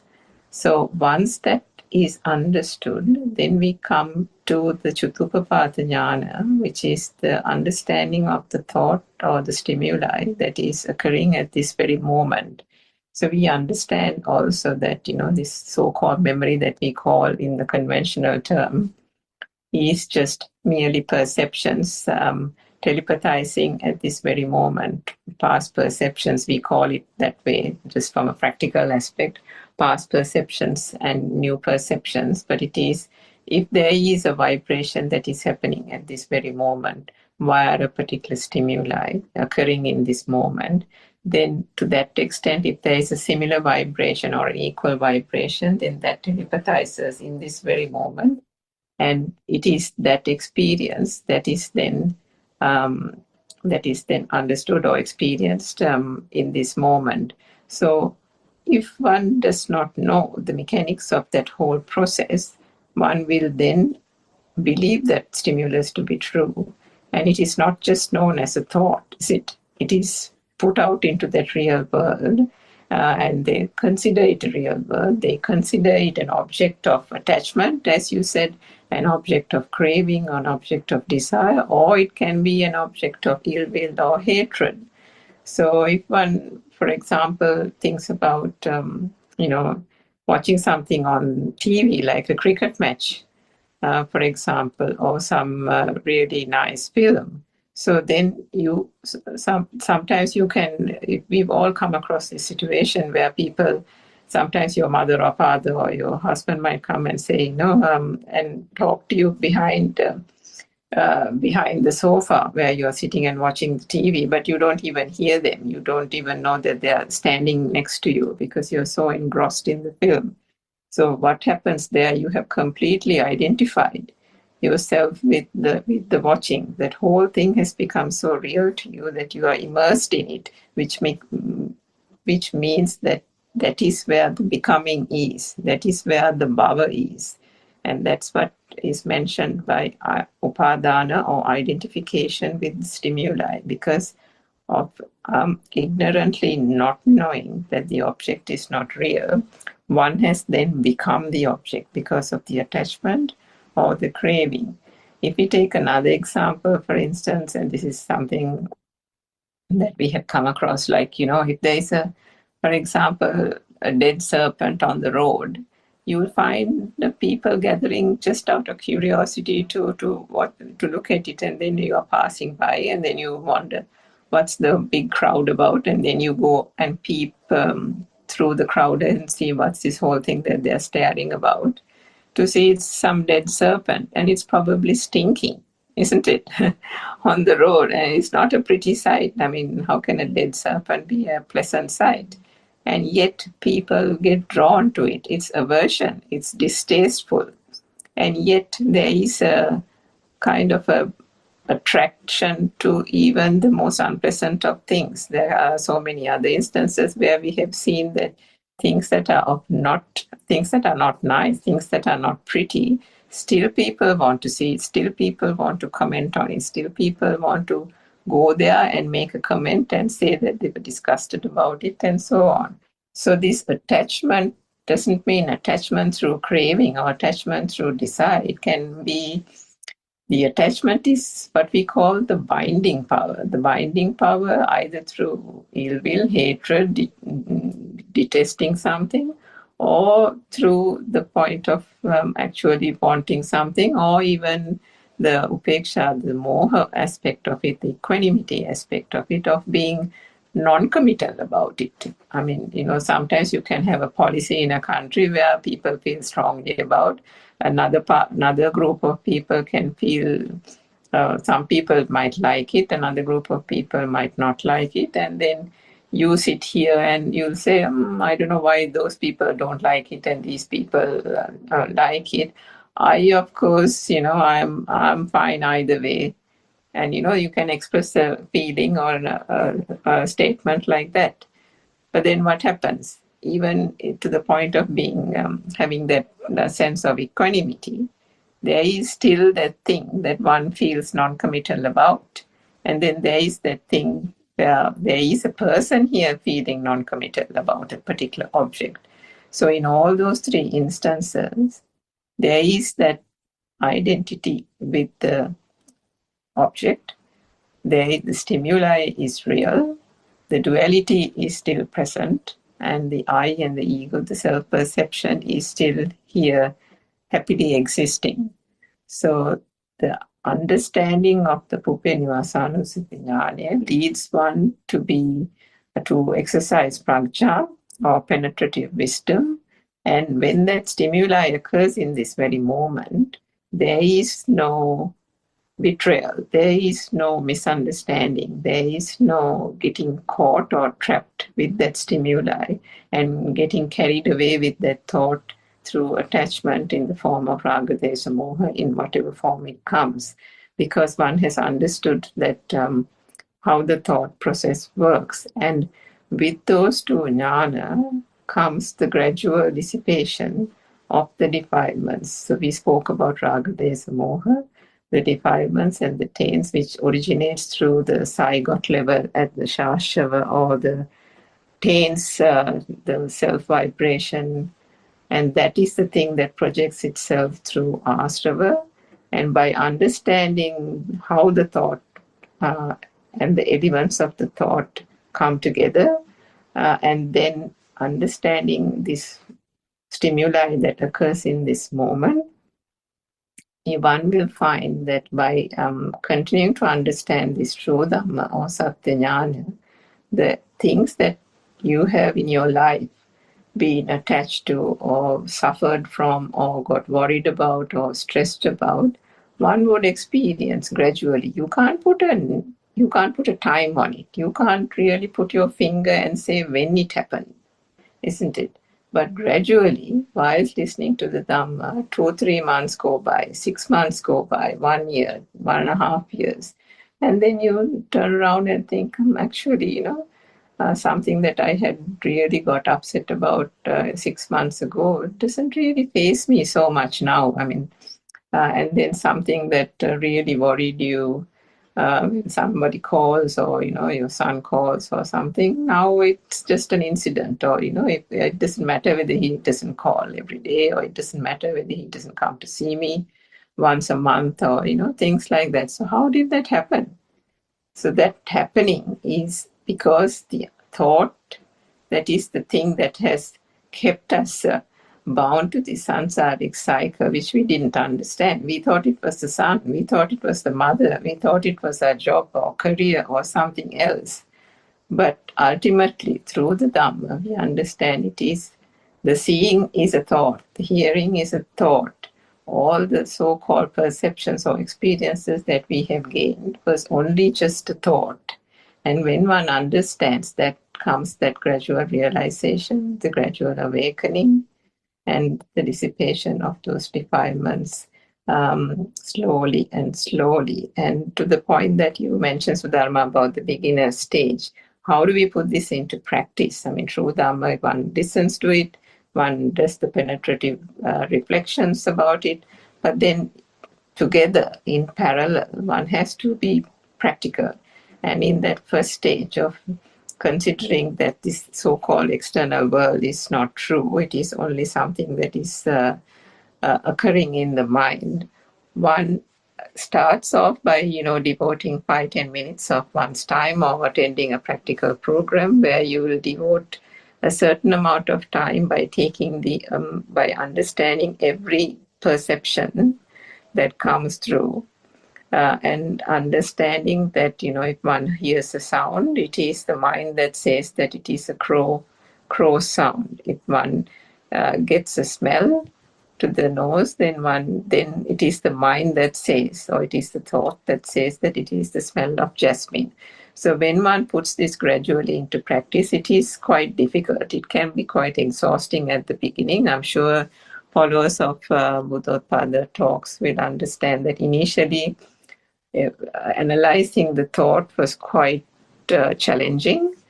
But if one does that for initially 5 minutes, 10 minutes, half an hour, gradually that thing starts to become easier, and then one is able to, through the Satya Jnana as well, invariably be able to gain that kind of practice and ingrain that into one's daily activities. And that happens slowly, but it really does. It starts gradually becoming part and parcel of one's day-to-day activities, that then you don't have to actually pay too much of effort separately, and you will be able to make that whole practice a part of your day-to-day activities, and gradually those objects and the worry and the attachment and the desire that is attached to those objects through thoughts and the thought process starts dissipating,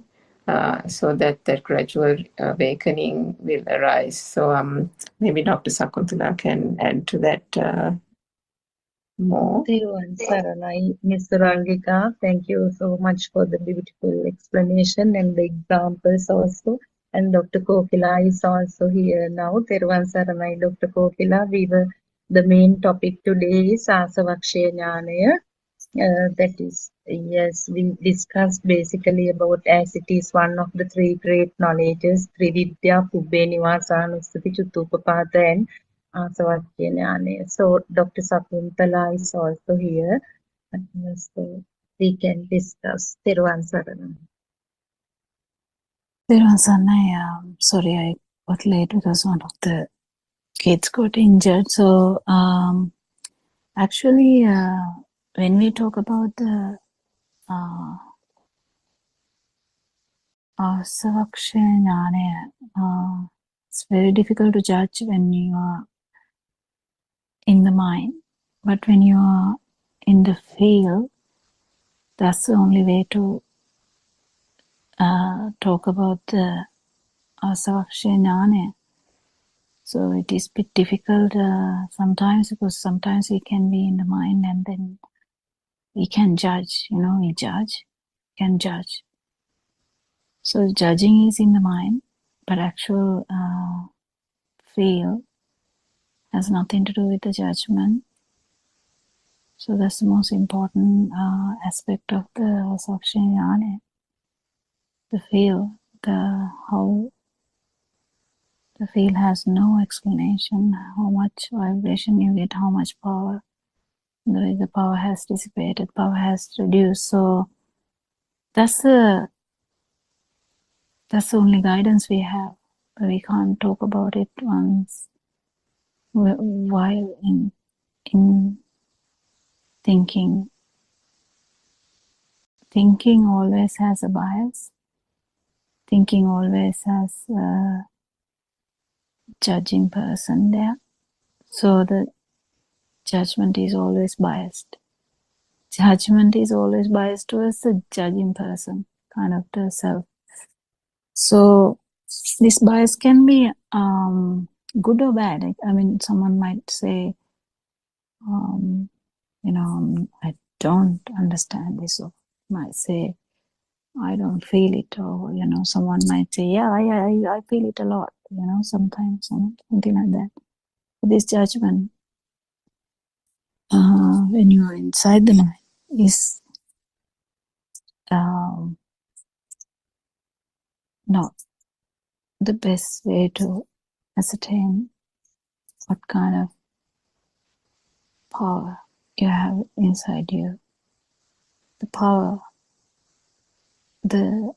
power getting reduced has nothing to do with the day-to-day life. You might not even notice it. Someone may not notice it. The functions will be similar. Even the talking sometimes maybe actually maybe shouting also.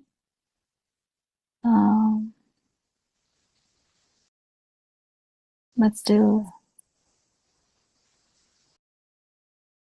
that's only to oneself that will be obvious, unless it's another person who is closer to non-vibration, or who is non-vibration.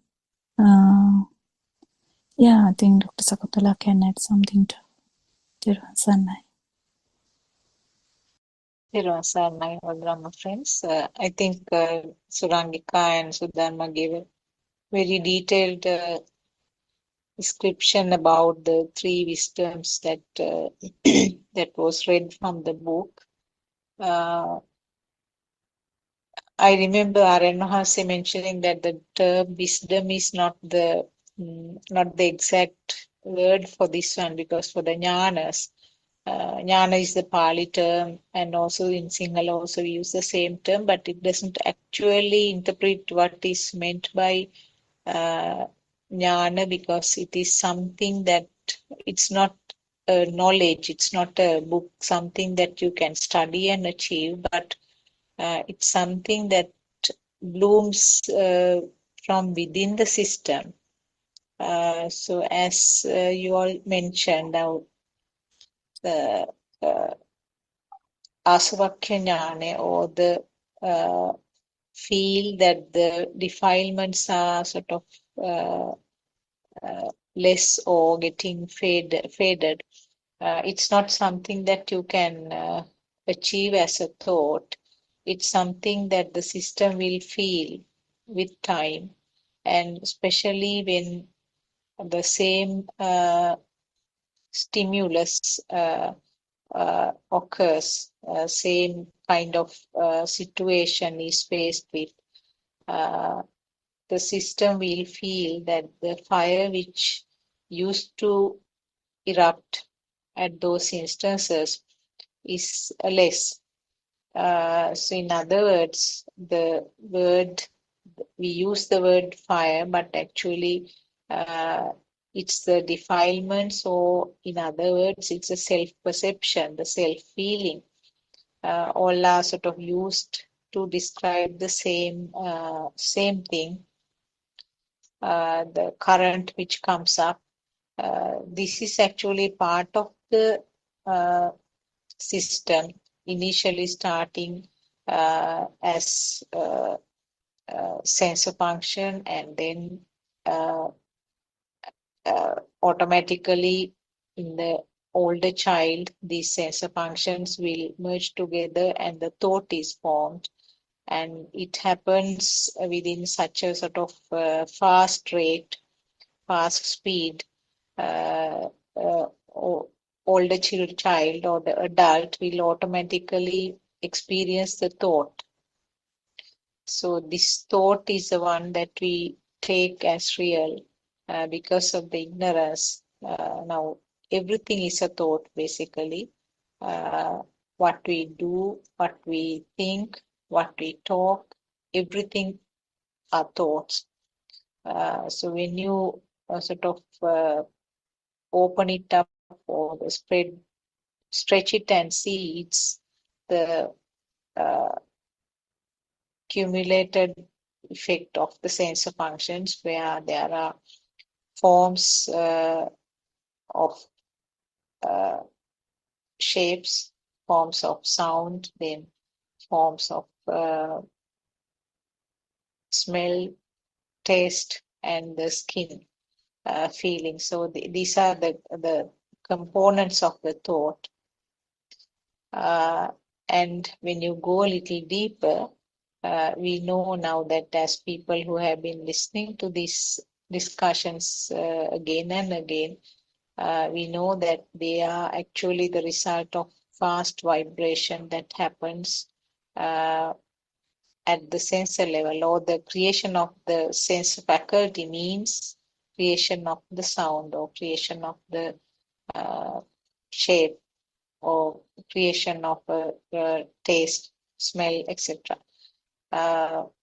So these, when you realize this truth, actually how it happens, it's not easy because we have been experiencing the thoughts as it is from the time that we remember. From our small age, these thoughts are formed again and again, and because of the repetitive action, repetitive formation of these thoughts, some thoughts are very sort of strong, and because of this strong nature of the thoughts, in other words, they have very fast vibrations, and we feel that as if it is real. So the thoughts are given life, in other words. We feel that the thoughts are alive. And like the other side of the coin, the alive thought mean that there is a self who is experiencing. So when I talk briefly about the practical side, these three wisdoms, actually, the Pubbē Nivāsanussati ඥānaya, I think already has been described. It is basically analyzing or what happens in the past thoughts, how the thoughts are formed. And Chutupapata ඥānaya is the analysis of the present thought, how it happens. So that means the present thought has the components, as I mentioned earlier, the all types of forms. And these two are very, strongly interconnected, because one will not occur without the other. So this part, actually, we talk in detail in the second step of our practical experience, where we focus to the mind. Now, in the first step, we talk that everything is a creation in the mind, and when we come to the second step, then we analyze how the thought is formed. Then we talk in detail about these two jnanas that I just mentioned. And when you understand how these thoughts are formed, how this creation occurs, and what is the magic behind that, the value which gets automatically added to the thought becomes less and less. It becomes sort of like a very colorful picture, which was initially a very bright colored picture, which looked like a real one, but generally after exposure to the sun, you can see that the colors are fading off, and then the value of that picture also gets less and less. So something like that, the value which the thought received earlier becomes less and less. So that is where you can apply the other jnana that we already sort of mentioned, asavakya jnana. That means when you realize that there is nothing valuable, nothing to be taken seriously in these thoughts, the thought itself becomes weaker, and the value becomes less and less, and that is where you can explain that the current which occurred in this process gets less and less. If any of you can add anything or any corrections are needed, please go ahead. Terwa Saranai.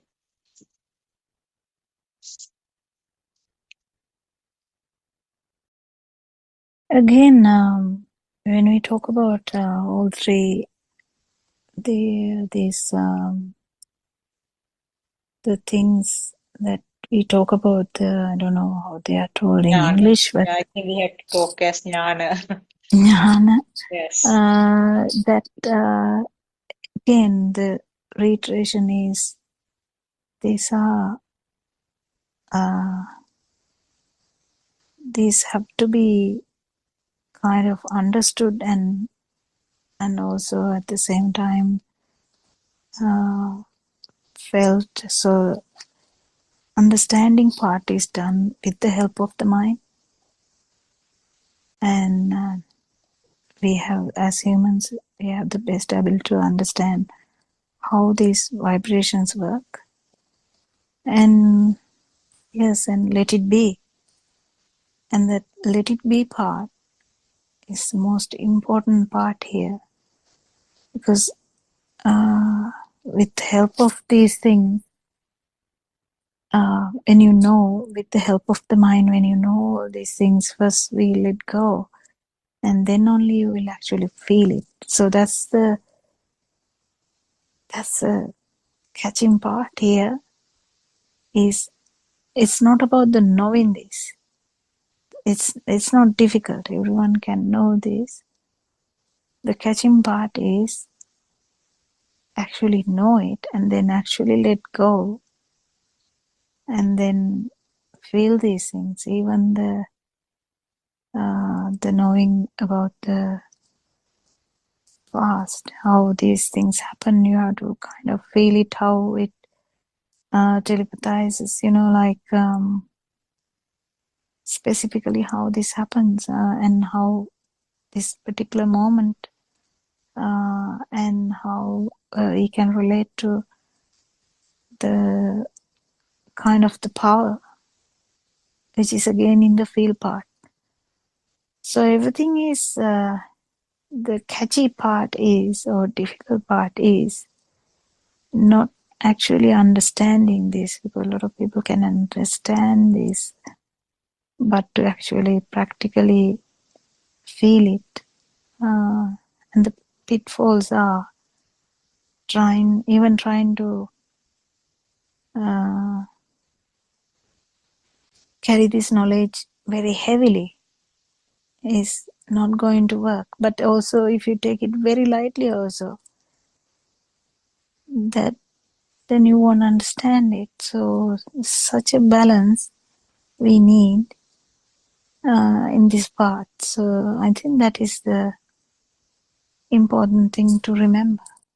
Yeah, anyone else?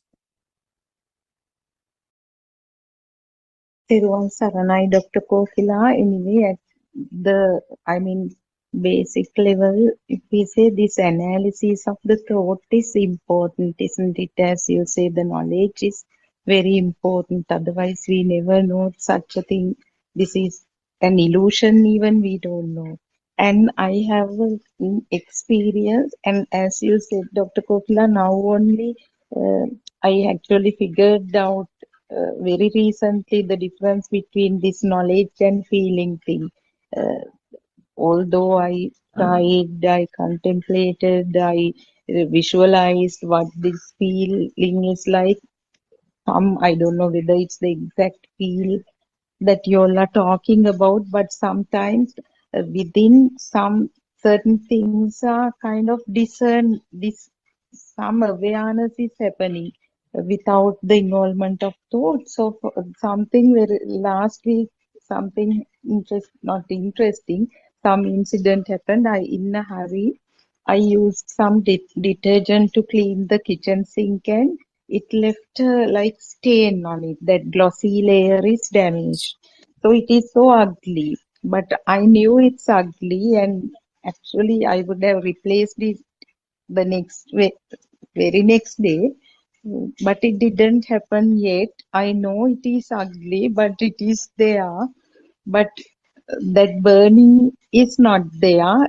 I don't think about it even. It's not a like big deal, but it is ugly. I know that it is ugly, and someday it should be replaced. That knowledge is also there. That awareness is also there. And another thing that I would like to share, you might laugh at me anyway. When I first joined the Zoom today, only Shani was there. Shani was reading. So I was just waiting. And then Mr. Justin, the name only. So I saw how the value is, being attributed to these things I perceive. So some happiness is there. Then I saw Dr. Sakuntala. Then again the value added. Then Miss Surangika was there, and ultimately Dr. Kokila. So these little things help us to, understand this value we attribute to the thoughts also.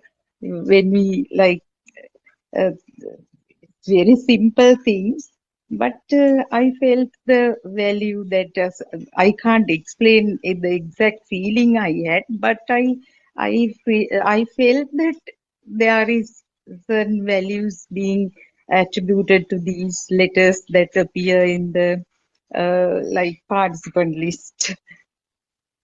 So Yeah, I mean, if you look at it that way, it is that way. If you don't look at it that way, it is not that way. So it is bit, again,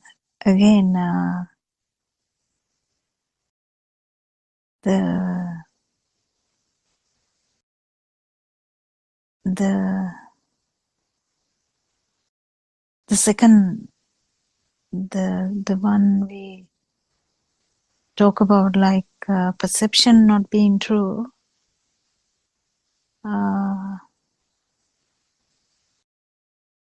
Part is still very important. I don't know how else I can reiterate the same thing. Like I'm just curious to know how that one particular message is not going through. That perception part is actually not. It's still kind of there. Yeah, I mean, I think one day with all these discussions, you would definitely feel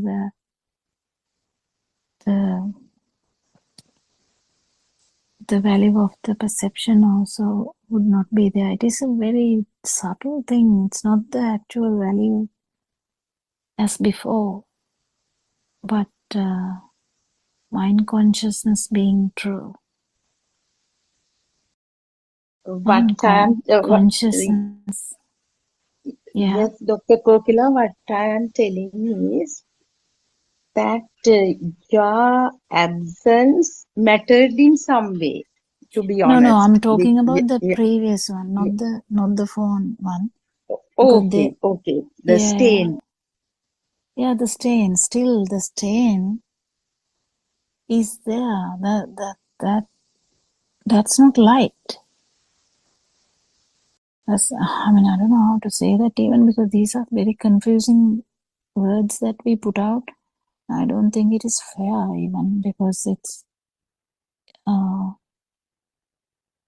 very difficult to I say. think what you're trying to say is, Sudharma, you're saying that it didn't become a thing, but unconsciously there is a noting of the fact that there is a stain in the sink. The perception of a stain is there as a perception, isn't it, Dr. Kokila? Yeah, but the problem is an arahant will know that too. So it is so subtle, it's so subtle to even I don't know how to even say this anymore, because for a beginner I can keep telling this, but if someone is actually,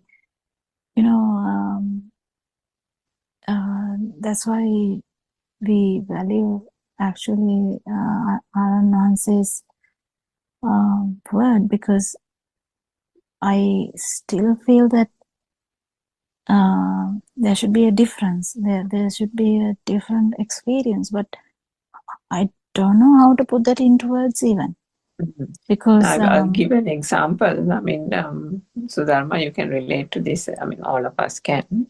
Even during that International Meditation Center opening ceremony, and Mahansa was saying the day before night, he had thought of having that fresh flower bouquet or something in front of the Buddha statue. And that was, I mean, it came to him as a thought. And then he called various people, Asana Flora and all these people, and arranged that in the dead of the night and said, this is the way it should happen, this is the pattern, and this is the way it should be decorated, so on and so forth. Went into an elaborate plan and organized it and did everything. And stuck to that plan and got it done. So now can you say that he was fixated by the idea that it was a thing for him? No. And yet that whole thing was done. So even with an arahat, as Dr. Kokila says, if that stain in the sink was there, there will be a thought that it will have to be repaired at some point, that there is a stain, that it needs to be repaired. And at some point, they will call a person and get it repaired. Isn't it, Dr. Kokila? But then the perception and how the perception has become real for one person and not for the arahat is the finer point, isn't it? Finer point, and it is what matters is only the feel. So the feel has no description, and so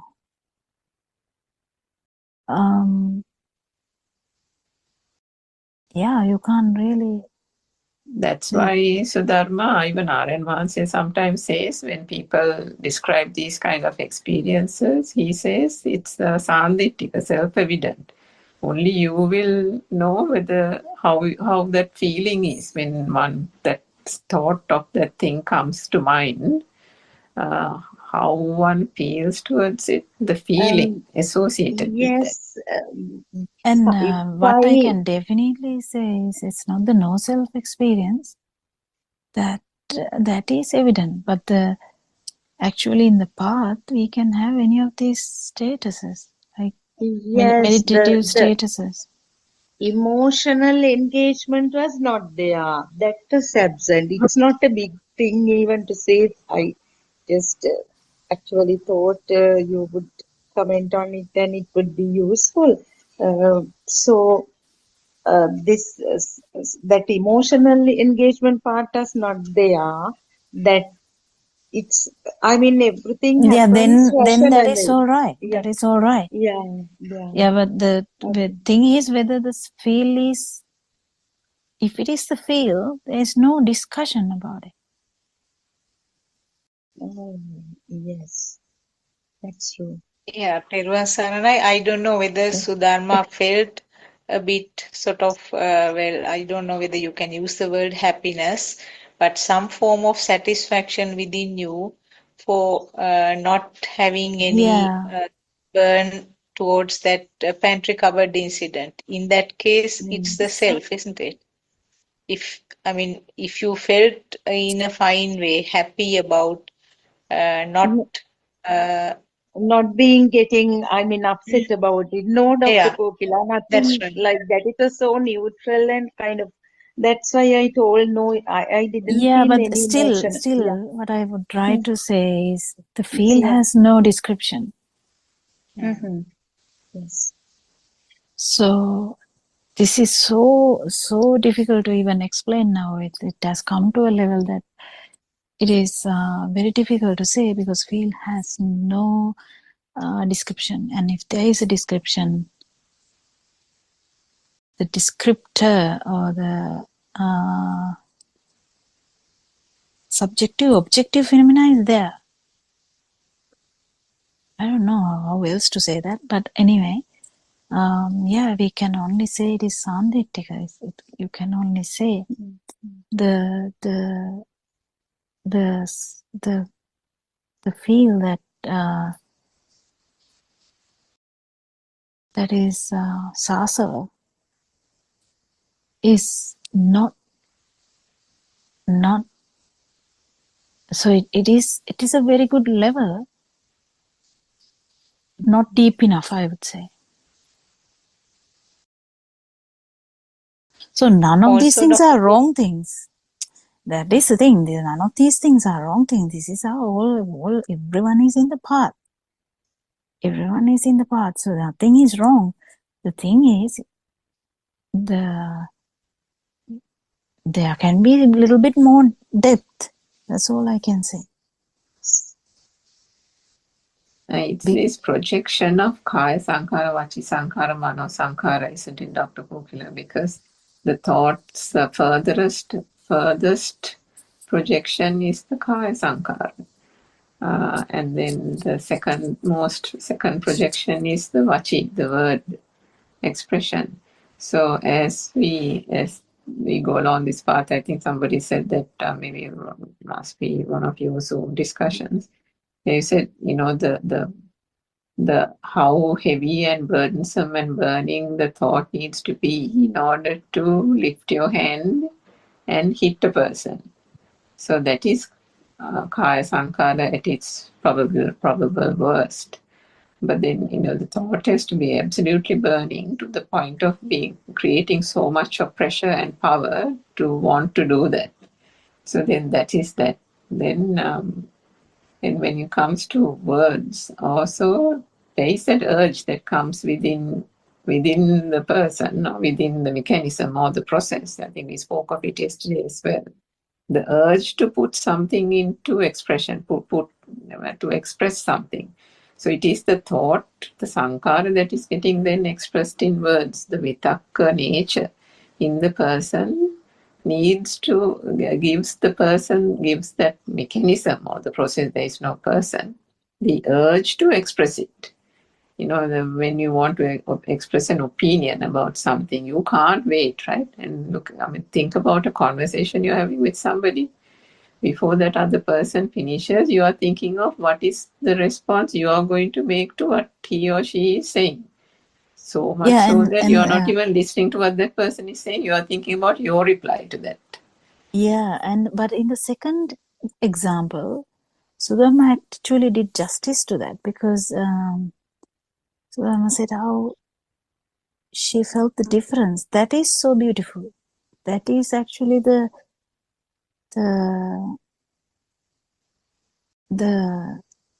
knowing that how actually it affected, names in the discussion, how it affected.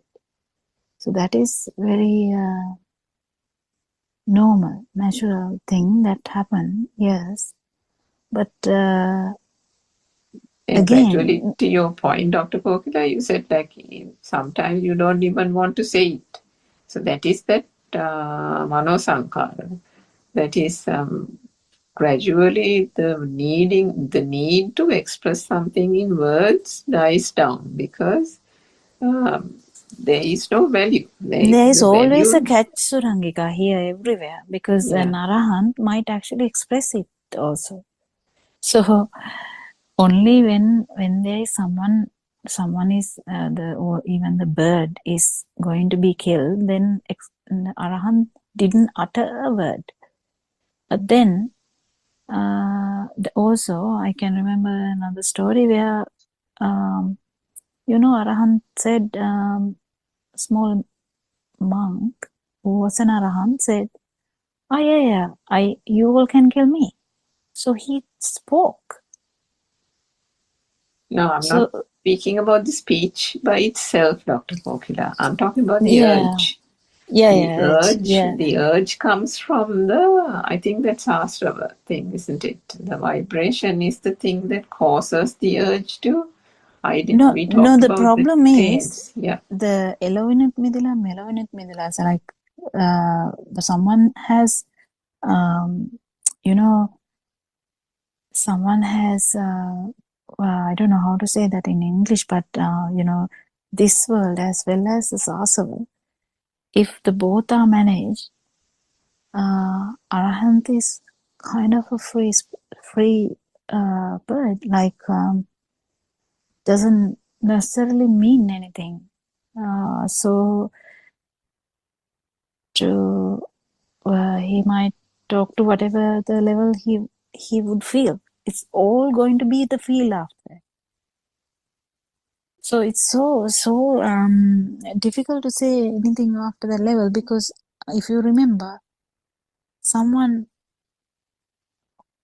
if someone has passed the level of Namritana, there's nothing whatsoever can be done. It's just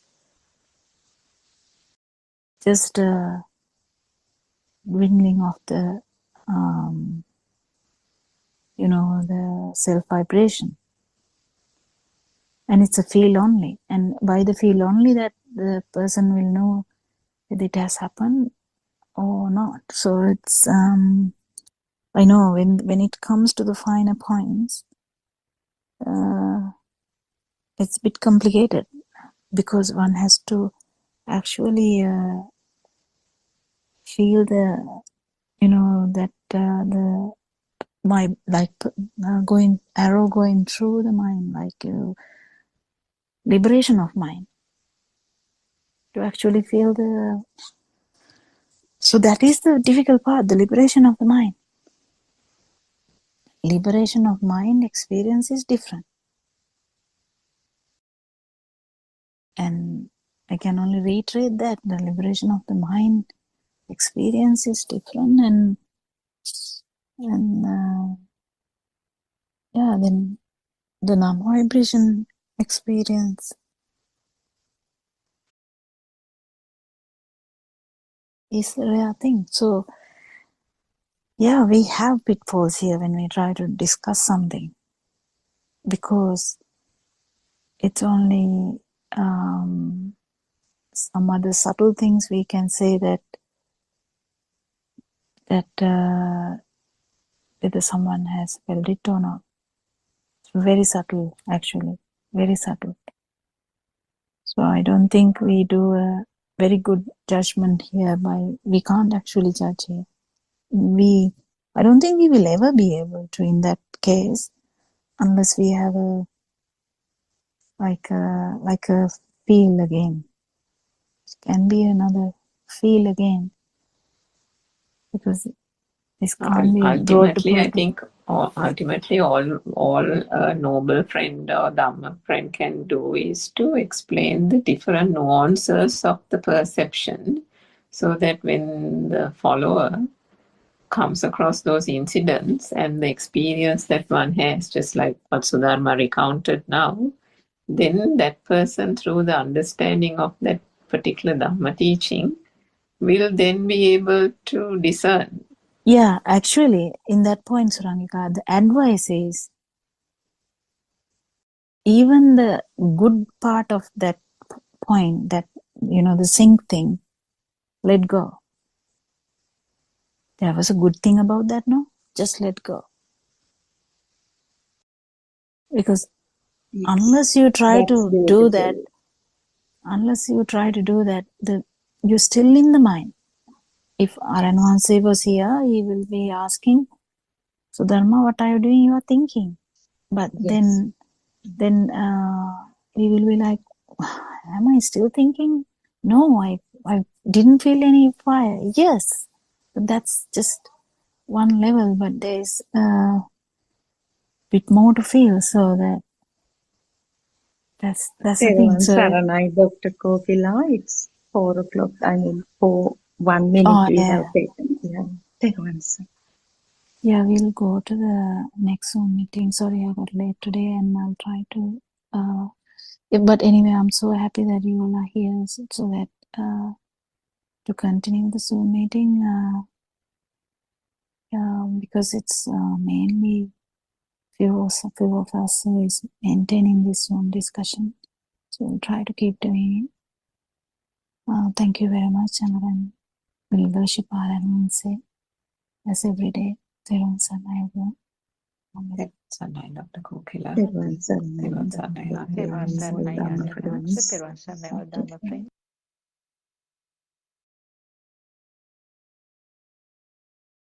87.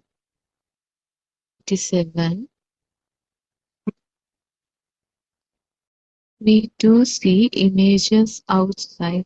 We hear the sounds. We see the color. We see them moving. And let us say that we draw a picture of a cat, a tree, and a chair on a page. Is a chair physically there in a picture? Meaning Mahanse, no, it is only a drawing. Aran Mahanse, do you have live cats in a picture? Do you have trees swaying to the wind in a picture?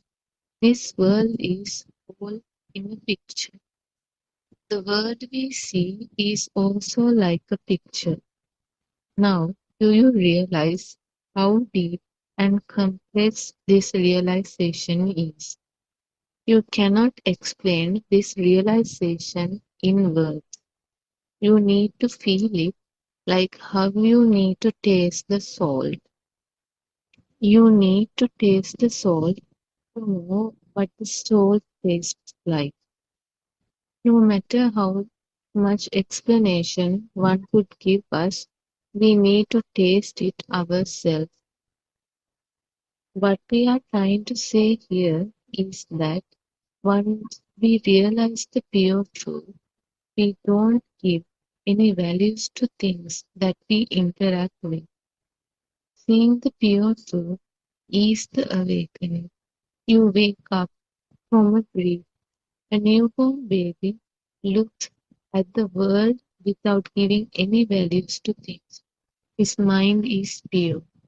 Meaning Mahatma, yes, the small child doesn't have any values for things.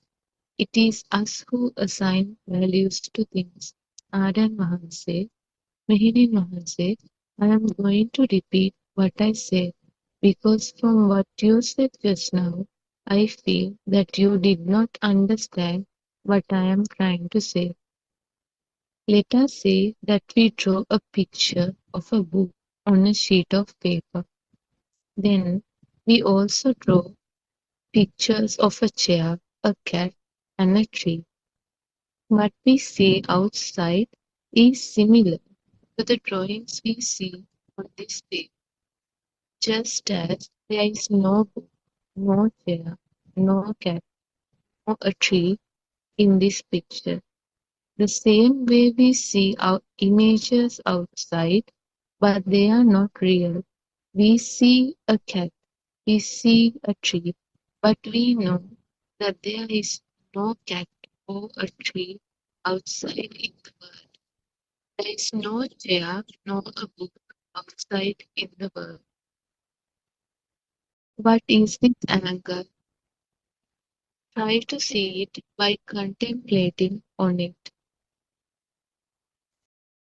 Meaning Mahanse, we have to stop receiving stimuli from our perceptions, that is sight, hearing, smell, touch, taste. Aryan Mahanse, stimuli from perceptions will not stop. When you look at the drawings on the paper, you receive the stimuli of a cat, a tree, a chair. But there is no cat, no tree, no a chair that truly physically exists on the paper.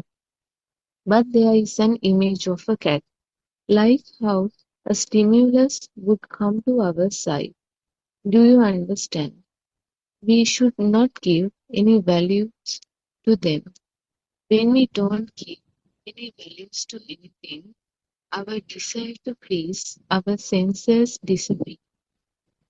When we look at the drawing of a cat, we don't give any value to that drawing because we know that there is no cat in it. When we see a drawing, a chair in the paper, we don't give it any value compared to the value we would give to a chair that is physically in front of us. This realization, this wisdom of things not being real, is to eradicate our desire to get attached to our senses and does not allow us to assign values to anything that we see over here. Meaning Mahanse, yes, Honorable Sir. Aryan Mahanse, this realization is the awakening. It is when you don't have a desire for anything. At this point, your greed, hatred, and delusion continues to melt away. When you see a brick wall, you are aware that a thought about the brick wall was formed. This awareness is just like that knowing you had when you saw the drawing of a book on the page. When you see a book, you are aware that a thought about the book was formed. You will look at the book just like how you would see the drawing of a book on the paper, and you would not give any value to that book, just like you did not give any value to that drawing of a book on the paper. Terasana, everybody.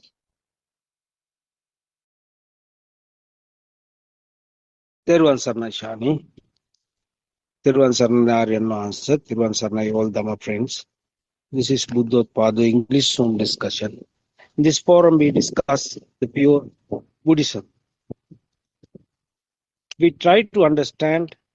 Our attempt is to help you to understand the illusion of this world, the illusion of your life and your existence. So let's start. I think you heard that Shani, right? What we are trying to say here is once you realize the pure truth, we don't give any values to things that we interact with. We see the pure truth is awakening. You awake from dream. A newborn baby looks at the world without giving any values to things. His mind is pure. The child mind is pure. What happened to us? So let's start our discussion. I would cordially invite Dr. Kokila to start the discussion. Everyone, Sarna, Dr. Kokila.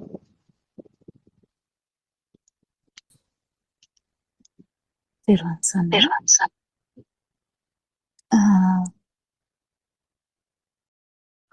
We worship Aryan Wahanse before we start the discussion today, and if it is possible, can someone, because I actually joined a little bit later than the beginning, can someone summarize what we discuss in the book a little bit? Is there a possibility? Thiruvan Saranai, Dr. Kokila. Thiruvan Saranai to all Dhamma friends. Once again, let's all worship Aryan Wahanse's feet for sharing this beautiful truth with the entire world. Yes, Dr. Kokila, as usual, she started with the book reading, and actually it connects with the last point that we were discussing yesterday. This is directly related to the first point of contemplation, that is liberating from the external world, seeing the truth of the stimuli, to understand the truth, that the nothingness in the stimuli.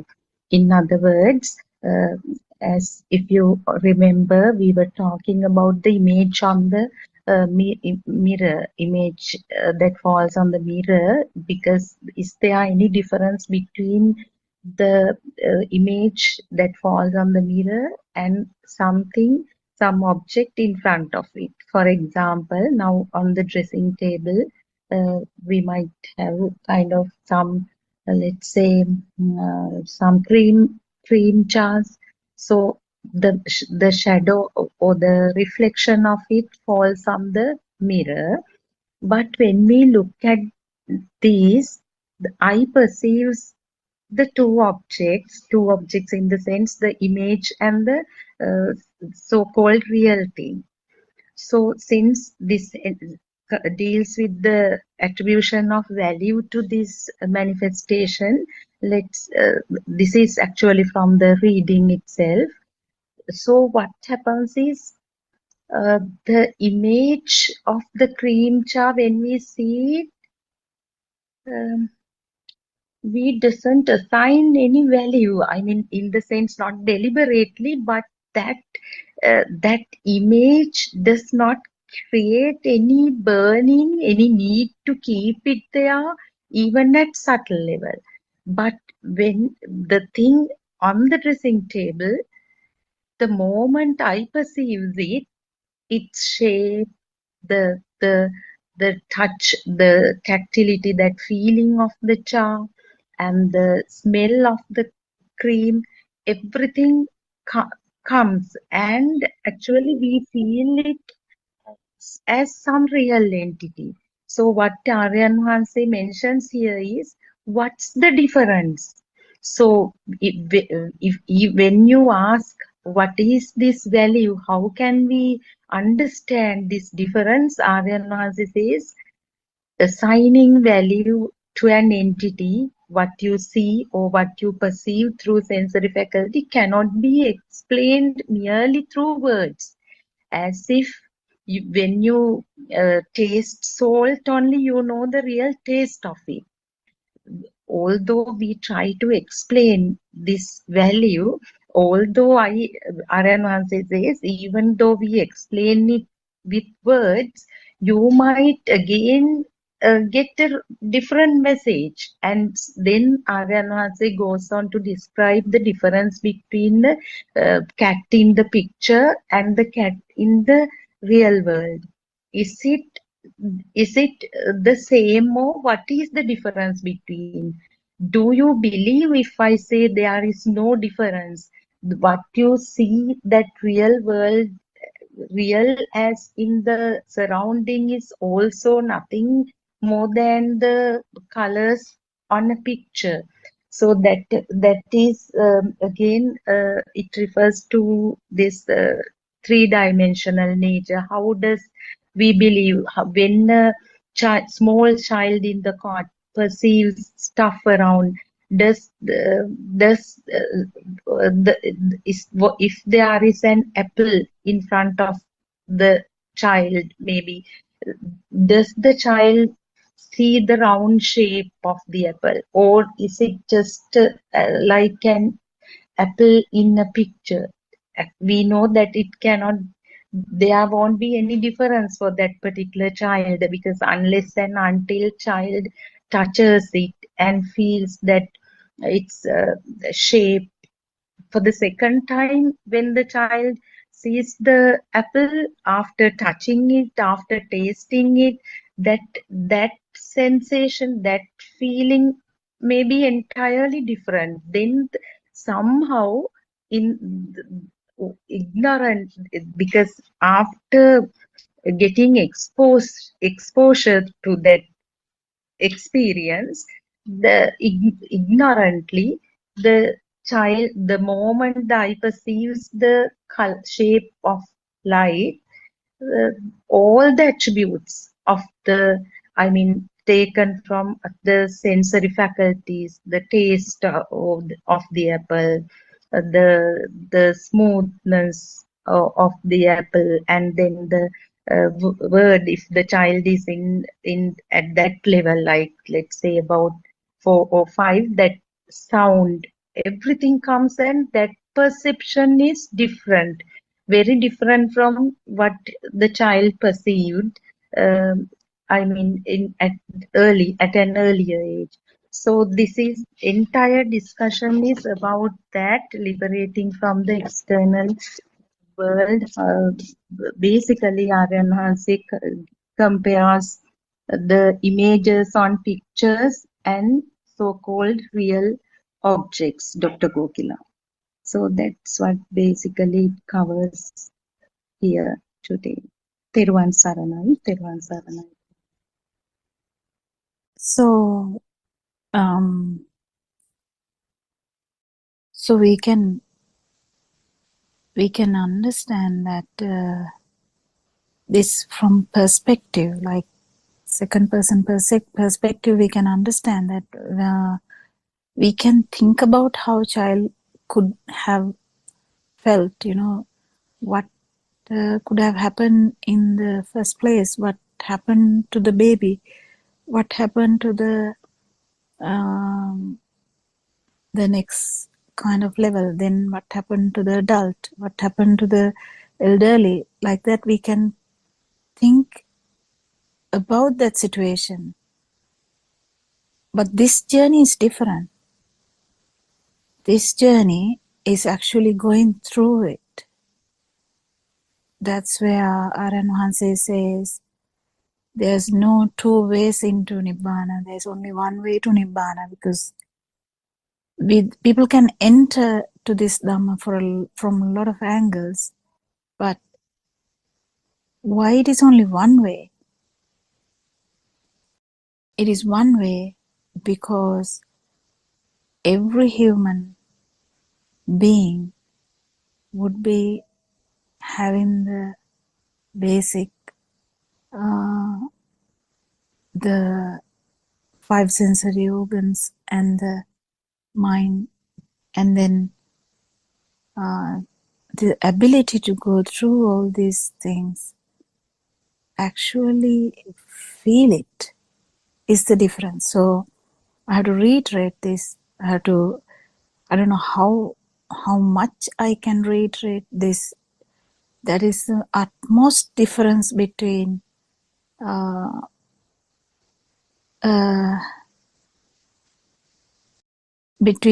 person who would actually, the difference who is in the path or not in the path actually starts from that. Do you get the point? Surangika or Sudharma? Yes, Dr. Kokila, you were referring to this angle, the point of view, right? Yeah, because we are very, very easily we can think, this must be the way that the baby felt. This must be the way the child could have become a child. Like that, we can, as in as in a perspective. We can look at it from Yes. Yes. our from our mind, like we can look at it, but actual going back in a fraction of a second, going back to that level is the beauty of that. And actually with that, going towards non-vibration, which we have never touched before, is the most beautiful end point, we can say, even though there's no end point. So it is very difficult to explain, but what I'm trying to say is that's the difference between we thinking about it and experiencing it. So the most problematic thing is experiencing this to that baby's level, or that level, and actually experiencing beyond that, which is the non-vibration. To do that, the whole this thing, the whole truth, Satyajnana thing, must be understood completely. But it is not fully completed until you actually experience it. Then only you don't have any doubts about what we have learned so far. Did you get the point?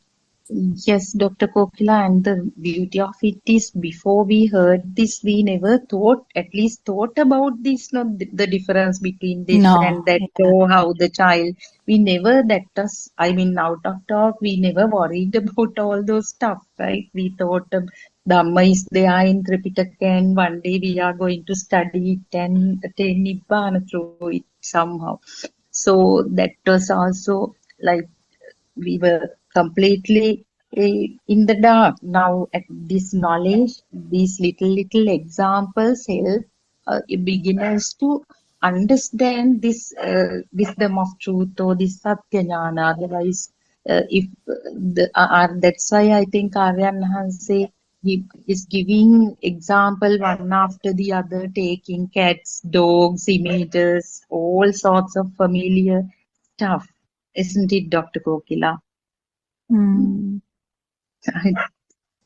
Yeah, true. And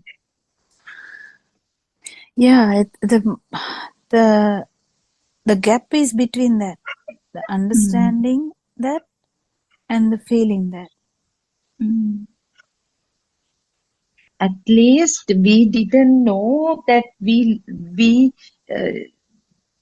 had attributed certain value to stuff that we found in the real world. Yesterday, since we came across this example of the mirror, I was just looking at and trying to see it through. But at all the stuff on the dressing table can be seen in the mirror. But we never thought actually the difference is there. Even though it's an empty cream jar, it's the image doesn't have the same value that we attribute to that real empty jar even. Well, that actually goes back to Surangika's question long time ago. In a Sinhala Zoom discussion, she asked, in a early morning one we do in Australia, she asked, what's the difference, why we feel so different when we go near the waterfall, because we can actually see the waterfall in the TV or in the YouTube or in a picture. But why do we feel so different or alive when we go near the waterfall, actually go near that? And that happens when you go and stand that dog in Sudharma's house. Yes, true. Who is trying to give you a message by barking now. I am further away from the place, but it's disturbing. Sorry about that. No, I'm actually not saying that. But what I'm trying to catch the attention is how alive we feel when the actual, when we can say things like this, but when we actually stand in front of the dog, we feel that, oh yeah, this is the dog. You don't feel it anywhere else or anything else. But the actual this Dhamma, you know that dog is there. You can pet him, you can do anything, you can hug him, you can do anything. But the thing is, it's the difference in how you perceive that now. That's what keep changing. The non-self anger. That's what it keep changing, because not because you are actually changing the perception, because you understand that how it happened, not because of anything else, because we can change the perception. We can say, this is not a person, these are kind of atoms and protons and neutrons. We can say that, so that you don't feel any greediness towards that person. Can we do that, or can we not? What do you think? Yeah, Sudama, you can. I don't mind that sound. Sorry, It's actually doctor, I was no. concentrating on the dog and then I didn't. You were telling all these atoms and the particles and No, I uh, wasn't saying the, that. I wasn't saying uh, that. So easily sorry. your idea, you went towards the dog. So see the difference? No. Mm, In the perception here, we yes. are not trying to see the things as in it is inside a mirror. No, it becomes real Actually, when. no, what I'm trying to say is not that. When we think about this, we can actually think differently and change the perception. That's not what we try to do here. What we are trying to do here is understand that this is what happened. Yes. Because if you go in and stand in front of the mirror and try to understand that that's okay, and then look at something else. So imagine you're looking at the dog now and try to imagine the dog as if you are looking through a mirror. Still you are there, because you are trying to change the perception. No, that's not the way. That's not the way. But that what actually what we have to do is understand the concept. What is the concept? Concept is that we have we haven't experienced the dog outside. We haven't. That part is very difficult to understand. Today, We Dr. haven't. Kokila, yes, Yeah. something very interesting happened without any contemplation, no any thought of Dhamma or anything. But now, actually, when you said that dog is hurt, dog came real, and I was thinking even, oh my God, now it's disturbing, and so that it came alive. But No, I this is, actually tried to take it as an example. yes, I know.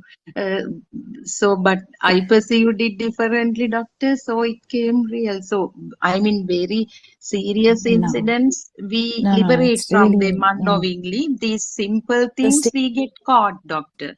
So in the morning, yeah. I at the meat shop, I just parked the car in front of the meat shop, just the edge of the road. There was some parking space was there, but they were occupied. So I went into the meat shop, and at once a traffic police guy came and he was shouting, "Whose car is this red one?" and so on. So I actually was not embarrassed even for breaking a rule. Even so, he shouted, "How can other vehicles pass? Can't you see there they have provided you space?" and so on.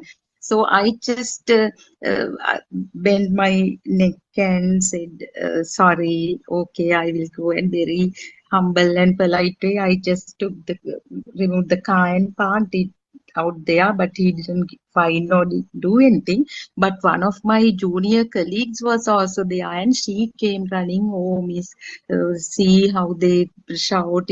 So she was making a big fuss, but I was like, "Doctor, honestly speaking, not burning or not embarrassed to." Even the meat shop guys were telling me, "So He shouted like that, but I didn't feel it at all, doctor. And after reaching the home only, I realized that, oh my God, something like this happened. But that was like so normal. But this dog gave me a burning sensation. So this is like, as you say, there are pitfalls. No, Yeah. still, okay. Yeah. Now this, I have told this last time also, because you were talking about opening the door, seeing that the Shoe. one shoe Yeah. was missing, and then going to find it, and then coming back home.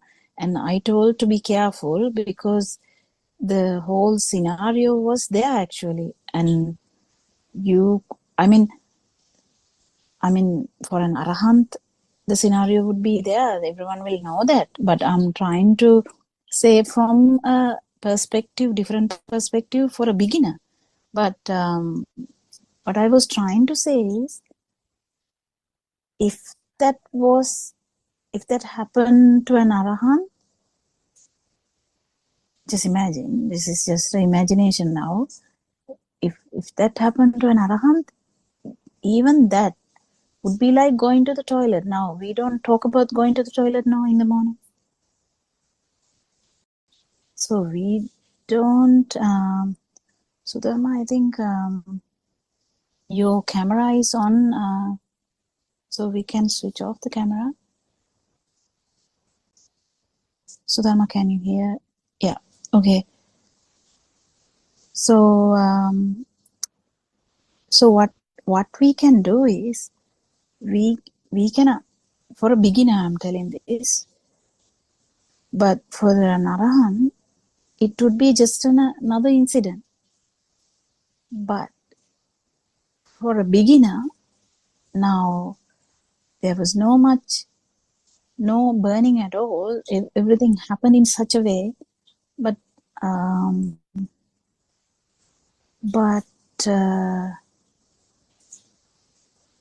if it was just another thing, it won't be even remembered, even to come home and think about it. So what I'm trying to say is, that's not the particular moment. The whole scenario is kind of a way that transiently you might transiently or throughout you might feel when you don't feel any interest in the outside. Yes, but sitting middeneka, the second thing, like kind of understanding that the perception is not true, hasn't actually happened there. So it is very difficult to explain also. I think it is incompetence from his side. But what I'm trying to say is, we talk about one moment. In that moment, this whole thing will not be there. So if you actually had that particular moment there, that person's that sound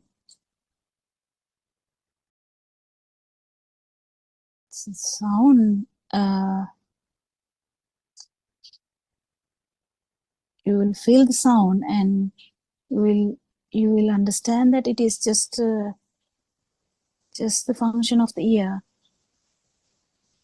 and feel the non-self perception. So you miss that part. But what I'm trying to say is, the status you explain is good, but it's not the it's just one part of it. I don't know, I'm really flustered here when telling this. Yes, I doctor, don't think you like understood anything. I don't think you understood anything, but because struggle to tell even what I'm trying to say. I'll try to explain also, just to contribute to what you are trying to explain. You can correct me if I'm wrong. So I think what we are trying to say, Sudharma, is so of course we know that, the first stage is understanding that the external reality is not true, and then we come down to, and that whatever we see here is just a thought, and then the second part of it is the perception that Dr. Kokila was trying to say, and then the perception, one can realize that the external world is not a reality, and then the importance, as you also said at the beginning, the value, the importance that we attach to various things, incidents, people, etc., will gradually cease to be of value and will cease to be of concern to us. But then that second stage, because the way that one understands is that the hearing is also a thought.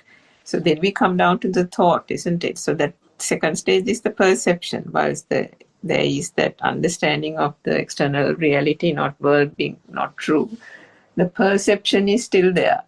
And then the perception is also another stage where one has to understand the Satyajnana or the true Dhamma through and through in order to be able to transcend the value attached to the perception. So now, if we take that example that you gave about the police incident, parking the car, so you may have practiced or reflected sufficiently to the point where that incident, despite the police officer regarding you quite loudly or whatever, it still didn't face you. It still didn't affect you, and you went through that almost, completely or almost completely unaffected.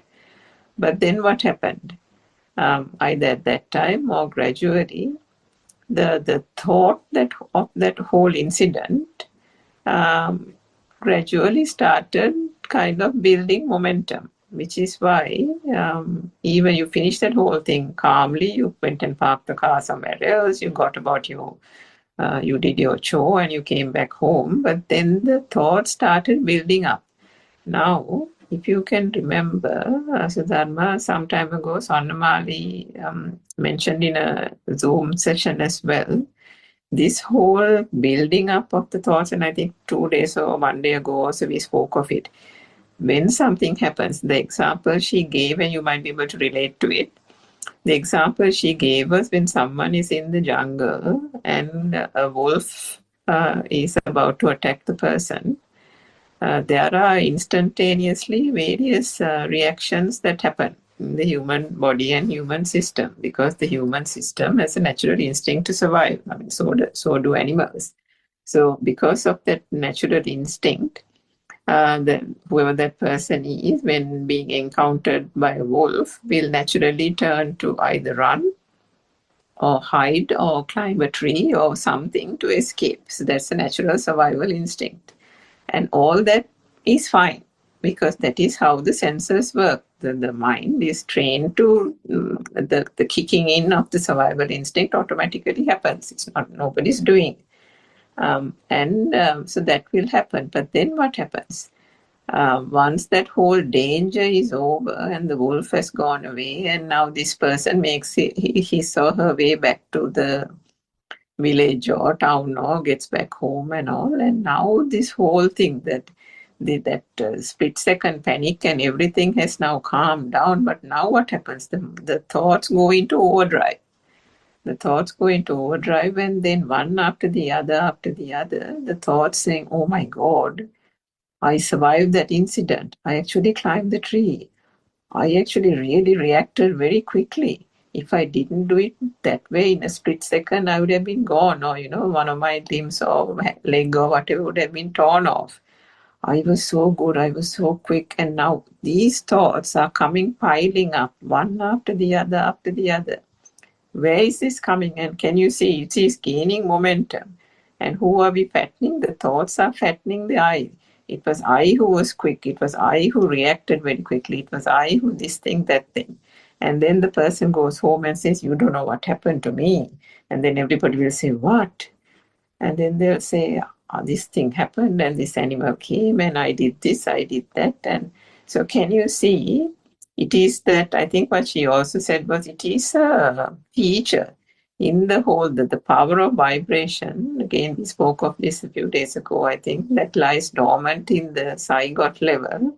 It is that same thing due to ignorance of, if we don't understand how the mind works, starts building up from that incident. The incident has happened and finished, but the thoughts keep on propelling a person one after the other through the Abhisankarana volitional formation mechanism, keeps on going into that incident, reflecting, like telepathizing. That moment is now telepathizing one after the other, building momentum, building power to the point of fattening the I, and saying and giving a lot of importance to that incident.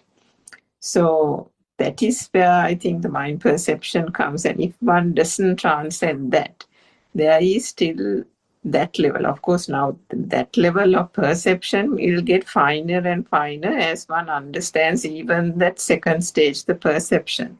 But there are several stages to that. So to the extent that when you said that incident wasn't a problem, but then later on when you thought of it, the thoughts started crowding one's mind. So that is where I think Dr. Kokila is trying to say that the perception, the second stage, is also a place that we have to thoroughly understand the true Dhamma in order to realize that there is nothing in that perception either. There is nothing, there is no point in now the incident is over, but the thoughts, you're getting preoccupied by the thoughts. Now, what do we know? We know that the light and the sound and all these constitute the thought. But then we also know that there's no such thing as light and there's no such thing as sound. If there's no such thing as light and sound, then there's no such thing as a thought either. Or the thought is, of course, of no substance. But yet, the human condition is such that purely due to ignorance and ignorance alone, and of course that zygote level, and that is the thing that's pushing us, the pushing, giving that pushing mechanism of the power. What happens is that weight is still given to the perception, the weight is still given to the thought, and the more one attaches a value or a value to the thought, it starts building momentum. Now, I think Aranwansi recently also said it's the zygote, that initial self-vibration is the thing that gives the push. Always there has to be a push. That one vibration has an underlying power. And it is that power that pushes, that gives the momentum. And if one is in ignorance, one builds on that momentum, builds on the thought, and then one thought becomes the other thought and the other thought, and the binding power ultimately brings that whole self-existent field, the live field, and the self-perception. So that is And one part. also, of it. Surangika, the important part is, missing the moment. The moment, we miss it every day. Kind of, we miss it every day. Because if someone has to feel the sasava or the tense, has to go to that extent. So to go to that extent, if in that particular moment, the police officer is there, the sound came from the police officer, it is still in the mind bubble. That is all you should know. That's okay. So, but one particular moment, when we say that about the moment, we talk about the moment that we are the experience and all that. The importance of that is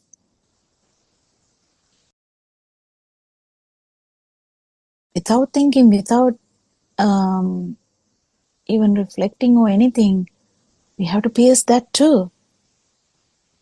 The level Sudharma told is really good. But the police officer's voice part should also can't appear if you have to feel the self vibration. That's what I'm trying to say. But I know it is confusing. Yeah, I think to that extent, it's first there is a big stage to pass, I think, before one comes to, I don't know whether I can say that whether that is correct to say it that way, but I think. No, it but can be very simple for the 7-year-old though. yes, that is true. Yeah, that is true. That's the big point we miss. It is easy for a mother in village. It is easy for a 7-year-old because that actual perception is not that big sometimes. It's not thick sometimes. Teruvan Saranai to both of you, and it's so clear that perceptions were there, isn't it, Dr. Kokila? That's what you were telling, explaining that. Yeah. And the thing is, I didn't share that even after coming home. Now, when at once it ties into me and I shared it here. No, And that is okay. But what I'm trying to say is that particular moment. Yes. There's always now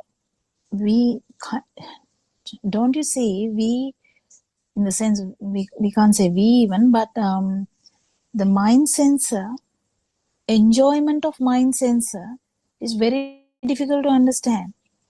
Yes. Because we enjoy the light kind of, no, how do we say that? Eye consciousness. There is how do you say vindima? Kind of, there is savoring of it, savoring or the tasting of it, savoring of it in a very subtle way. These are really subtle things. Because worm doesn't know that it's savoring the cold. Through Can its skin, you see this? Because worm doesn't have a big mind. Yes. It doesn't have a mind at all in that sense, like a human. But what does the worm do? Especially if you remove the part of the mud over the body, then quickly that worm will quickly go inside the mud water, like mud, the cold goes mud. deeper and deeper, isn't it? Yeah. Goes even the compost bin, the worms go deeper and deeper if we like to stir it. That's what I'm trying to say. But you need to understand all these levels. If you don't understand all these levels, one has to actually understand whole 31 realms to understand come to non vibration. That's what Lord Buddha said. You can't see them from outside, but from inside you will pass all these stages. Rohitato or someone, I can't remember, but he said that. And whether it is Sudama, whether it is Suranka, whether it's Kokila, whether it's someone else, everyone, it's the same path. Path doesn't change. Why? Because it started from a zygotic level anyway. It started with the baby level anyway. Then it went to a child level. Then this basic vibration, that how much frequency it has, everything should be understood.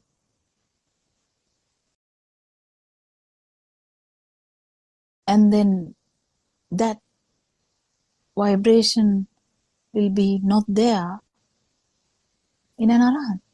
How will he know? He has to actually feel it in that one particular moment that it is not there. So what I'm trying to say is the experiences are so beautiful. I'm not trying to say it is not beautiful, because we all know all our mothers kind of has this now. All our mothers, one way or another, they all have now. They will go to the fair. They will be like, in the fair, people shout, people, and you won't be flustered at all. You will be like, you will be in like a trance. You will go buy things and come back. But then still, if if there is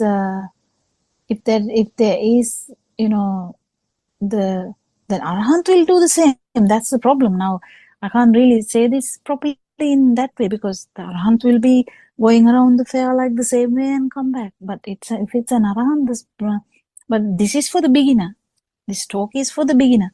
So when we talk about the beginner, if beginner will definitely feel that the outside is not bothering them anymore, but the perception level has not done fully. Because if it is done fully, whether it's you don't really care about what thoughts at all. Like it doesn't matter whether it's the policeman, whether it's your friend who came and told, Sudharma, you're so good today, you look really good, or you did a really good task today, Can that happen? Yeah, that can happen. So which one is good or which one is bad? Which perception is good? Someone mistakenly hit you. Someone mistakenly worshipped you. Which one is good or which one is bad?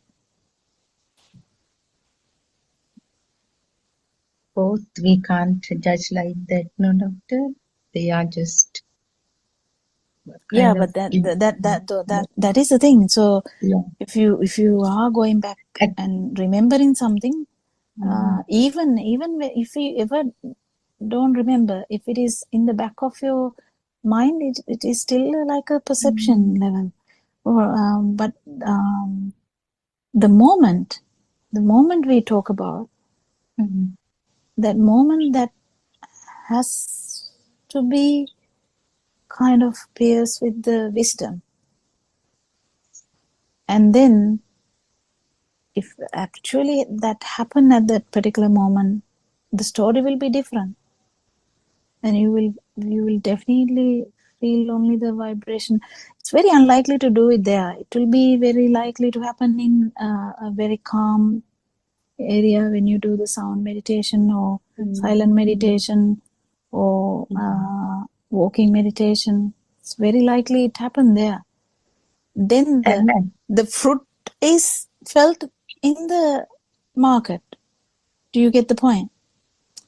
Got it, doctor. Yes, that contemplation that first ever experience might have happened in a very calm, serene kind of place, and later it will telepathize even in a chaotic situation, isn't it? Yeah, the same with the Arahant. If the Arahant is now placed in a oil which burns, and the Arahant is not going to tell the truth because he felt that the truth will harm the other person. Something like that. I can't remember the exact story, but it was something for losing the gem, some gem or something like that. Yeah. So the actual the story is also jungle up, so we might tell the wrong one. So sorry about that if we are telling the wrong thing. But what I'm trying to say what is, you were telling is beautiful and it makes sense. Once bird swallowed it up, and the Arahant was like they are at Buddothpado. That guy went inside then to bring something to offer the Arahant, but in the meantime the bird swallowed it. But Arahant didn't reveal it because the guy might kill the bird. So the guy, I think, killed Kato, killed the No, I think Arahant. that's a different story, isn't it? Is it? Let's not get, that's not the oil one. I think the oil one was something else. Oil one was something about an infidelity, something. I can't remember. Yeah, something about an infidelity of some king's wife having an affair with somebody and the Arhat trying to not reveal it or something. But on what you related, Sudharma, and what Dr. Pokila was trying to say, so the other part of it is that, or what we explained actually is that the urge, the fact that one gets the urge to say it. I mean, it might have telepathized, but the urge to put it out, because if you recall, Noble teacher says that, when one puts things into words, that means there is vitakka there. I don't know what the word vitakka is in English, but it is the vitakka, the sense of, what shall I say, volitional formation is the urge. From that only arises the urge to say it, the urge to relate it to somebody. And so that means that incident, even through a perception, has become real. The incident has become real. The people in the incident have become real. And the I who went through that incident, nicely or not so nicely, is also real. So because of that only, that whole thought became important to the point that you were urged. Something from inside you made you say it now. And Therwan Saranam, Miss Surangika, not to defend. There's no person to defend, even though now in this, because years ago it was so. I was impatient to go there and tell that I met with an accident, Aryan once. I didn't feel anything. It was a fatal accident, and so on and so. Why I recalled it right now is as a even point even of in that discussion. even in that Yeah, that's what you're trying to that say. It is becoming subtle even and subtle now. even in that, whatever. So now I have told these things, but what I'm trying to say is, if you have faced with a fatal accident, and the same way that you were shouted by all that thing, that subtle, the being alive there, I don't know how to say that, it's very subtle, self is it self perception? Kind of self perception. It's kind of very subtle now, because there's no burning. That's the beauty of this Dhamma, and that's what we have to understand too. There is no burning now. Not like before, at least. There is no burning, but there is a subtle feeling of being there. It's very subtle. In this case, I think it was more than that. At least that was how I felt it was. So Dharma, I think, as Dr. Kokila said, all of us have related incidents saying that, I remember maybe a year or two ago or so, I related an incident where narrowly I was driving and somebody cut from a by lane, and I landed myself with the vehicle in a hedge, but narrowly missed anybody. So, but didn't feel a thing at that point, but happily related the whole thing onto a Zoom. And Asanti told me, all that is Situvili neda. She said, aren't all those thoughts? And then I was thunderstruck, and then I realized actually that was the case. So, one goes through these stages, and then you come to a point where incidents like that happen. And then one comes to the stage where the thought we don't think about the incident. The thought is there, but maybe 2-3 days later, we'll relate it to a family member. Then gradually further on, the incident happens, no reaction. The thought and comes, we don't no tell reaction. that we went to the toilet. We don't tell we went to the toilet. Nothing like That's that. Right. Yeah. Yes. But now I think that's a very good example. The fact, the toilet thing. Nobody because goes around saying that we went to the toilet. Assigned a value to the incident, and yes, in a very subtle way though. Got it. Worth telling it here, so they will discuss it, so that it will be good for everyone. So that kind of value is assigned to the incident. Yes, No, Dr. Kokila, the same thing happened with the other Dhamma. The concentration meditation. People are in like a trance. And that's undeniable. It's correct. They are in a trance. We are not denying that. But that's not the Sama Samadhi, where you know, the Animitta Samadhi. How do you say that? I don't know.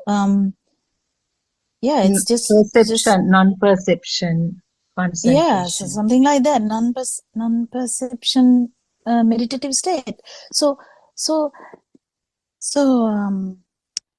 if we don't understand there's a long way to go, we will stop there.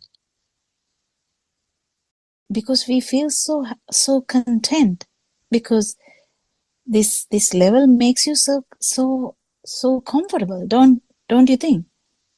Now you go through accident, you didn't feel anything. Someone came and shouted at you, you didn't feel anything.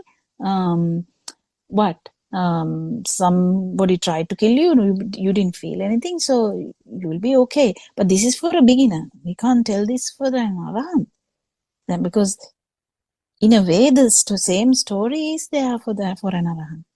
So, but what I'm trying to say is, for a beginner who actually can't say I'm an arahant, we are talking the initial stages. In those initial stages, what we understand is, yes, we feel so good. It's okay. But then perception level is a bit more. And then only you come to the sasava level, the tense level.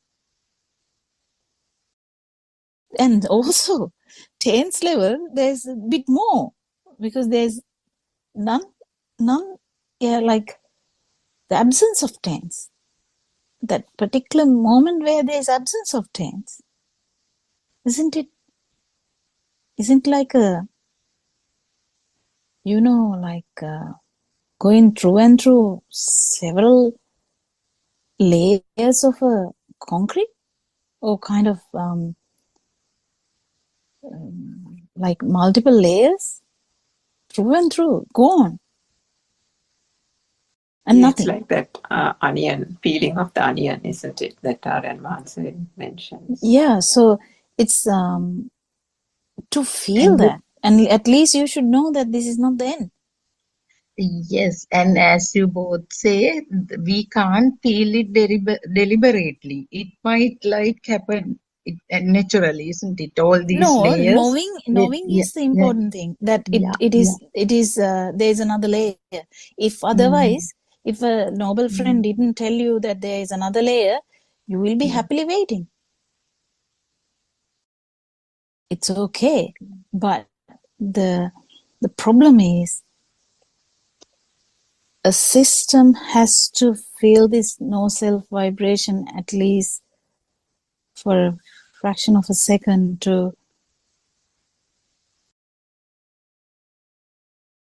for this to consolidate.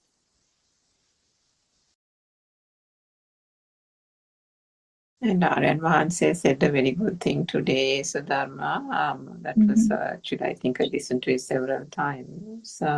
There's probably, the more one listens to it, the more it probably goes in. He said about the, Dhanana Sabhava, and what is this field? The field is that the book doesn't become a thing. The book is there, but the book doesn't become a thing, is the feeling. But he said the problem is, then you start thinking that the book is not a thing. The book is not a thing, and you're thinking about the book is not a thing. So he said, how can you allow the feel to come, to emerge? Like, what do you call ulpat in English? Whatever it is, for the pure water to, emerge. When a well is... water springs. Yeah, when, say, in Sri Lanka, we dig wells, right? We clean the well. And I remember this also from our childhood, because we constantly used to do it, clean the well and take out all the water, and then you allow the ulpat brings the good water overnight. And I remember as a child, I used to always run and see whether the water was coming, and thinking that, I can wait there to see the water level rising. But you can never do that, because it seeps to the surface. The pure water seeps to the surface so slowly that one can't really see it to the naked eye. But then when one goes and looks at the well the following morning, here you see this grayish pure water that has come through the roots or wherever. So it's like that. That's what Aryan Mahansa is saying. That feel that has emerged through the proper understanding of the Dhamma is there. But then what do? You go and think. You go and think. And then you're covering it with the thoughts. He said, where is the room, the space, the opportunity for that feel to emerge further? So it really sank in today. I think, I can't remember which, maybe it was the 9:30 or the 5 a.m. Zoom. If you didn't listen to it, just listen to that again. That was a very good sermon, Sudharma. Thank you very much. And somebody said this today 5 o'clock one is also very beautiful. He showed something from a mountain, some beautiful. I am going to listen. I missed everything today. I have some visitors also. Yeah, I think it Okay, might have been the 5 o'clock one. Yes, I think you're yeah, right. It must have been the 5 o'clock one. Really beautiful. And then actually I remembered last night's Andolnatmaka Desana. Also there was a lady who said, Aryan Mahansa, I go and do something, and then when I come home, or I go and like visit people, and then when I come home, my mind is chattering about it. So the mind chatter. And then again, he said, you might have listened to that talk, and he said the mind chatter is the Atma, the mind chatter is the soul. It is trying to reinstate itself through the thoughts. And that is, I think, Dr. Kokila, maybe you can elaborate on that, is the perception, self-perception trying to ingratiate itself and think that whole incident was alive, I was there, all that is coming through the thoughts. So that is the mind chatter.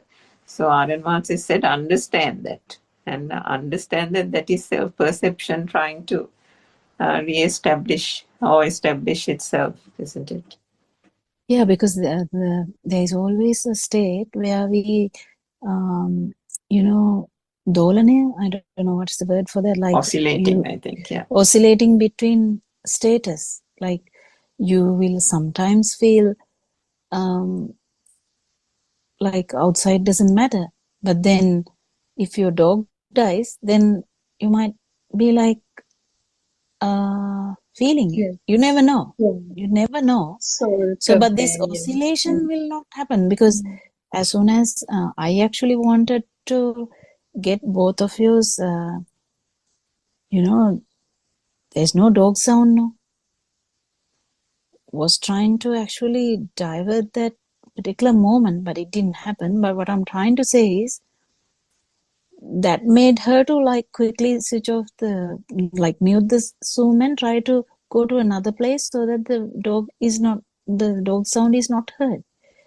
But that wasn't the idea. I was actually, if I can actually make a sound in between Zooms, I would make it so that people can actually feel this. But I don't. But what I'm trying to say is, it's the particular, the feel to arise without the mind bubble is so subtle, you don't give a chance that to happen. Particularly this system never gives a chance that to happen because of the self vibration, because of this self perception. There is always a fight. So the self perception is actually the mind, kind of like that. So the self perception is always coming up and covering the tense, so that we will never find the tense. Because definitely if you find the tense, you know that it is just nothing but the vibration of an organ. A very good example to show that people are not really getting what you are trying to communicate, isn't it, Dr. Kokla? Your intention is something else, and on this side, I was doing something else, isn't it? Well, that is what happens with all these Dhamma facts. Because one day in single Zoom discussion, I was talking about someone closing the doors so fast. Someone can attend, this moment through that. Someone will be like oh my God, can someone be silent? Or can someone have some, some courteous or some, what is the word? I don't know. Respect, yeah. Respect, not to close that door. But we miss the point. We miss the moment. We miss the moment to get into that particular moment because we are in the mind. Yeah. Theruvan Saranai, Dr. Kokila, one important point that comes from this discussion again is Mehenin Wahanse is asking, we have to stop receiving stimuli from our perceptions. And then Aryan Wahanse goes on to explain, no, how can you stop this and so on. I think you can just touch on that also. Yeah, we can't. Actually, we are getting more and more open to them. Actually, that's what happens. We are fully into that. And we feel the whole thing. It's like we have done an arrow through that. We feel the whole thing to the extent that we feel the tense too. And we know that it is the tense is just a vibration which is nothing to do, and then feel the non-vibration.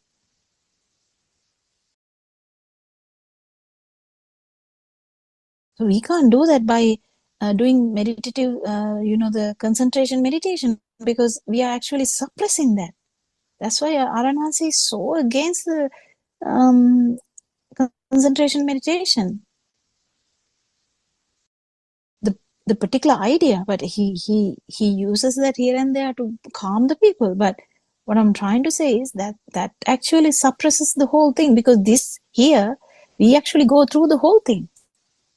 We are not suppressing any thought. There were monks who walked and heard a woman singing a song. How did they become an arahant and another layperson going there heard the song? Do you understand?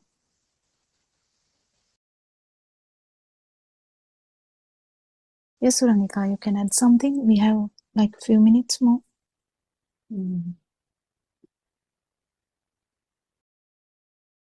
Well, Yeah, you I said mean, I think that point is so valuable. Sudama, did you have anything more to say? Yes, Ms. Rangika, it's all about like liberating from this external world. That's what Aryan Wahanse no, going here through to- all three layers. No, this liberation. Sorry. The outside not being valuable is a fruit. But this particular moment is different. The outcome is you understand that there is no self. And no self and no value attributed to it. That's the only thing that will be understood, because that breaks the whole feel of perception that has been there the whole samsara. Because this self-perception is there whole samsara. Even in Brahma level. Yeah. And Dr. Kokila, the importance of awareness and awakening is being highlighted. That is the only way to understand this. There is no other way. You can't stop occurrence of the stimuli or thoughts, or you can't stop seeing, hearing, all these sensations. No, I would say hear properly. I would say actually hear properly. You don't hear properly because you think. Yeah.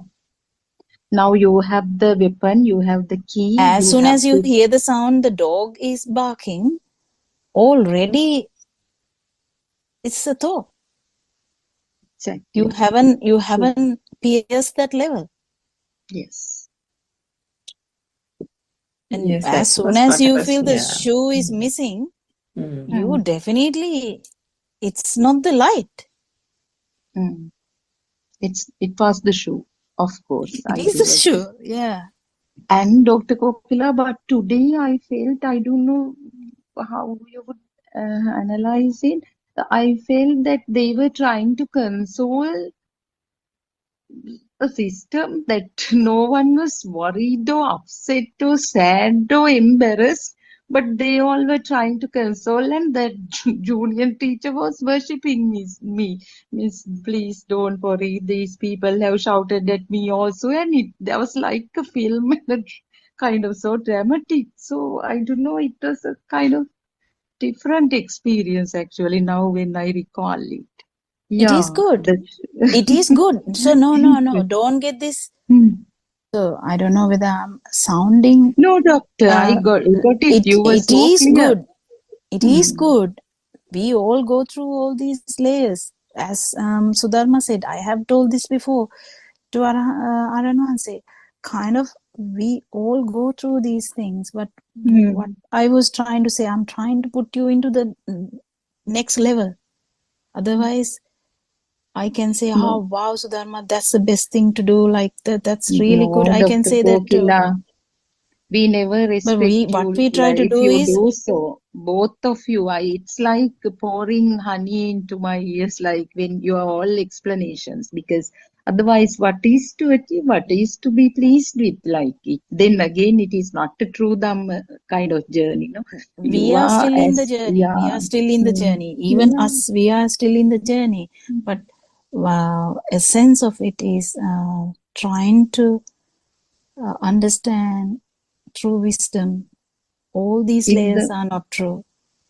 You never know. Actually, in the morning, I was like again thinking of all of you doing this service from abroad and with all the, because I know the schedules in overseas kind of with your professional, but that then what do we do, like that kind of we get more motivation when we see, because you are like so exemplary. I pay all my respect and gratitude to all of you, Dr. Kokila. That's also that's good. Also That's a good. thought, I think. That's also a thought. but we have to like yeah. that. We know. True.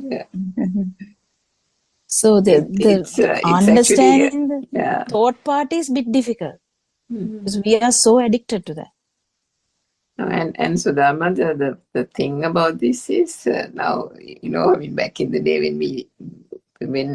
when we offer our explanations excitedly or not so excitedly to try to unravel it, and Asanti and Aryan Vahanse and all these people say, that's also a thought, this is also a thought, but that's also a thought, because and then we think, no, surely this can't be a thought. I must, mention this at the Zoom. And then again we get the reply saying, but that's also a thought.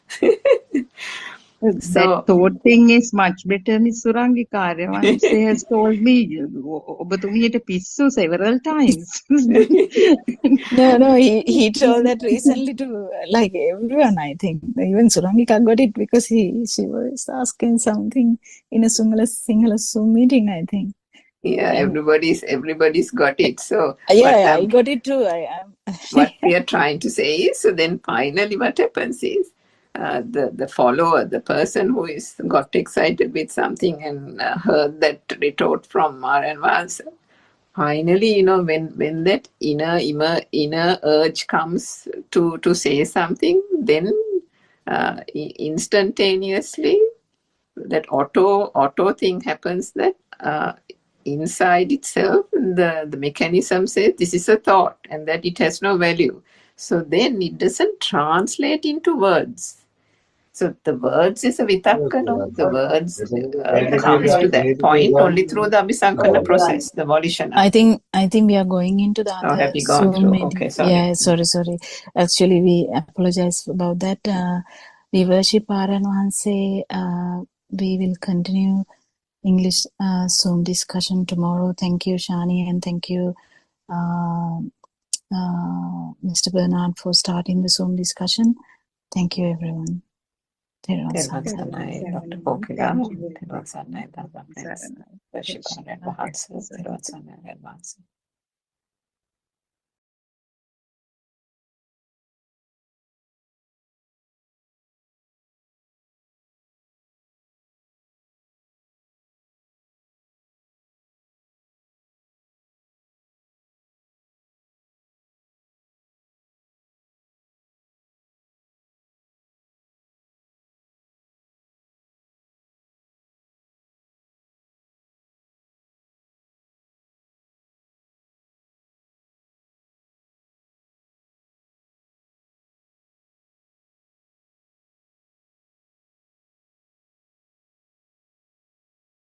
At the third stage, you have already realized that the outside does not exist, and we are already aware that any stimulus that you receive is only a thought. On the path to realize the pure truth, at this stage, you have to identify the illusory you in every thought that you receive. Whichever thought you receive, it is you. When you see a book, the book is the mind consciousness, the vijnana. Therefore, the illusory you is in it. The book is you. You have to be aware of yourself in the thought. If you see a book, the book is you. The mind consciousness gives you an illusory you in every thought.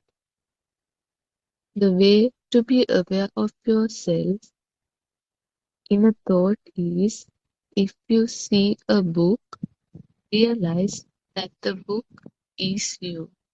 If you give a value to that book, and if you think that you want to have that book, that is you there. This is known as drushtiya. Drushtiya means a false belief. The feeling of I am experienced the book and that I exist at this moment and I see the book in front of me, taking me to be true, is called Sakkaya Ditthhiya. In other words, the feeling of I am alive and I am experiencing this is called Sakkaya Ditthhiya. There is a very subtle angle through which this forming of I-ness should be observed. It is not easy. The Buddha said to observe the forming of the illusory self in a thought is more difficult than splitting a single hair of a horse into 100 strands by a clever art. The Buddha also said that to detect the self in a thought is not easy. He said that it is like trying to see a rainbow through a dewdrop that is hanging at the end of a blade of grass. What the Buddha says is to recognize how the self is formed in a thought, which comes as a stimulus. We look at everything by attaching ourselves to it. But if you can use the book with an awareness and without the delusion that you are using it, that is wisdom. Also, if you can be aware that the thought of a book arose and then after that the thought of a big ball arose, that is wisdom. Try to use things without the concept of me and mine. This is also called Prabhashvarya or purity. Within that awareness, within that purity, there is no self or person. This awareness together with the Yathabhuta understanding allows you to develop wisdom. Like how we know that the images in the mirror are not real, we should also realize that what we see is also not real. This is wisdom. When we look at the mirror, we need not even look twice at it to see if the images on it are real or not. We know that there is nothing in it. The same way, when we see things in this world, we should know that there is nothing in them. In the same way, we have to come to a realization that there is a seeing, but there is nobody, no person there. It is not me who sees it, it is just a seeing. That should be the angle through which you should maintain your awareness. If you enjoy some good food, be aware that you are formed in that moment of savoring. When you react to the taste in a negative way, again, you are formed at that point too. But if you see that there is nobody there, that there is no person there, and if you are aware that what you see is only sound and color, there is no thing there, that is wisdom. Therun Sanai, everybody. Teruan Sarnai Shani, Teruan Sarnai all the my friends. This is Buddothpado English Zoom discussion. In this forum, we discussed continuously the pure Buddhism, how you understand the reality of you and the reality of the world. When did you create your mind bubble, and how long have you been interacting with it? Who created it? So we are living in an illusion. Is it true or not? This is what we are discussing here. What is this life? Who am I? Where am I? Let's discuss. Dear Dharma friends, we cordially invite all our Dharma friends to join this forum. So first, we would like to invite Dr. Kokila to start the discussion. Thiruvan Sarnai, Dr. Kokila. Therun Sanai. We'll pay homage to Aryan Hanse and start the discussion.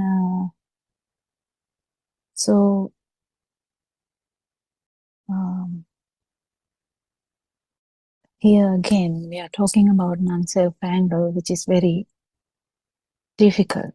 According to Lord Buddha, also it is kind of rare occurrence to get this angle as an experience. I mean, as a science, as a something, as a knowledge, it is common. Nowadays we hate kind of a lot. But still to experience that is a kind of the challenge. And to experience that you need to understand Dharma properly. And we have to understand how these thoughts are produced and how we kind of gradually trusted all our systems and, not trusted in the sense they became a reality to us. And the whole thing around us is a reality to us. Are we saying it's not a reality? No, it is a reality. You can see, you can hear, you can, you can feel stuff, you can think. Yes, but are you? That's the thing. Are you? Because you can think. Are you thinking? So when we question that, who is thinking? There's nothing like that. It's just occurrence of thoughts that happens, and because it happens so fast, we feel like that it exists, and that power, when that happens, that power is makes us to believe that there is someone. We feel as there is someone. So it's really important to discuss this. I mean, we do discuss this every day. We do discuss this in every angle, and the And Shani was reading part of the book. If Sudharma can add something according to the book, it would be good. Reiterating what is in the book again. Theruvan Saranai, Dr. Kokila. Theruvan Saranai, all Dhamma friends. Again, let's pay our homage at Buddothpado Aryan Wahanse's feet. Yes, Dr. Kokila, when you started with this, when you said every day we talk about self-vibration, this non-soul angle, what telepathized into me was like, yes, that's why this 84,000 Dhamma discourses that we believe that actually it is not a secret or not a surprise, because it is so hard for us to understand is not the proper word, I think, to realize that there is no self. Now Aryan Wahanse himself has completed more than 10,000 sermons to open eyes, and all these Zoom discussions and your contribution, Ms. Asanti's contribution, and all those senior practitioners, every day what you point out is actually we can't try to experience this, but please try to understand the basics.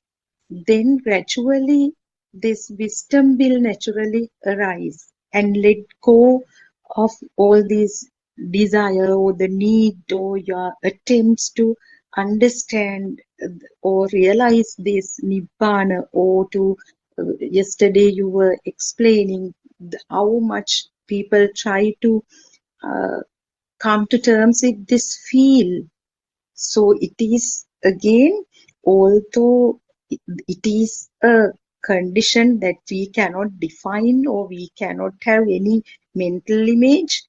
Ignorantly, we have a mental image of the field, Nibbana, and all those four status of mind, or not mind, status of the thought. I mean, the levels of realization, not the mind, four levels of realization until one reaches Nibbana. Yes, Dr. Kokila. So the first example mentioned in the book was seeing the book. When the eye faculty perceives some shape, even this shape is we cannot call it a shape also. Shape also is ignorant. The mixture of light, even these colors are also different, we can say, formations of light. And by nowadays what Aryan Mahanse explains is there is nothing called light and sound also. However, when we perceive something, the book, the label automatically arises. The thing is, this label does not come as a label. With that, the texture of the book, the paper, and if you have smelled the book as children, we smell these new books pages. That smell, even if you have put your tongue on a book, that feeling, then the touch feeling. So the word, although no one pronounces the word, that the book, the word comes as a sound, internal sound. So this come together, merge and come, and at once we recognize, oh, it's a book.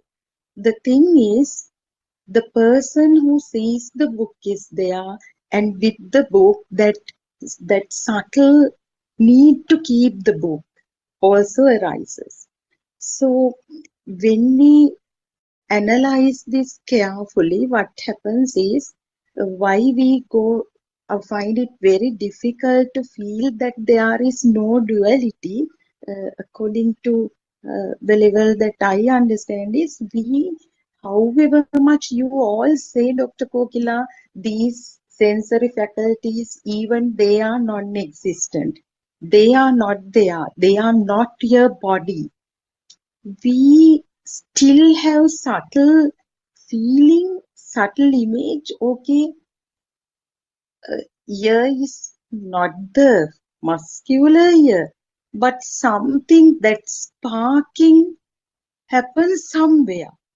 This eye faculty, okay, when that vibrations meet or come together, that we assign a place, we that although it happens due to ignorance, some naturally, some okay, something, nothing else is there, even the book is not there, but that spark is there, that kind of inner knowing is there.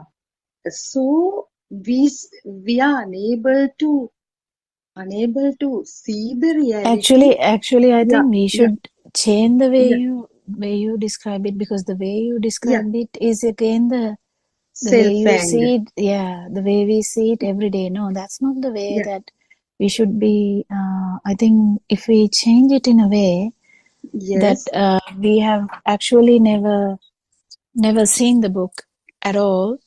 yes, We have never seen a book at all. So it's like a perception in the mind that we thought we saw a book.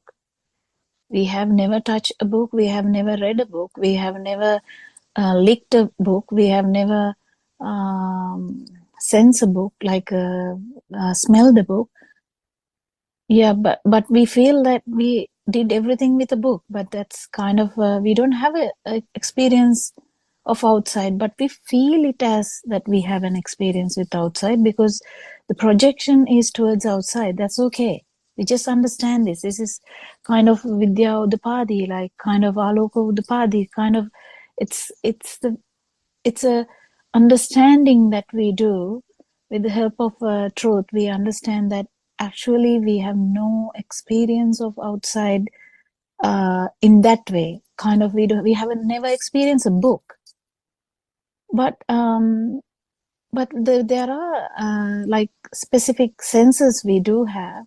What are the senses we do have is kind of there's a eye, there's a ear, there's a nose, there's a even these things. When you say the way we describe, we have to be careful. Actually, when we say we have an ear, that's again another thought, because the experience itself, there's no ear.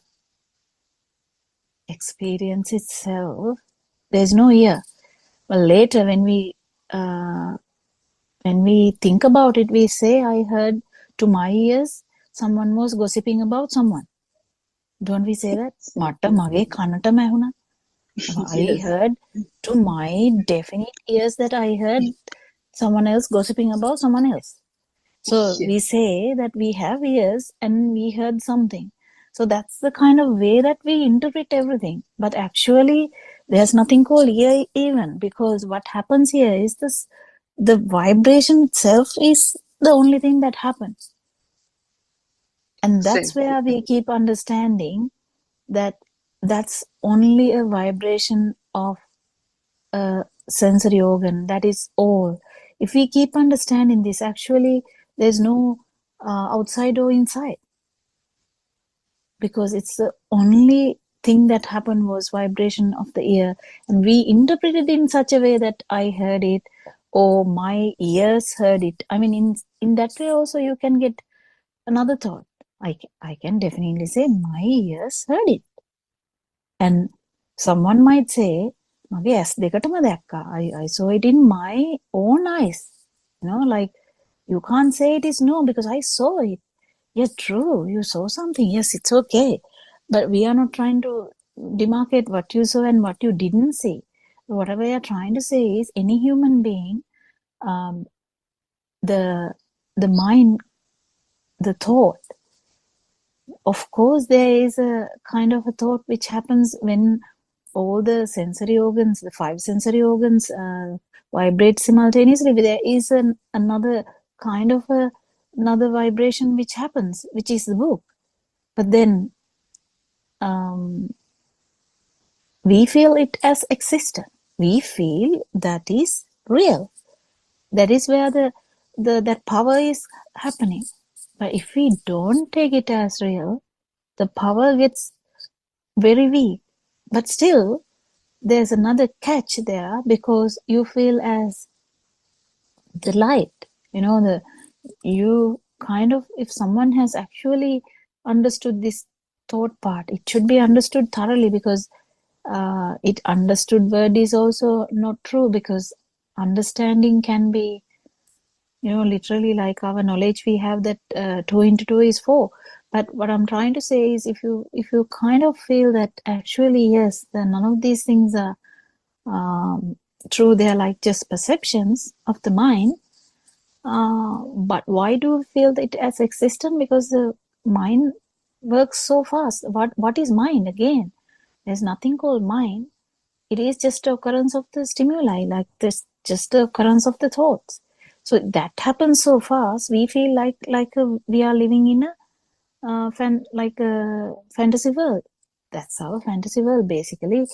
Kind of, I'm inside a room. But that's not the problem. So you have to understand, even an arahant is,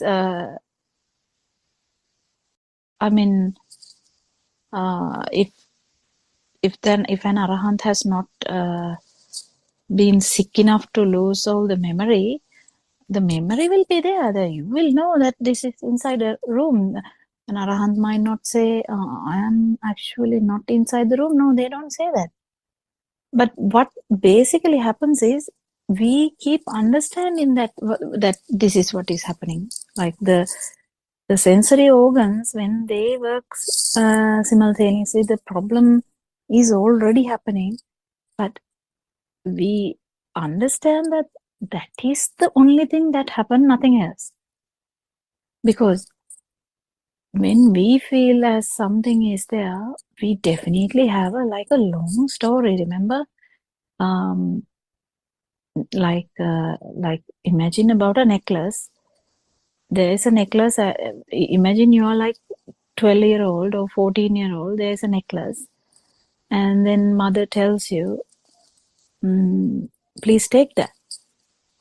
I don't need it anymore. Please take that. And you take that and you have it. And then you are now about 50 or whatever. And then you will be like, you will be giving it to someone, say, this is very precious. This was given to me by my mother.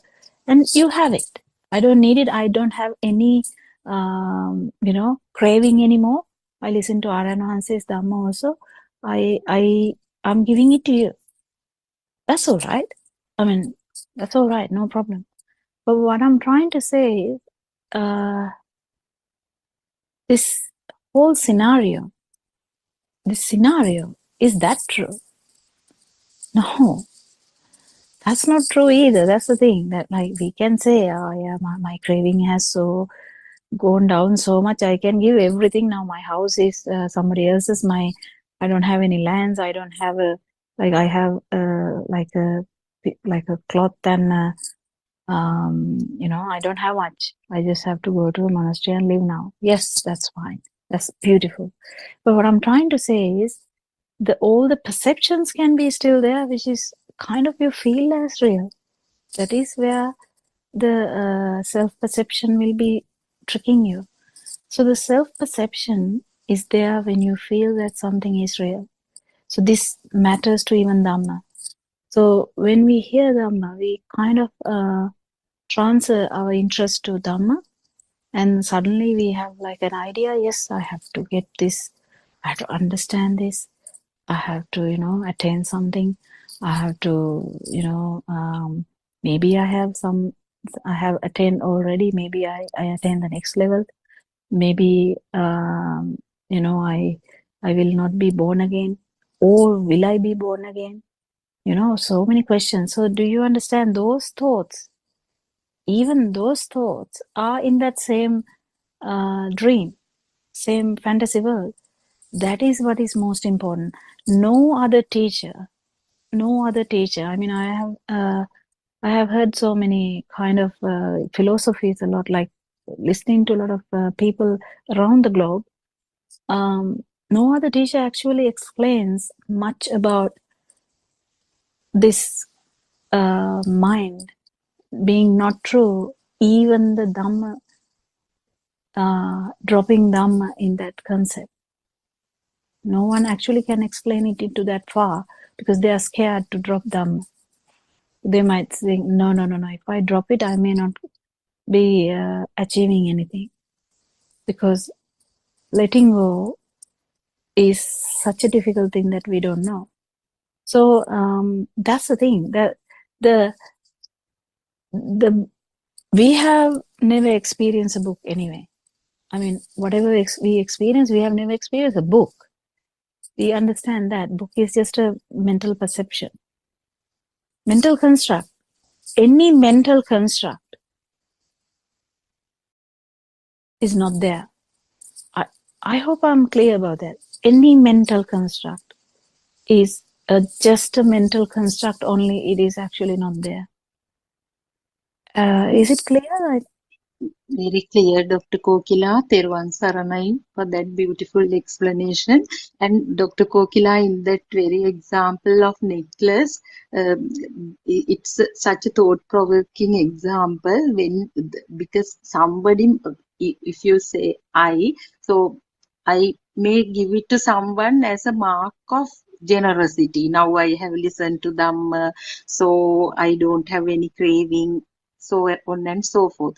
But that giving, after giving that, I may experience more burning than the level of defilements I had having it in my wardrobe, because I may not, think about it or worry about it as long as it's there in the wardrobe. But after giving it, probably that thought, oh, in vain I made this, it was given by my mother, all thoughts, due to ignorance, may come. So what we do at physical level cannot be taken as proof of realizing Dhamma, Nothing. isn't it? Nothing. Yeah, Dr. Okay. Very beautiful way, the explanation you made. Yes. Yeah, but in the other sense, if someone has actually understood this Dhamma also, still, even after understanding Dhamma also, still, if the mind level is still there, where there's, it's not outside, it's a mind perception, someone will actually get it properly, and then you will be feeling quite free in that sense. But still, your mind perception is felt as true. This is very, very important to understand. Though there is no kind of, actually, you might not feel like anything like that. You might be like, yeah, I gave it, and it doesn't matter now. Actually, you might feel really good about it and then let it go. But then the perception level is slightly different to the actual what you do. Perception level, there is, you might feel that it actually happened. Do you get the point? It actually, something actually happened, or happening, or will happen. Kind of that kind of knowing is there.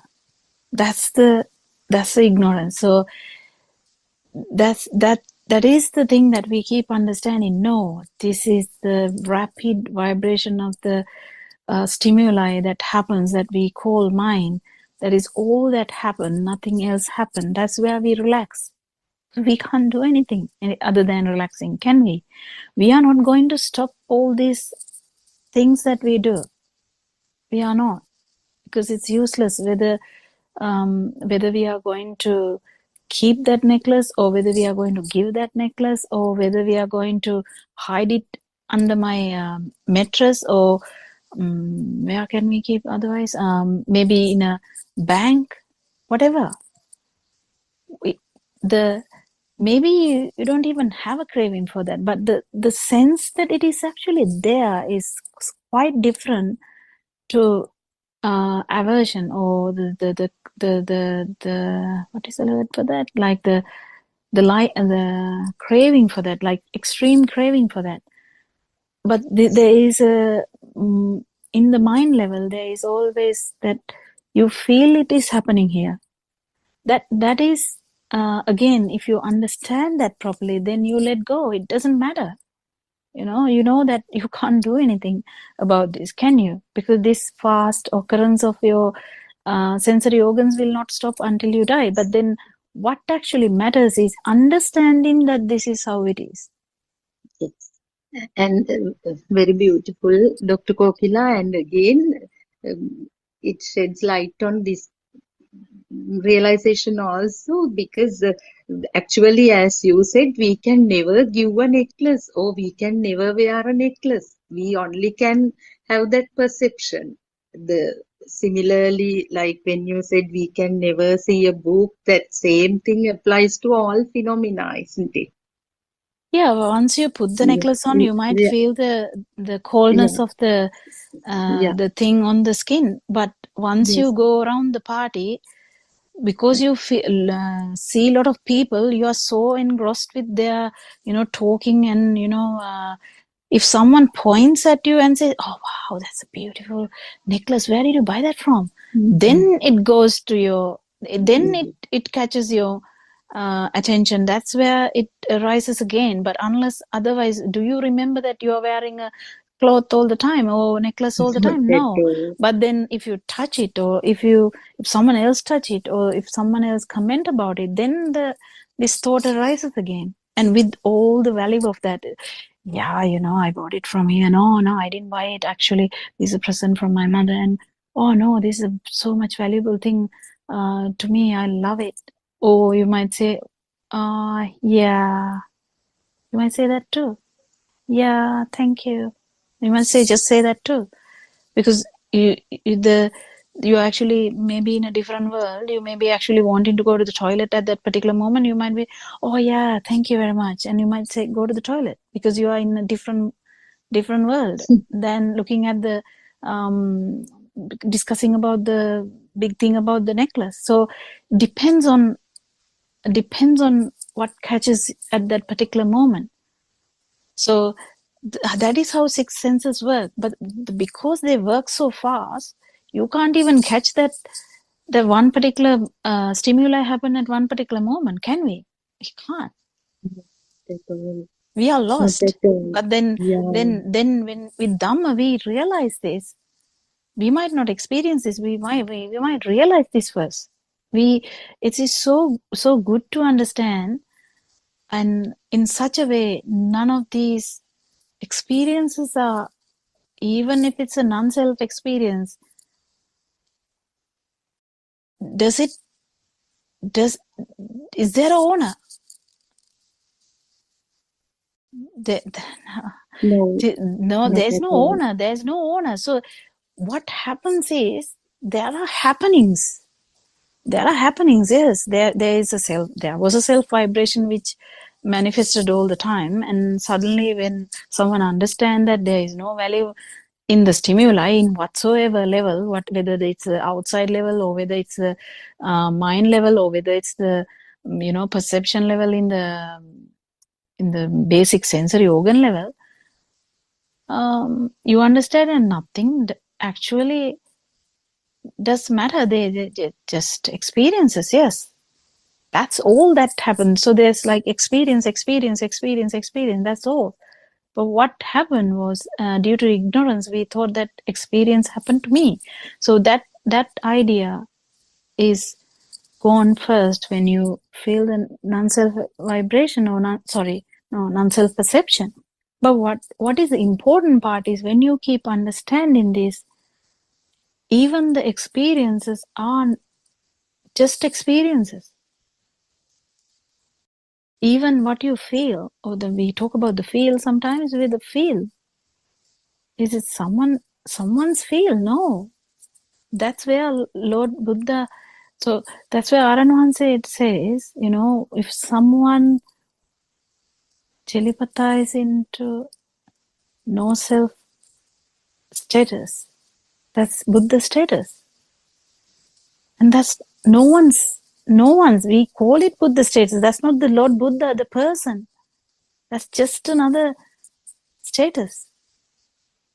And when we feel some kind of, whatever, Aran Wahanse has those beautiful examples of these things, like, you telepathize into kindness. That kindness is a kindness everywhere. That's not someone's kindness, someone's love. So that's the beauty of this. This goes on and on. The beauty goes on, but you don't get blinded by that beauty, because it's no one's beauty, no one's pleasure, no one's happiness. It's just there. And when the senses die, the flame, as Pahananimi here say, like the flame of the lamp goes away. The same thing, isn't it? Kokila, yes, Dr. Kokila, very true and very convincing explanation you made about this. And yeah, when you talk about telepathizing into places, actually, when we spend time in a very calm, quiet, serene environment, naturally we end up like dissolving into that. I mean, at least in a temporary manner. No, the Maybe, ignorance is feeling yeah, that it happened to your system. yeah.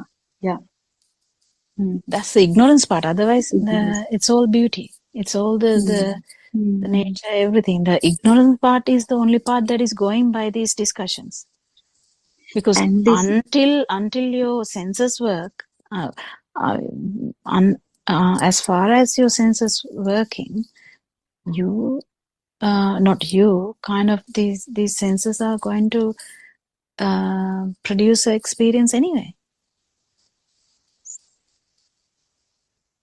So the tranquility is also not anyone's tranquility.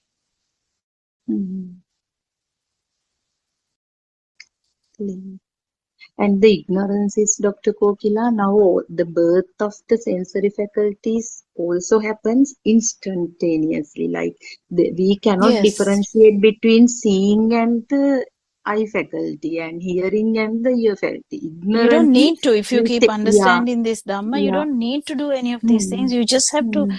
understand properly how actually this happened. That's Trividya. The understand how this manifestation blinded you, how that blinded you, and next one is how this moment is.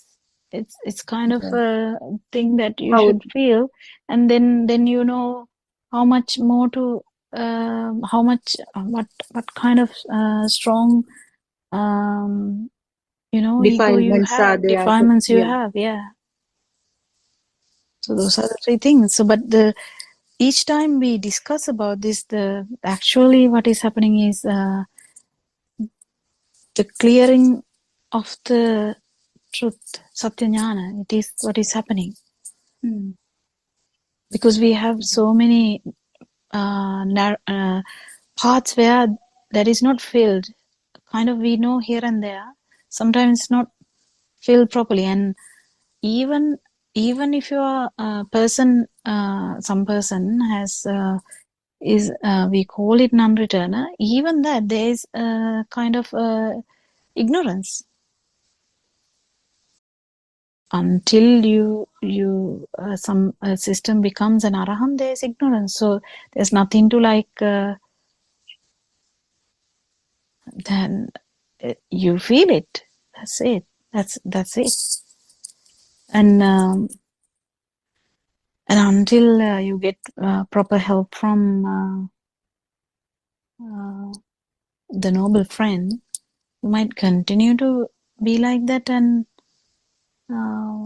it can take a long time. It doesn't necessarily matter, but it's very important to clear the path all the time with the noble friend, and but the problem is sometimes we can't understand the message underneath.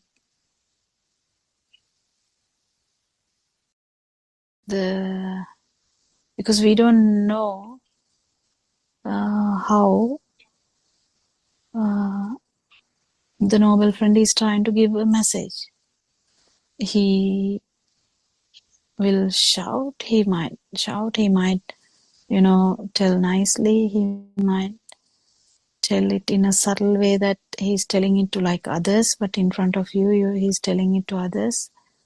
And there are different ways that the noble friend might use, because there are some systems which can be broken easily, so that you have to feel it and handle it in that way, so that that system will not be erased from the whole Dhamma, because that system felt uneasy with the noble friend. So there's so many pitfalls where people can fall into, because they might feel uneasy about the voice, they might feel uneasy about the tone, they might feel uneasy about the content, they might feel uneasy about the everything. But what I'm trying to say is, just drop all of them and just try to understand Dhamma, and then